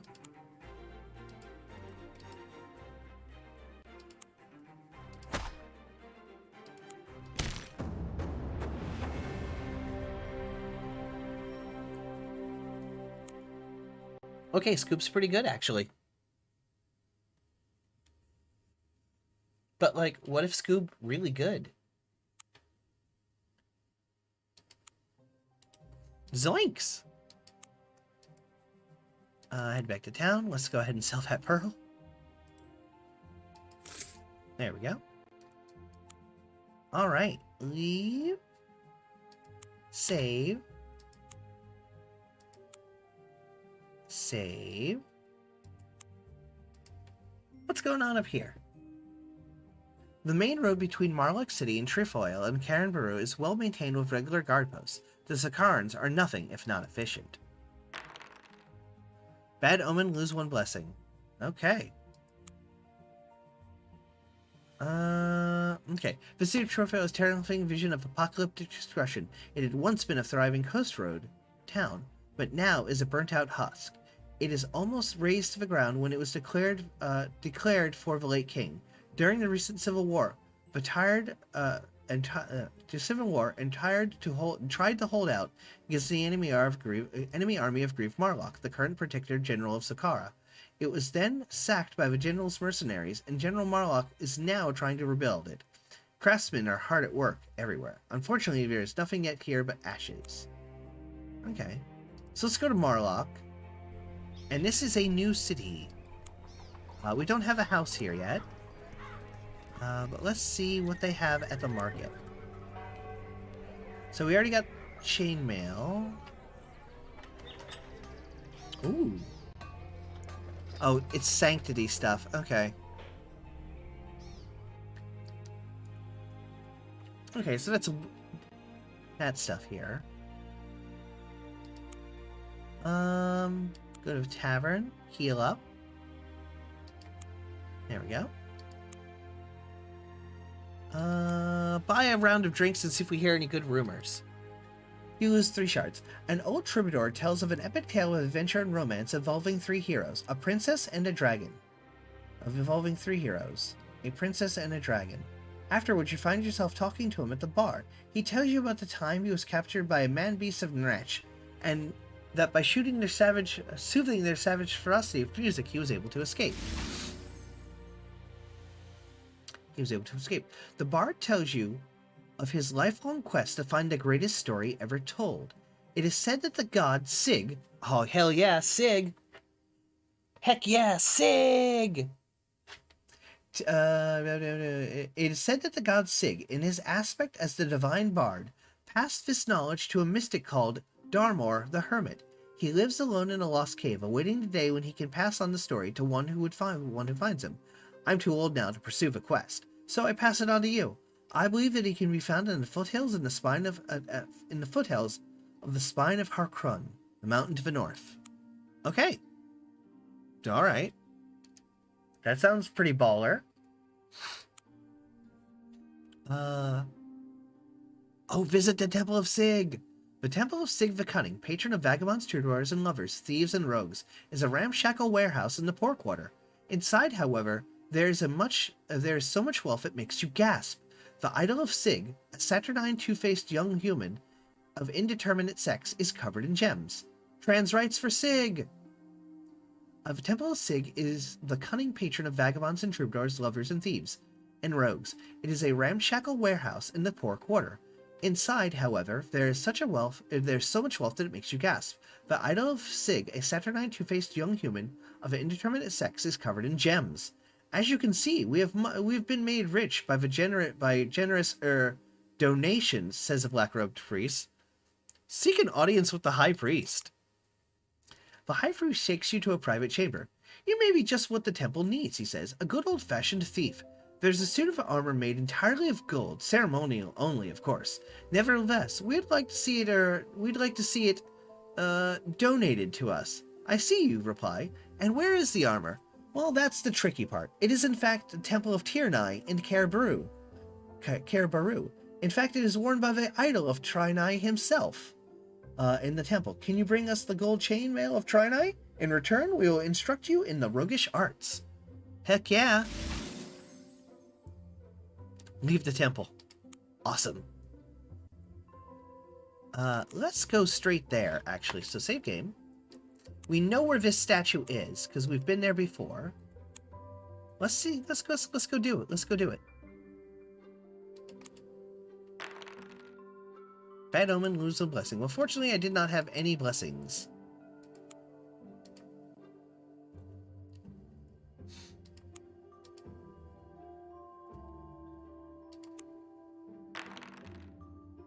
Mistaken for a beggar. Hey. Oh, actually, I think we can go here. Yep. Okay. The Forest of the Run is a mighty swath of densely packed trees, a slice of primordial nature in the middle of busy, industrious Socara. You thread your way through the ranks of trees. In places, the forest canopy almost blocks out sunlight completely, and you are wandering in deep shadow, haunted by the cries of the creatures of the forest. We have the Oak Staff. This is where the druid is. You are on a quest to take the Oak Staff to the Willow Druid who lives in the sacred grove somewhere in the forest. You wander around looking for unusual tracks, strange creatures, and anything that might lead you to the druid's den. You come across a forest glade. Birds twitter in the trees and woodland animals frolic playfully about. In the middle of the glade stands a mighty willow, ancient beyond reckoning. The trunk is hollow and a wooden door has been set into the entrance. You step into the glade. Make a sanctity roll. Success. You are pious enough to be allowed to enter the sacred grove. You step in and knock on the door. A kindly old druid opens the door and greets you. You hand him the oak staff. Thank you, says the druid. An oak staff, An interesting message to be sure. He hands you 50 shards as payment and a willow staff, saying, please take this staff to the oak druid in the City of Trees on the Isle of Druids. I'm sure he'll reward you too. Good day, and thanks again. So we take that staff, head back into the forest, and save. No, Ash, you can go take a bath. It's fine. Actually, would you do me a favor, Ash? Would you go clean some pans in the kitchen so while you're in the shower, I can make some Knockwurst hot dogs? Go clean me up like a pan or two. Like the small purple one would be best because it's really good. It's tiny and good for frying. And chop me up some onions. Because when I'm done here, I'm going to go fry up some Knockwurst hot dogs. So purple pan and slice up some onions for me. I would really appreciate it. A whole bunch. Thank you, Ash. Thank you, Ash. Thank you. Thank you, Ash. So we can save the game again, because I don't remember if I actually saved or not. There we go. And we can go up here.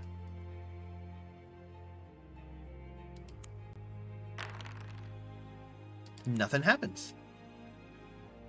Alright, so we're going to sneak in here, go to the temple.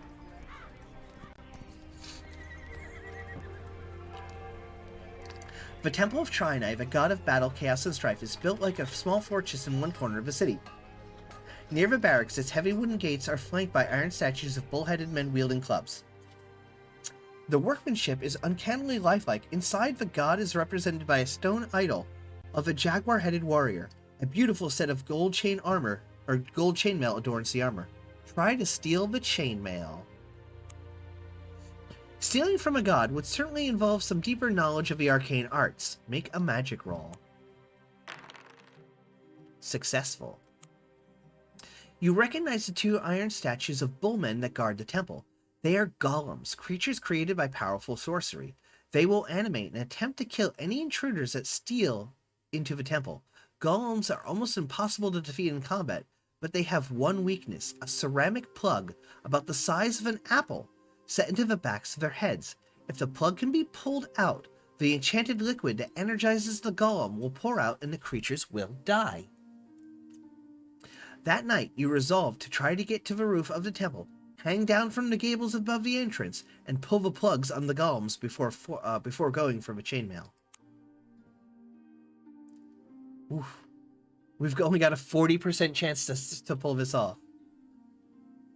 That night, yep, you clamber up onto the battlements of the Temple of Trinai and with relative ease and maneuver yourself into a position overlooking the golem guards at the gate. Now you have to reach down without being noticed. Oh, holy crap. Holy damn, I did not expect to make that roll. We only had a 40% chance to do it. You reach down and deftly pull the ceramic plug. A gush of foul-smelling emerald green liquid spills onto the floor, and the golem twitches once before collapsing. The other golem is coming to life, however. You'll have to be quick to get to it in time. So you're saying there is a chance. Yeah, we might pull this off.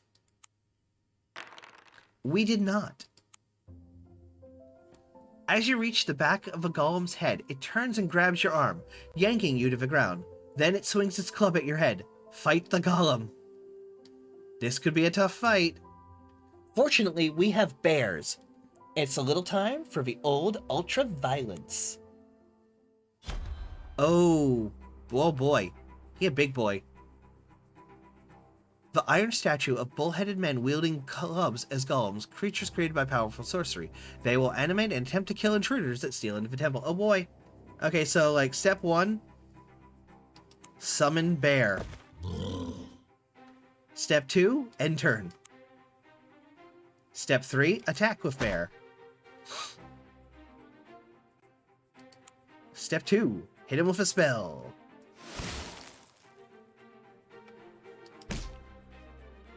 Attack with bear. Hit him with another spell. There we go. Good job, Scoobs. Good job. Good boy, Scoobs.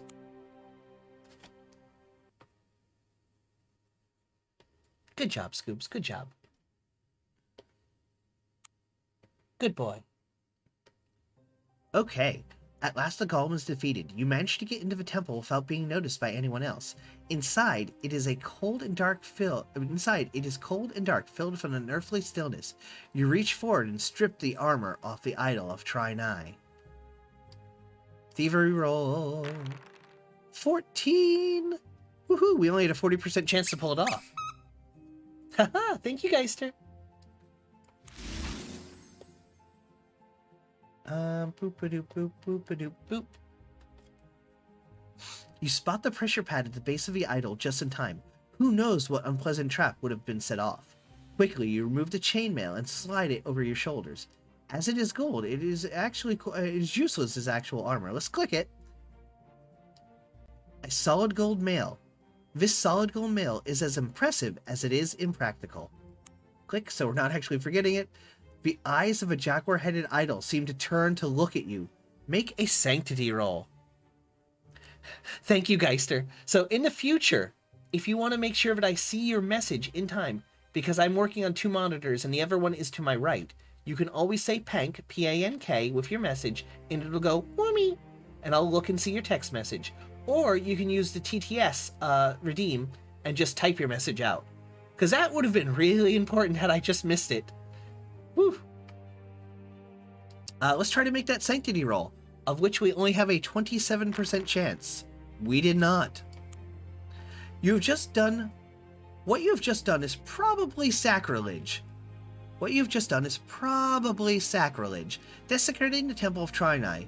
But you don't care. You sneak out of the temple unseen and head back to town with your prize. Who else could have stolen something from right under the nose of a warrior priest of Trinai? Okay, we did it. So, like, Yay. Can we sell this in the market? No. That's fair. Alright, let's get out of here. Save the game again.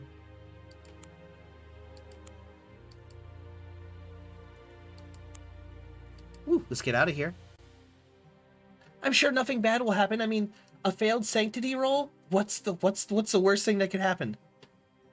Oh, chaotic awesome. Fun fact, succeeding that roll is what caused you to be cursed. Oh, really?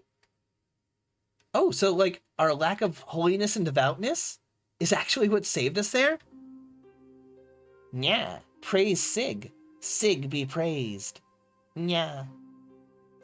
Sig is officially also the god of cat girls and cat boys, because clearly the statue is of lovers, bards, rogues, and troubadours, and the statue of Sig is of indeterminate sex. So clearly, Sig is a cat boy and or cat girl, god or goddess of thievery, and troubadours, bards, rogues, and lovers.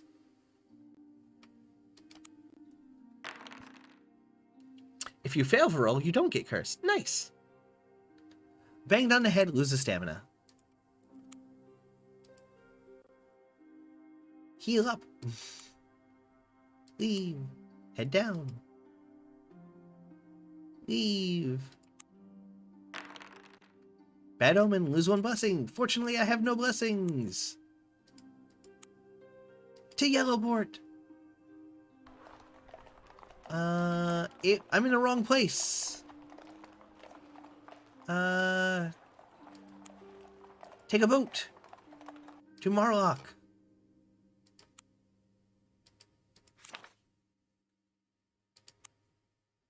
There we go. Now we go to the Temple of Sig here.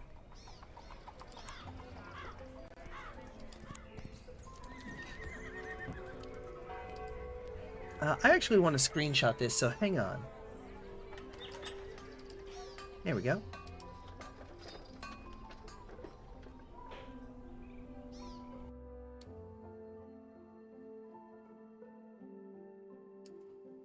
There we go. Save as Sig. There we go. Seek an audience with the High Priest. By the larcenous one! Exclaims the High Priest joyfully. You are indeed an accomplished rogue. The High Priest teaches you the secret knowledge of Sig, the God of Deception, and you get 300 charge reward knowledge, and you gain 1 thievery permanently. So let's see where that puts us. Our thievery is not as good as our magic, but it's getting up there now. We could, however, buy us some lockpicks for 300 and get a +1 to our thievery, which we, to be fair, we probably should. Let me save the game real quick.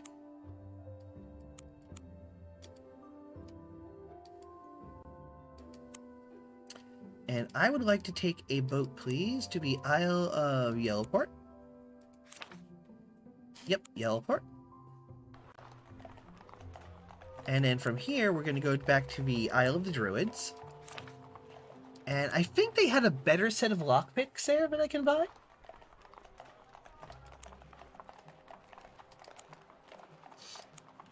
Actually, let me check the market here.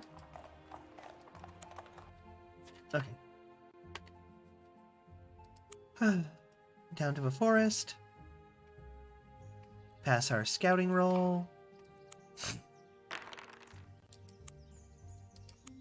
And here. Oh, hey! Rocky Dennis is raiding with a party of 4. Thank you, Rocky. Welcome, welcome. Welcome, raiders. We are playing some Fabled Lands, which is an old-time, old-school adventure game book, but in digital format. So you have to read passages, go on, take branching choices for adventures and things, except, unlike your old Choose Your Own Adventures, the original game books, you would take a piece of paper and make a character sheet with character stats and powers and things, and as you adventure, you upgrade and get different things for your character. This is the computerized version of it. Oh, we've got a special treat for you. We're going to do the cat camera. It is not cat snack time, but it is in fact cat feeding time. So we're going to put the cat food up on the cat tower and let you guys see Monroe and Snickers eating their lunch or their dinner. So give me just a second while Esh sets it up.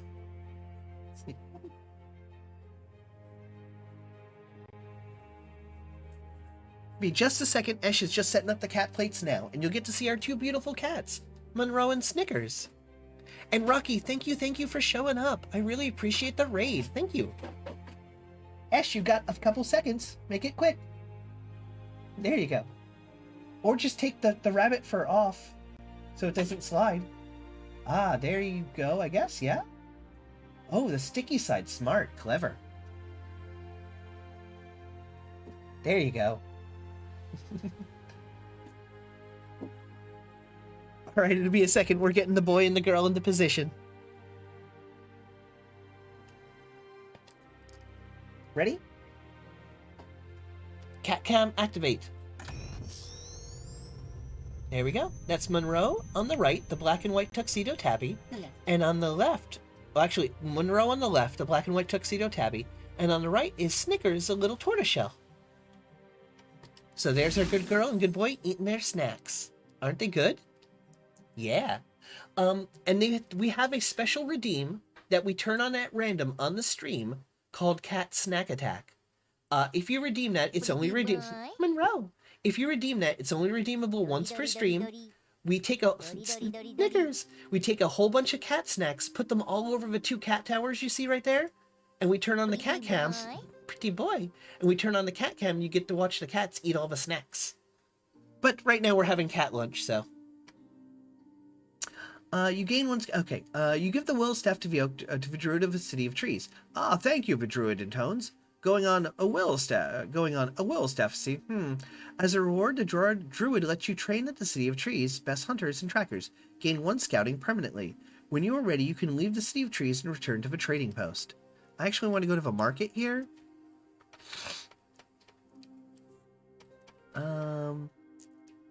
Okay, I definitely want to get Marcus Prey. It is a passive skill. Mark a single target as prey. You gain any animal can you use. Okay, yeah, I definitely want that eventually. Resilient companion. This is the one I want. Yeah, right here. Animals imitate their masters, gaining a predatory edge, plus 4 offense, plus 2 max damage, and increase in survivability, plus 4 defense, plus 4 stamina. So this is the thing that I want next. And golden compass, ebony wand, silver trinket.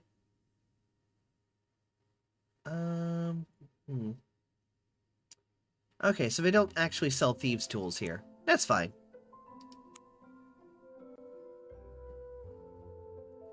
We weigh Monroe. He is 14.5 pounds, which is 0.3 pounds up. He used to be 14.2. So we are watching what he eats. Yeah, it's tricky with 2 pets for sure. So yeah, we do keep an eye on Monroe. And Snickers. That's why they only get snacks once a day, and only when we do the cat snack attack. Yeah, it can be pretty tricky with 2. Alright, we can head to the thing right here.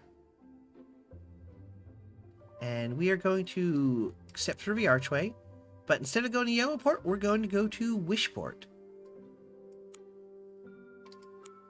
And let's see what Wishport has to offer us. Oh, are they done? Oh, there we go. Ash just had to fix something. When your sight returns moments later, you find yourselves at the gates of Wishport. You join the throng of merchants and peasants making their way through the city.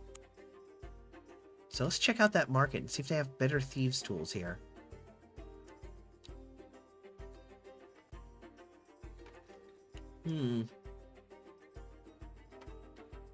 Yellow dye. Alchemy. Nope. Parchment.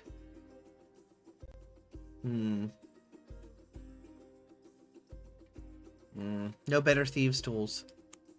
Let's see. What temples do they have here? Alvier and Valmir and the 3 fortunes. Let's see. Nothing special here. Oh, and the cats are gone. Time to turn off the cat camera. I hope you guys enjoyed that brief, but nice little snack.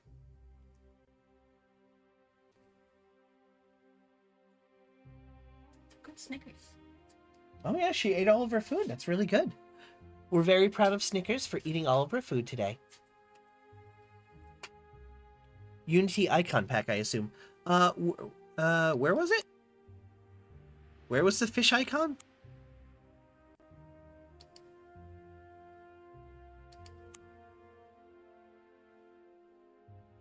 Where is it? What were you talking about?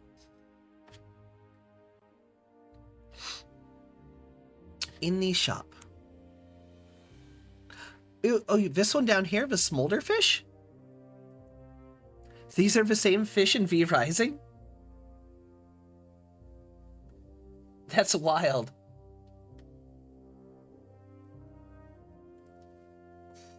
Or my inventory. Yep. Alright, let's see. 3 fortunes. Fortunes are goddesses' fate, who have tapestry of man's life. They're high ceilinged, advocacy, dim and laden. Okay. Can I go here? Nope.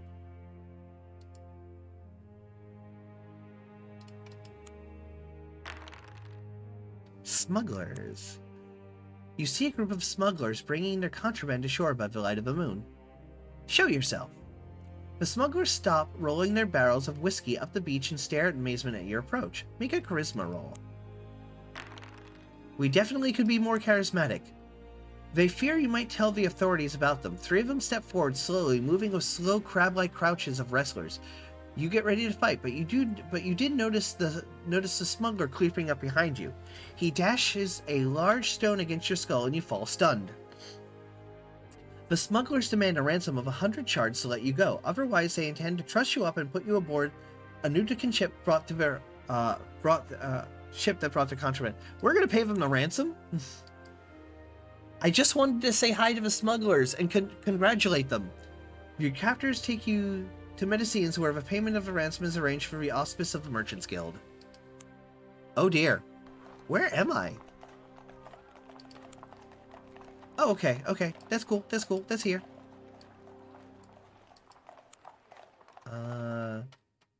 Better thieving tools? Ooh, spells. Oh no, these are books for bards. Darn it. And no thieving tools. Temples? Nagil? Alvir and Valmir? Nope. Nothing going on here. Let's get on the boat. Head back to Marlock. Uh-oh. You sail out of Wishport. Oh no, you lose 2 maximum stamina permanently. Only a few days out, the crew begins to succumb to fever. Soon the ship is drifting unmanaged while most of the sailors are groaning below deck. You catch the fever yourself and must permanently lose 2 stamina points. You lose 2 maximum stamina permanently. If you had the blessing of immunity to disease poison, you could have ignored this. Eventually enough crewmen recover to sail the ship to its destination. Oh, that's crap. That's junk.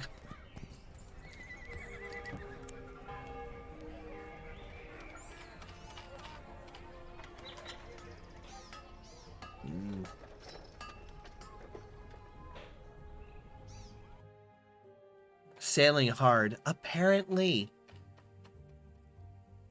I need a better weapon. Great axe? Nope. I find it ironic that because my stupid little staff is a maximum of 9 damage, it's the best one for spells right now.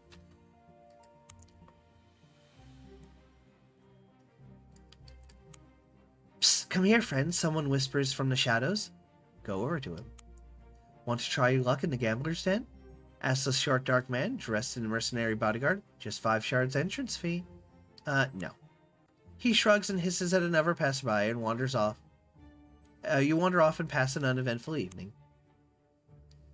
Let's save here.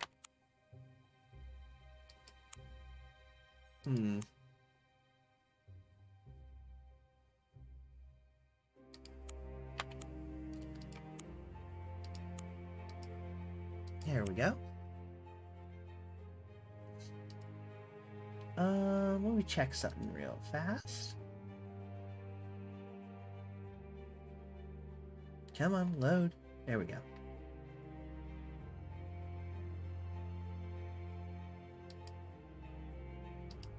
Alright, there we go.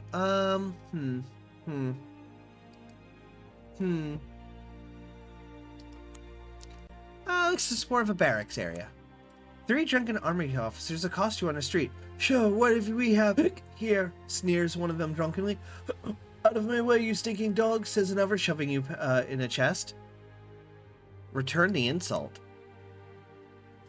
You rebel swine, slurs one of them. Not showing proper respect to the army, says another. That can't go unpunished. They wade into you, intent on beating you into submission.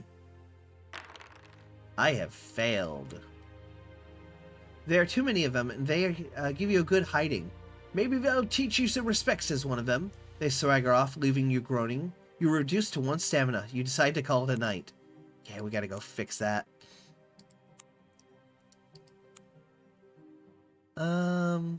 Okay. Let's go to the residential quarter. You come across a blazing house in a poorer area of town. A crowd is gathered watching the flames impassively. A young girl runs up to you in tears. My mother's inside! Please help her! She begs. The fire is raging hard, and you are not sure whether anyone could be left alive inside.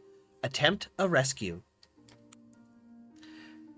You charge into the burning building in search of a child's mother. You see her lying unconscious at the bottom of the stairs. Desperately, you try to get her, but a burning beam has fallen across your way and smoke is making you choke.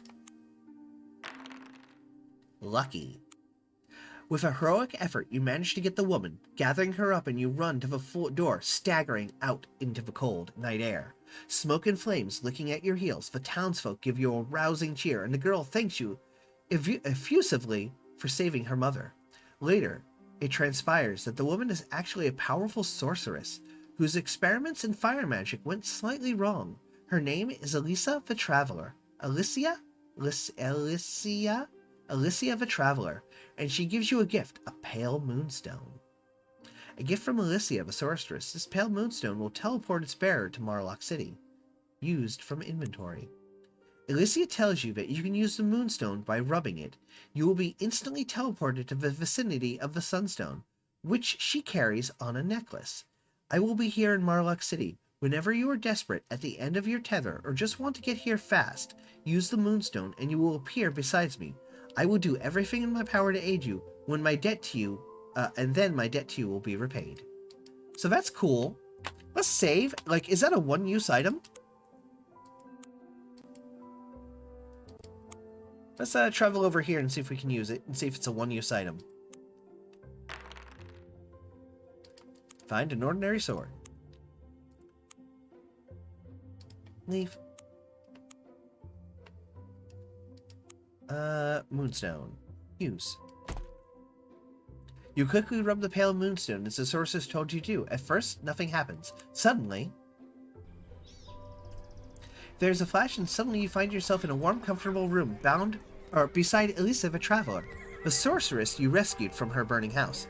Elisa will heal you of all lost stamina points if you are wounded and cure you of any disease or poison you may have befallen. My debt to you is now paid, she says. With that, she passes her hands through the air and disappears in a cloud of smoke. You find yourself in an inn in Marlock City. You venture into town, slightly dazed. And is it gone from our inventory? Yep, it's a one-use item. That was worth a time crime.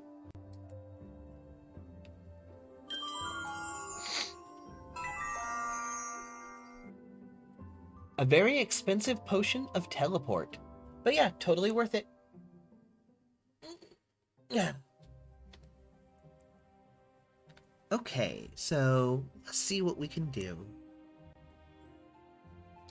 What's up here at Crustmore?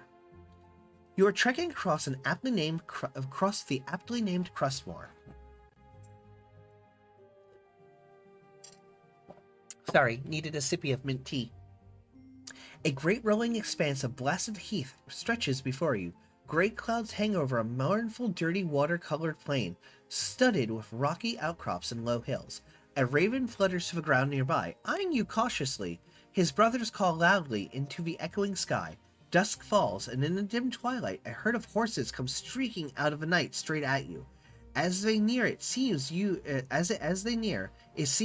their hooves are not touching the ground, and from their manes trail wispy clouds of sparks, like tiny stars.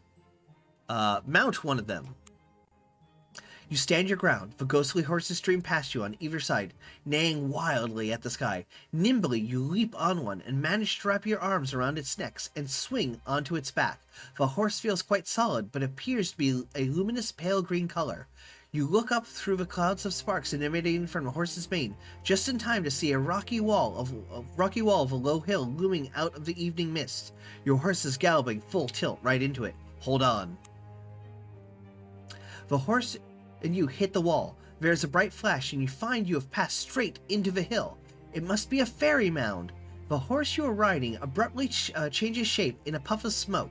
You find yourself on the back of a little knobbly-limbed, white-faced goblin who promptly collapses under your weight. You are in a cavern lit by mouse-sized fairy folk who flit about in the blazing like fireflies. Uh-oh. Uh-oh.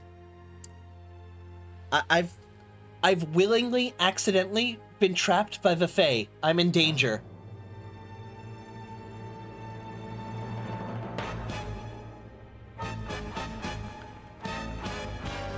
I'm in danger. The horses who have... You're captured by Mouse. The other horses who are also turned into goblins, elves, and fairies of all shapes and sizes. What have we here? Whispers a dark elf woman, dressed in silvery cobwebs and wearing a gold crown. An overweight mortal sitting on old Gorbosh, your majesty, groans the goblin you are sitting on. You realize you are in great danger here. There's no telling what the fairy folk will do. The queen signals to her people, and they close in around you ominously.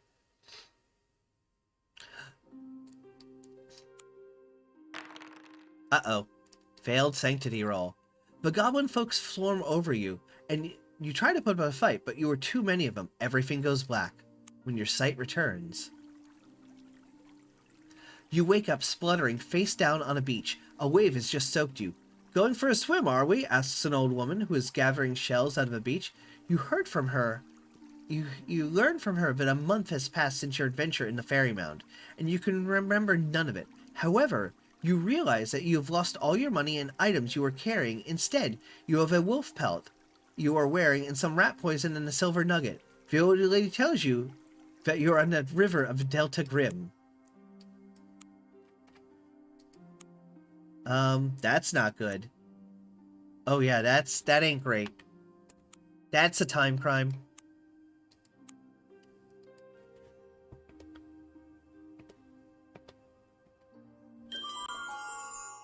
That's not good.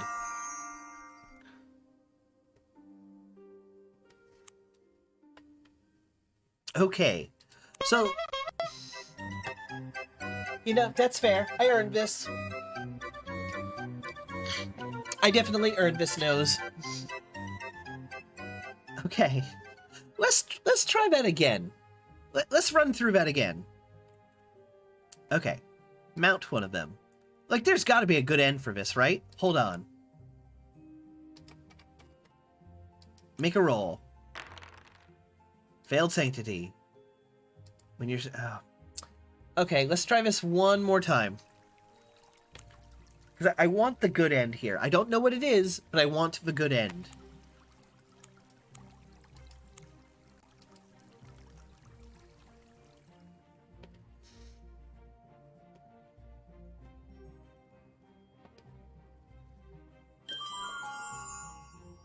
Maybe.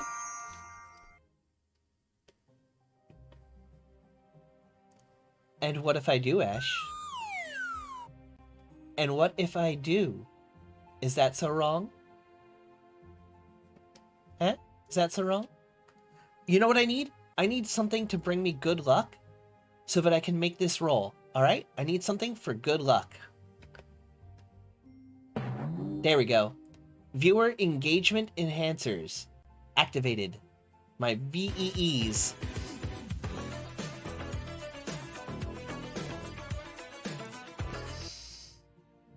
Yeah. Alright, let's see if any fairy can resist me this time. Mount one of them. Hold on. Sanctity roll. Successful! You recite a devotional prayer to the gods calling you on your faith to aid you. The goblin folk are repelled by your piety and purity of spirit. Even Gorbrash finds the strength to get out from under you and run off in such an effort. Such is your effect on him. "Urgh!" snarls the queen, recoiling. "Please, your godliness is harmful to us. Here, take this and leave." A jug of fairy mead and an enchanted spear, combat +2, are pushed towards you. No! No, I wanted to stay! No, this is not what I wanted! CA, I heard Faye fucking and I came as fast as I could. No, I wanted to stay with you guys! No! The wall behind you shimmers and disappears. The wall behind you shimmers and disappears. You step through, back into the cold night air of Crustmore. You leave the fairy mound far behind, and camp for the night. The next day, you resume your travels. Okay, so I'm going to save here because that is actually a good end, I guess, technically, for what just happened.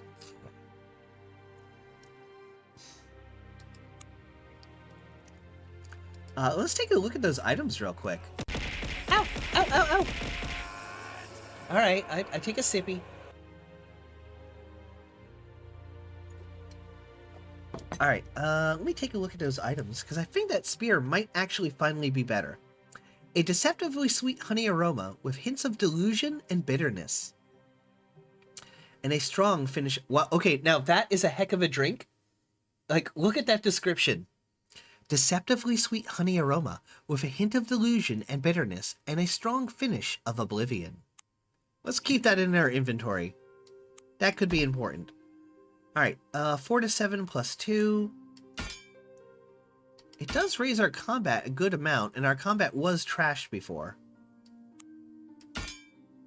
So let's put this in our house.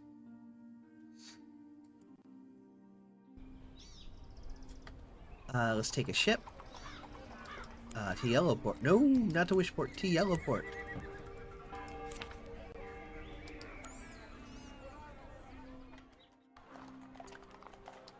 And we're going to keep that spear with the trident in our house. Actually, let's see how much it sells for. Oh, 400, not bad. Okay. Yeah, but we'll keep that here. There we go. There we go. And travel back to Marlock.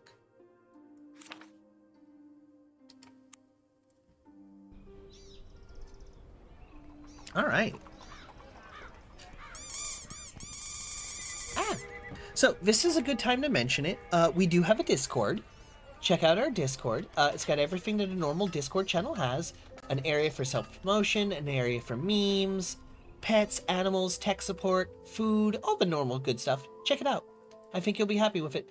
I've posted a schedule under stream schedules of when I intend to be streaming in the future, what days and what games, so definitely check that out. I'm going to try my best to actually keep to it, but, you know, hey, I have a day job, so, like, no idea. I'm going to try my best, though. All right. Let's go to the palace. Oh. Otherwise, you are thrown out. Okay, we are just straight up thrown out of the palace. Let's go to the Street of Entertainers again. Go over to him. Pay the money. Let's go to the gambling den.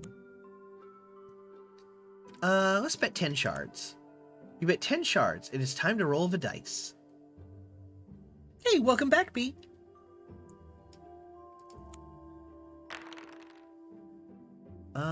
Hey, win twice or bet.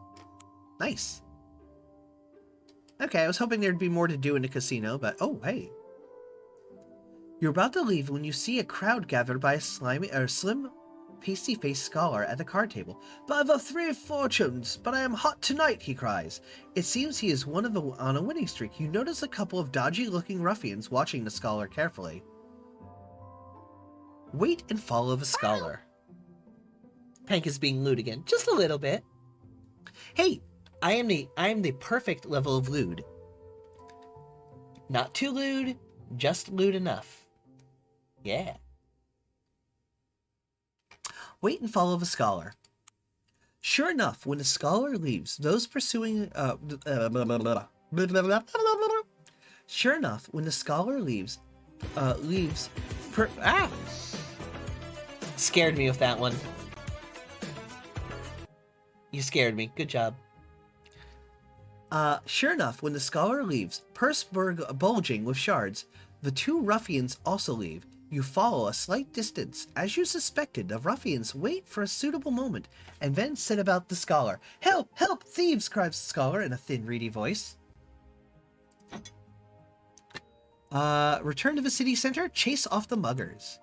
You rush in, taking the ruffians by surprise. A couple of good buffets around the head, and they run off. The scholar lies groaning on the ground. Rob him? Help him. Bulging purse? Ooh woo. We're gonna help him, because we're not... Listen, We follow the god Sig. Sig is the god of troubadours, rogues, lovers, everyone. Sig is a bi icon. Help him up. Thank you, coughs the scholar. He gives you a vial of yellow dust as a reward. I found this in an ancient archaeological site I have been studying. He says, I believe it needs to be thrown into the holy waters at the village of the Blessed Springs. Although quite what happens then, I have no idea. Okay, sweet. I know right where this place is, and I have no idea what happens if we throw this in the water. Maybe he'll be grateful, really grateful. Well, he just gave us some sort of quest item, so let's go see where it takes us. Let's go to Shadatar. Roll the random dice. See where we go from here. You find a lantern by the side of a road. Okay, free lantern, sweet. Continue down the road. Yellowport. Yep. Yellowport Market. Sell that extra lantern. There we go. And travel up the river.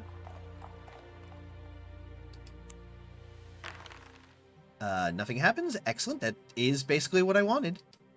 So we'll head over here. We'll leave here. We'll go up here. Roll the dice. Blessed by a priest. Sweet. You gain safety from Storm's blessing. Nice. We'll go over here. We'll just skip here. Go up here.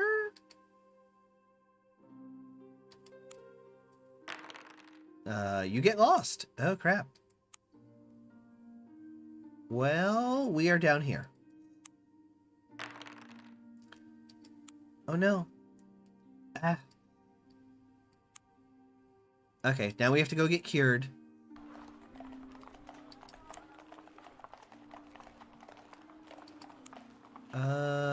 Yep. Disease and poison, 75 shards. That's real expensive. Double check our stats, make sure it's all been fixed.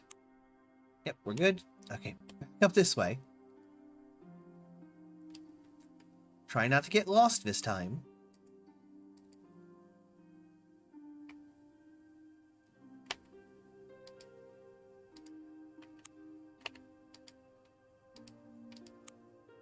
Alright, let's get up there. Blessed by a priest, which is cool. Hey, I have no idea. Hey, I'm not lost. I know where we're going. The game made me lost. Okay. Let's go to the Blessed Springs.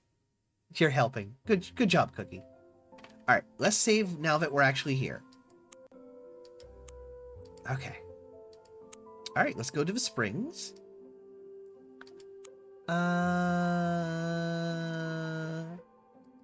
Actually, okay, he can't do anything. Go to the springs. We'll pay the shards, because... no, okay, alright. Holy waters, pay with the shards. You find a wide pool of bubbling electric blue water. It gives off a strong, invigorating scent, like crushed pine. We paid our entrance fee, let's throw in the vial of yellow dust. You scatter powder on the surface of the waters. There's a flash, and a cloud of yellow smoke billows out of a pond. When it clears, you find yourself face to face with a white-bearded, spectacled man, floating a few feet off the water. He is dressed in long, flowing, ornate robes. He blinks at you for a moment before saying, Thank you! That was worthless apprentice of mine. Can you imagine? I told him to throw the dust into the holy waters, but the Indian couldn't even do that. Couldn't even be trusted to do that. The old man's name is Olifard. Olifard? Olifard the Wizardry. As a reward, he casts a spell that enhances your skill. Add 1 to the ability of your choice permanently. Oh, I actually need to look at my abilities real quick. Holy fart. Fresh pine is a wonderful scent. It is, just like cedar. So the question is, what stat do I raise now? Charisma, combat, magic, which is already 8, so we can make our magic skill even better. Sanctity, which is superly low. The gift of divine power and wisdom. So, like, that's super low. scouting, or thievery. I honestly feel like maybe a really cranked magic score, but it's already pretty high, or another dot in thievery. Like, thievery comes up pretty often in this game. Like, I think maybe thievery would be a good one. Would this be a good time for a poll, Ash? All magic, all the time. What do you guys think? Do you want to vote on it?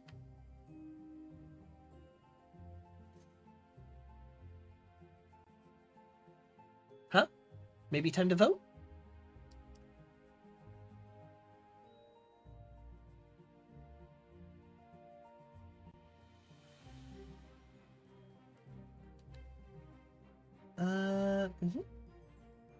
Oh, hang on. All magic all the time. Well, we could do that. So yeah, I'm either thinking thievery or magic. What skill to raise?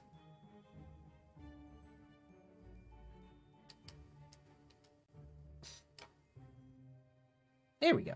And remember, Esh, in the future, always put a option for buying extra votes. You know how the real world works. For 10 cents in bits. Oh yeah, I actually have, Berserker. We actually have. 10 cents in bits, or 1,000 or however many points to buy extra votes. Yes, Berserker, we actually have something named Scooby. Or Scoob. Let me show you. We now have an animal companion. Ooh, political. Right? We're going to put the point in thievery. To honor the god and goddess, or the duality god, Sig, who is a pretty cool dude. Hang on. Come on, game. Load up. Assets. There we go. In honor of Sig. I'm a bath now. Okay. The Temple of Sig, the Cunning, patron of vagabonds and troubadours, lovers and thieves and rogues alike, is a ramshackle warehouse in a poor quarter. Inside, however, there is so much wealth that it makes you gasp. The idol of Sig, a saturnine, two-faced young human of indeterminate sex, is covered in gems. Heck yeah. We're gonna praise Sig. Sig be praised. Oh! Hot tub! So let me close this. So thievery 1. So we are going to raise our thievery. You gain 1 thievery permanently. Ah, I see that you have some powers in the arcane arts, says Olifard the wizard. Olifard the wizard? There's something I need. If you can get it for me, I will teach you how to advance as a mage.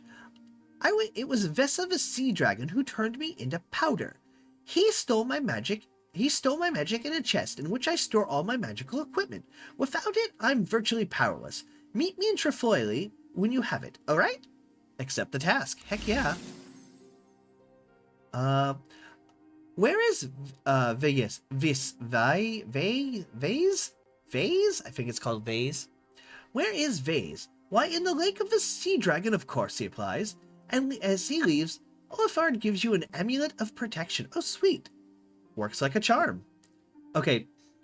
Amulet of protection. Description? Works like a charm.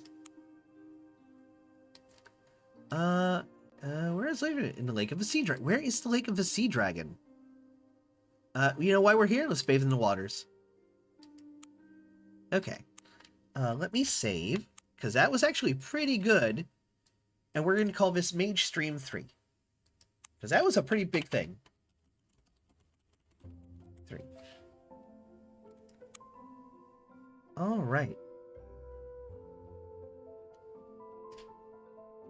There we go. Let's put on our necklace. I don't know what it does. How do I wear it? Do we just keep it in our inventory? I don't have any spots. Does it go in a trinket spot? No. Nope. Nope. Nope. Nope. Nope. Nope. Nope. I guess we just keep it on us? I sure hope it does.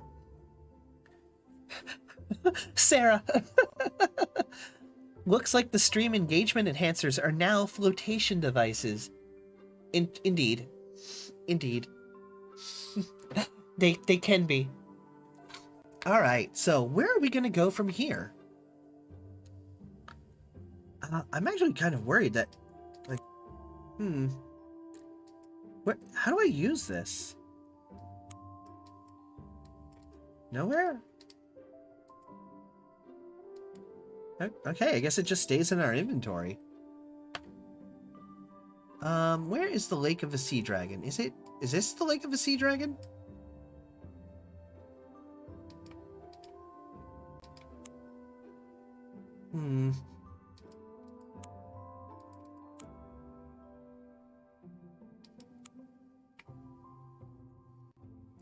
Colo, we both know that this is a lie. You're gonna lay in bed and come back to mine, or Raw's stream in just a little bit. But, no matter what, I still wish you a good night's sleep, and I hope that you can get some good rest. You have a good night, Colo, and may the lucky rest be with you tonight. Lucky rest for Colo. Is this the Sea Dragon Lake here? Because it's like a sulfur lake, right? Hi, Sleepy, I'm Cookie. Attacked by mad pilgrims. You are attacked by mad pilgrims. You must fight. Oh, well. Have the pilgrims met Scoob, my bear?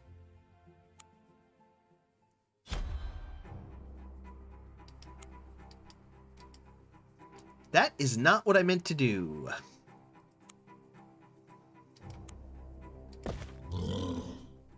Get him, Scoob.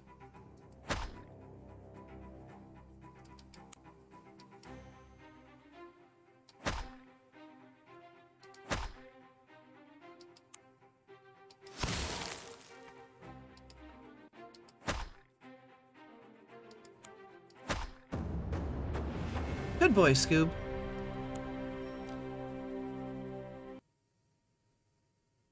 Okay, Ruggy.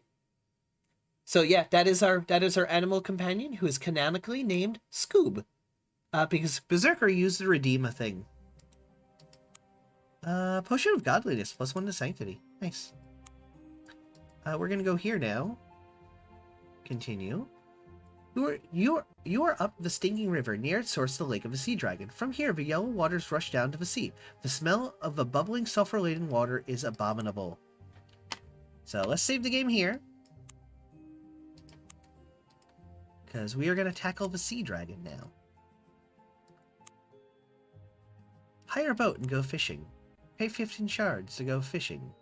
Actually, I think we need to buy a nugget first so we don't die.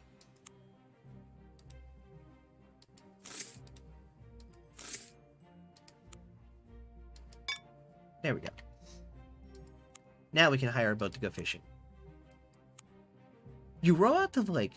You row out into the lake and spread the net, and wait to see what happens. After an hour or so, a great bubbling and frothing of the lake disturbs your solitude. A massive scaly head, the size of your boat, erupts out of the water.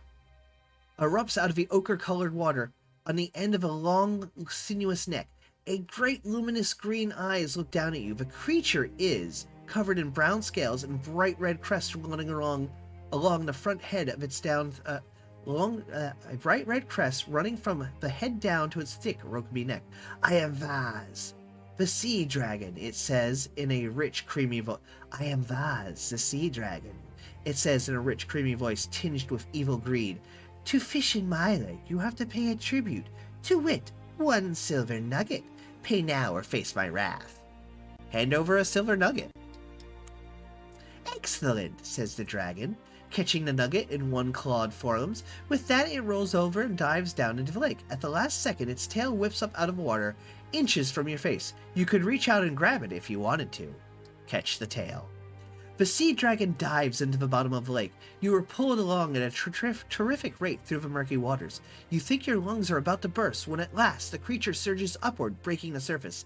You find yourself in a cave inside the rocky island. Somewhere on the surface of the lake, a hole in the roof lets a shaft of bright sunlight reflect off the water, casting dabbled yellow light on all over the walls.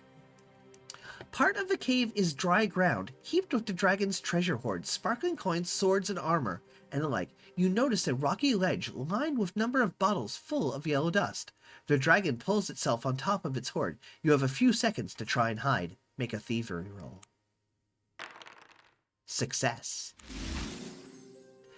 You remain quiet as a mouse. Sig be praised. Sig be praised. You remain quiet as a mouse, behind a pile of coins. After a long wait, the sea dragon slithers into the water and swims out on some errand. You have some time to loot the hoard. You scrabble about the chest and a chest that Olafar the wizard wanted you to find for him. You find a rune-covered box which positively glows with magic. A rune-covered box which positively glows with magic. Loot some treasure. Oh, hello, hello. Oh, heck yeah. You may choose up to 3 treasures from the following. Okay, +2 sword. Cool, cool, cool. Plus 5 plate armor. I think I already have that. Yep. Ebony wand. What, do I already have an ebony wand? No, I have a baby wand. Magic loot. That's pretty cool. Our loot is only +1. Let's see. Sanctity, trinket, scouting. Our scouting is already pretty good.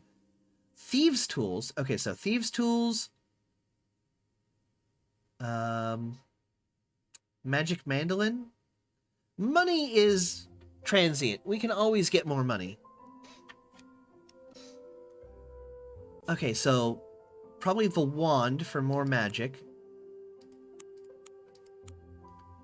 So let's put that in there. There we go. Put that here. We'll put the thieves' tools here. There we go. So that's bumping up our stuff pretty good. We're getting some pretty good stats.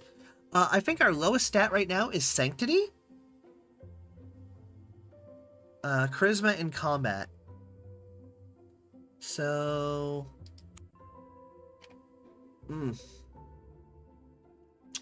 What do you guys think? Should I take the holy symbol? Or should I take the magic guitar? +2 charisma, +2 sanctity. Our charisma is only a 4, and our sanctity is a 2. I can only afford to take one more. Low sanctity, unsacred squid. Well, yeah, we do kind of follow the god of, Sig is kind of our god daddy, our goddess daddy. Oh no, my tub. Bye, tub. So what should I take? Should I take the, Sanctity 2, Charisma 4. So this will raise our Charisma by 1 point, because we already have a 1-point item. And this will raise our Sanctity by 2, and we have none.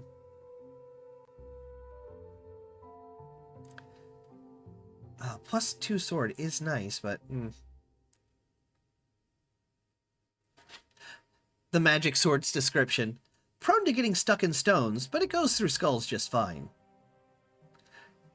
The gold is a material, but being able to splurge on it really boosts one's confidence. It's a kind of... The magic mandolin. It's a kind of magic. Our sanctity... Okay, sanctity is basically your priest power. It defines how holy you are and how much priest magic energy you have. We're a wizard, so we don't do much in priestly stuff, but sanctity is used for different things, like the gods are judging you, or to make like a priestly knowledge roll, you'd use sanctity. So if you need like knowledge about gods and goddesses and things. And holy symbol, yeah, that's sanctity, and the magic guitar.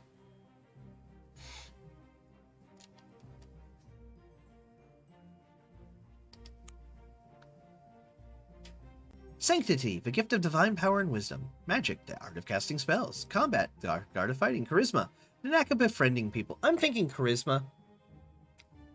Yeah, I'm gonna go with charisma. Unless anybody says something different. You have 5 seconds to say something different for me to consider it. 5, 4, 3, 2, other 2, 2.5, 1, 0. Alright. We're going to go with the charisma item.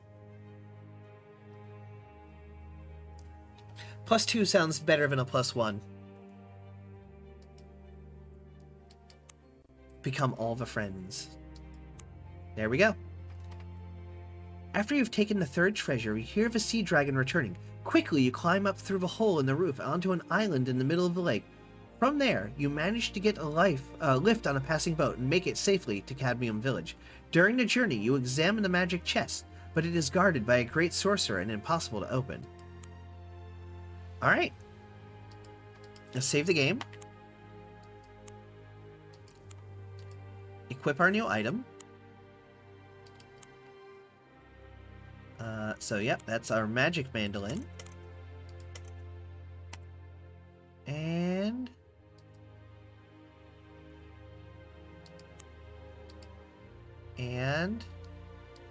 come on, not stung. Perfect. I don't need a smolder fish. I am full of smolder fish. Trefoil. Isn't that where he told us to meet him? I don't need a sword. Where did he want us to meet him? Where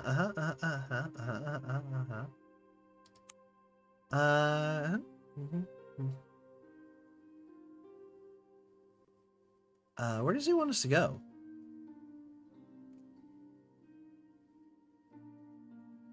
Didn't he say to meet him in Trefoil? Meet me in Trefoil when you have it. That's this here, right? Aw, thank you, Cookie. Oh yeah, here we go. Visit Olifard the Wizardly. My chest, yells Olifard joyfully as you hand it over. Olifard thanks you and teaches you how to be a better mage. You gain 1 rank. As a result, in your rise in rank, your defense is increased by 1. You gain 1 defense. You also add 1 to the ability of your choice, such as scouting or combat. Okay, so he boosted our magic. What is our current stats? Okay, our magic is 9, which is pretty rockin'. It's pretty cool. And since we raised up in rank, we get a bonus. So, boop. We can add to combat, sanctity, magic, thievery, scouting, or charisma. Okay, so our current charisma is 4. Oh, hold on. Let me switch this out. There we go. Actually, our current charisma is 5. So we could boost our magic straight up to 10. We could also raise our charisma another point. We could raise our combat a point. Probably our combat would maybe be the best choice here. Charisma, scouting, thievery. Should we praise Sig again? Tell you what. We're going to save the game.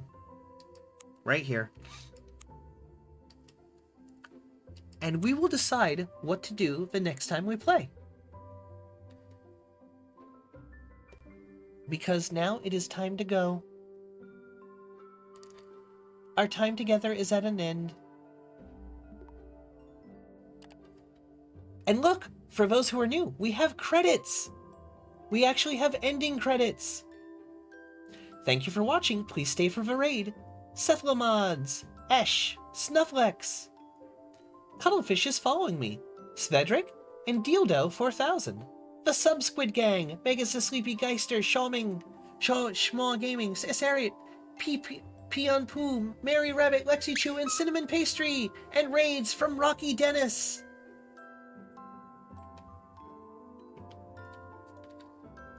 Alright, we've got to see who to raid. It'll be 1 second while I pull somebody up here. Alright, This is going to be tricky. Give me just a second while I look through the raid list. I think we'll find somebody who's fun to watch tonight. Let's see.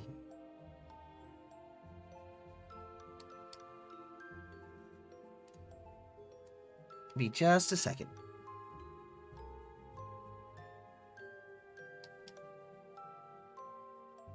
Hang on, game.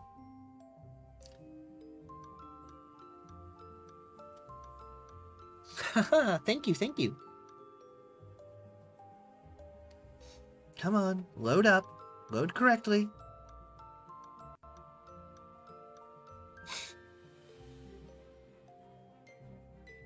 Alright, I think I know who we're going to raid.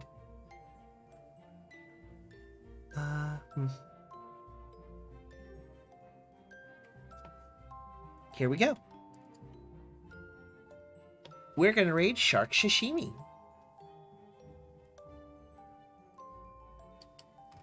Shark Sashimi is a very cute VTuber shark.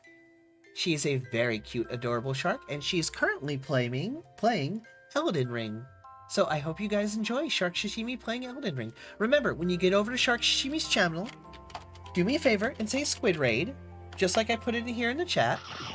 And that, for some reason, was on the wrong side of a screen. And there we go. Use our emotes if you've got them. Alright, I'm going to send you guys over to Shark Sashimi right now, okay?